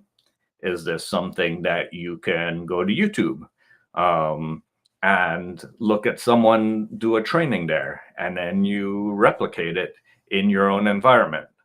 Is this something that you have to volunteer at an online website like infosec.live and help them out with their marketing? Or is this something that you want to try on your own, like starting up your own community like Simon did, so that he could get those skills and competencies? You figure out how you want to close the gap for that specific item. Now, the last thing, networking for your new career. This, I feel like, is the most important one. And Simon, coming out of the last talk, mentioned how, again, he never used a CV for a role because he's always networking. He's always talking to individuals and meeting new people. While your resume might lack experience, if you're talking to the right people, it doesn't matter, because you can impress them in other ways. There's what someone mentioned this week, what was called individuals that are resume sensitive. And that means that typically you've had roles or you've taken on opportunities where you can't really quantify or articulate what you did and the impact that you had in a resume, in an online application. One of our commenters mentioned it's who you know and not what you know. And yes, that's often important. You also have to be able to back up your game as well. But who you know is very important for getting the role. And taking the human approach.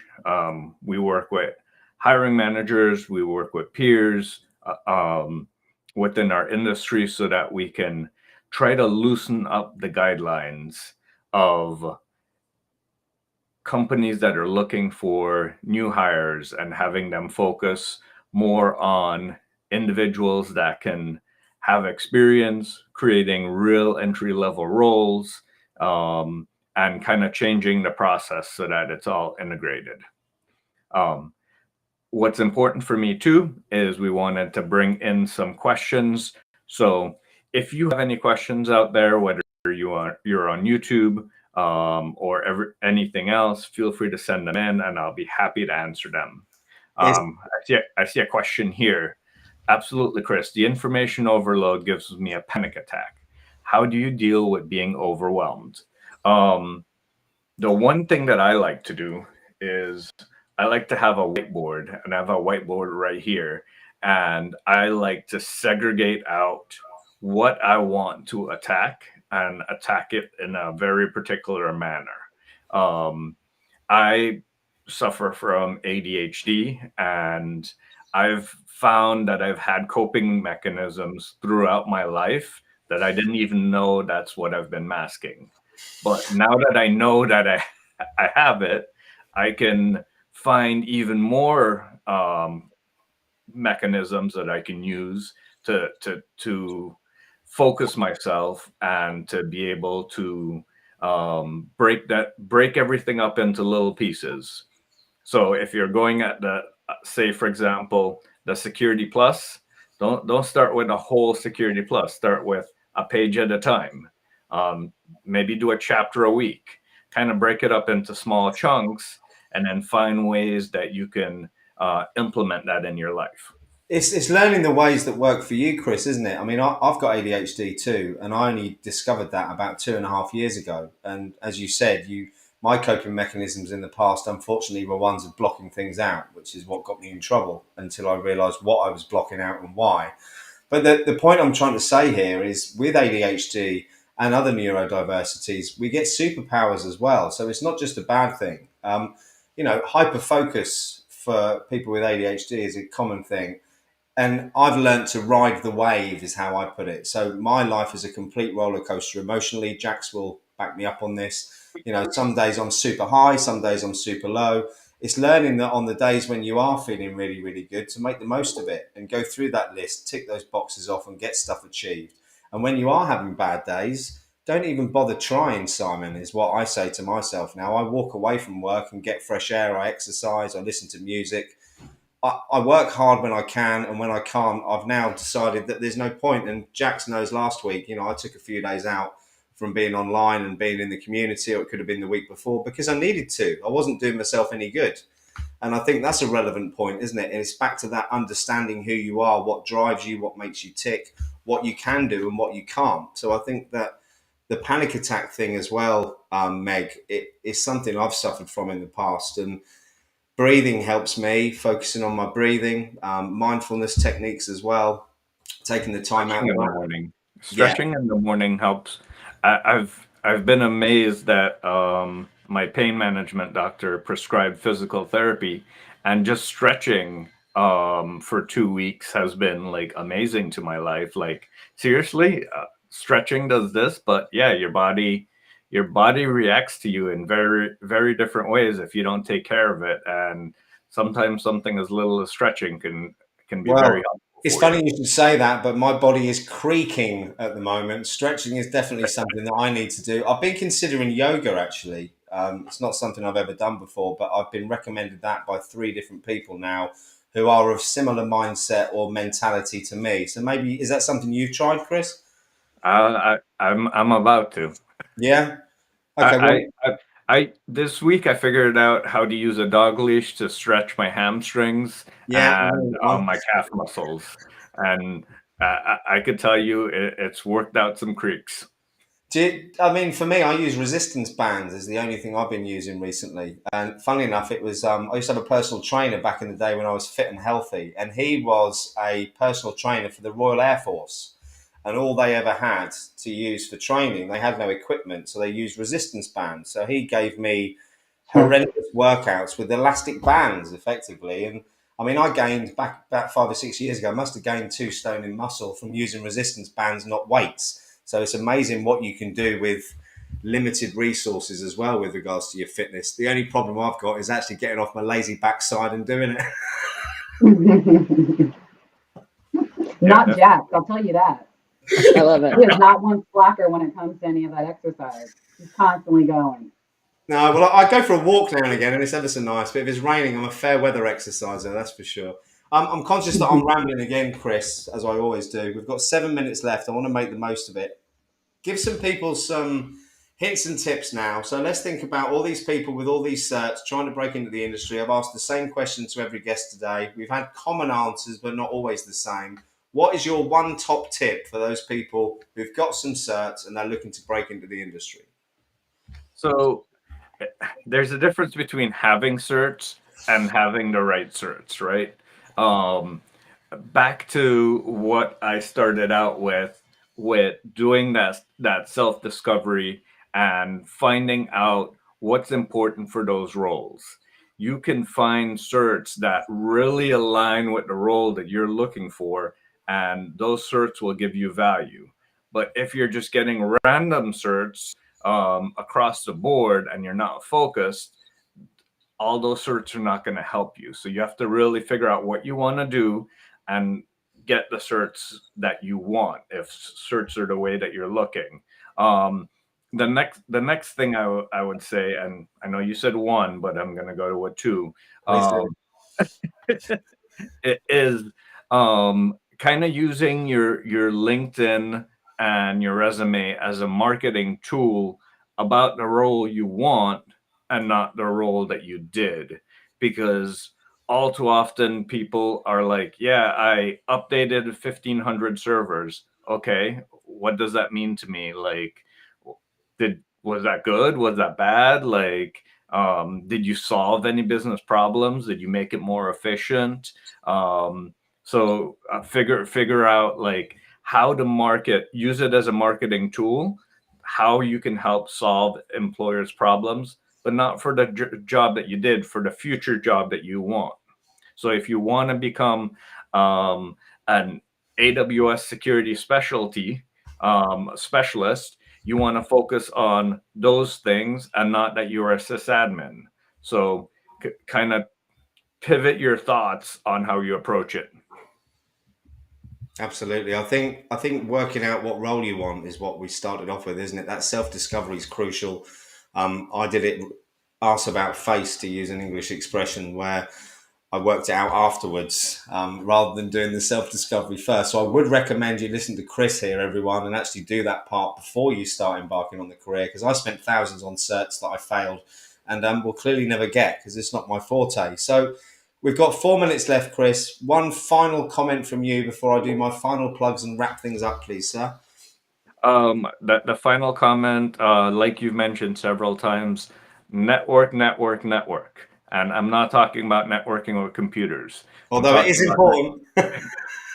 I'm talking about networking with people. The hiring managers, the peers at future companies, essentially people in this industry. You want to network with them and you want to be able to have a two-way conversation with them. If you're always taking from them, it's not a good relationship. You have to be able to give and to get. Absolutely. Chris, okay, I have a quick question. Okay, one thing before you hop off, because I kept coming in and out, unfortunately. But what is one thing, one takeaway, Chris, that you can give to the viewers right now, that for individuals that are trying to break into the industry, if there's one word of advice that you could give them to help them trying to get into the industry, what would that be? Persistence. Yeah, That is one amazingly I love relevant that. as well. And my favorite is tenacity. I like that one. Very similar to perseverance. And I'd like to add one as well, patience. I think that's something I've learned myself too. All This the is so P's. hard. Yeah. So hard. Take time. Yes. I think patience is definitely the one a lot of our audience are feeling the strain with at the moment. And look, everyone, we're nearly out of time, and I want to do a couple of quick plugs at the end. Chris, thank you so much for taking the time and sharing with us today. It is much appreciated, and we must catch up soon, sir. Thanks, Chris. Take care. Thanks, Chris. Okay, just me and the ladies. So everyone who's been watching, thank you so much for taking your time out to watch this today. We hope you've enjoyed it, but there are a couple of things I want to do before we go.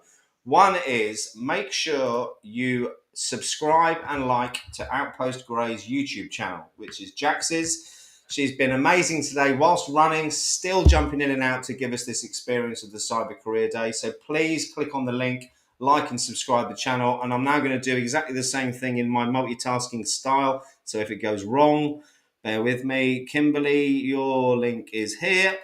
And also Cybersecurity Central. Kimberly, you have been absolutely amazing today. Thank you so much for taking the time out as well.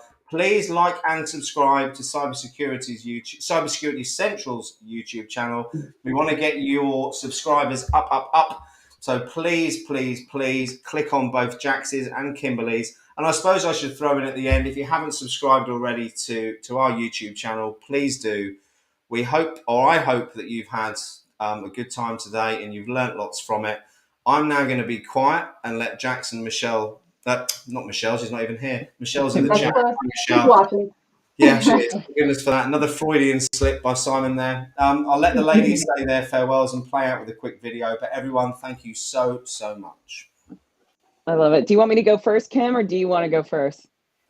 Sure, I'll go first. I'll let you wrap it up. This was your original event to your co-hosting. I'm just jumping in, but really appreciate you guys for thinking of me, and happy I was able to come on and help today. And really just great cast again, or great panel that we had lined up today. So much information. Check those links. We dropped everything in there, and I'm sure Simon will have information too on InfoSec Live and the community on all this. So yeah, just very exciting. Thank you again. And a big, huge thanks to Kimberly for stepping in as the special guest co-host. Couldn't have done it without you girls. So we literally got her wrangled in less than 24 hours. We kind of volunteered her without her knowing, and she did it. So you're amazing. Thank you, Kimberly. And yes, go subscribe to her. We need 100 followers on Cybersecurity Central so she can get a customized name, her and Michelle. Yeah. So go hit subscribe. Exactly. Thank you. To add to what Simon said, not only subscribe to InfoSec Live, but please, it would mean the world to us if you shared this video out with others. And then also, if you know any speakers or you yourself would love to speak at one of the Cyber Career Days, or you would love to sponsor one of the Cyber Career Days, reach out to Simon, contact him, because we're going to be doing another one here in the next coming months. And I'm telling you, it's going to always be bigger and better than the last one. So thank you all for showing up. Always. I love you guys. One thing quickly, we have already got a sponsor for our May event, but I can't tell you who it is. But I can't tell you who it is yet, but I will be next week. I'm meeting with the CEO of the firm next week. It's a groundbreaking new product that helps people map out and decide what career path, if any, to take in cybersecurity. It's something that I think the industry's been missing. It's something I've tried to work on building myself and failed at because I don't have the resources. So to come across someone who not only wants to sponsor us, but it seems like they've invented what I've been looking for the last 2 years, I am super excited. Ladies, it's been amazing. I do have a special video I put together to play us out, but I'm not going to use that because Dan Hall put together such an awesome video for us earlier. Jax, I'm not sure if you saw this, but everyone, thank you. I'm going to play out with this and we'll see you all soon. Like and subscribe. Bye. This message goes out to you.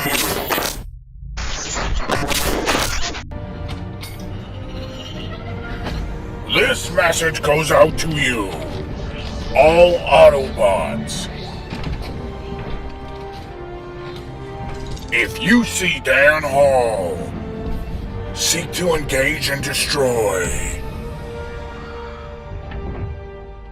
don't destroy him, he won't be there for long, because I will get to him first.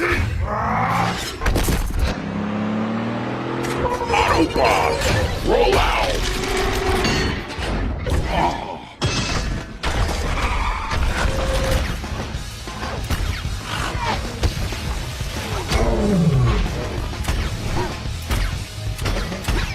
I want to be a piece of that!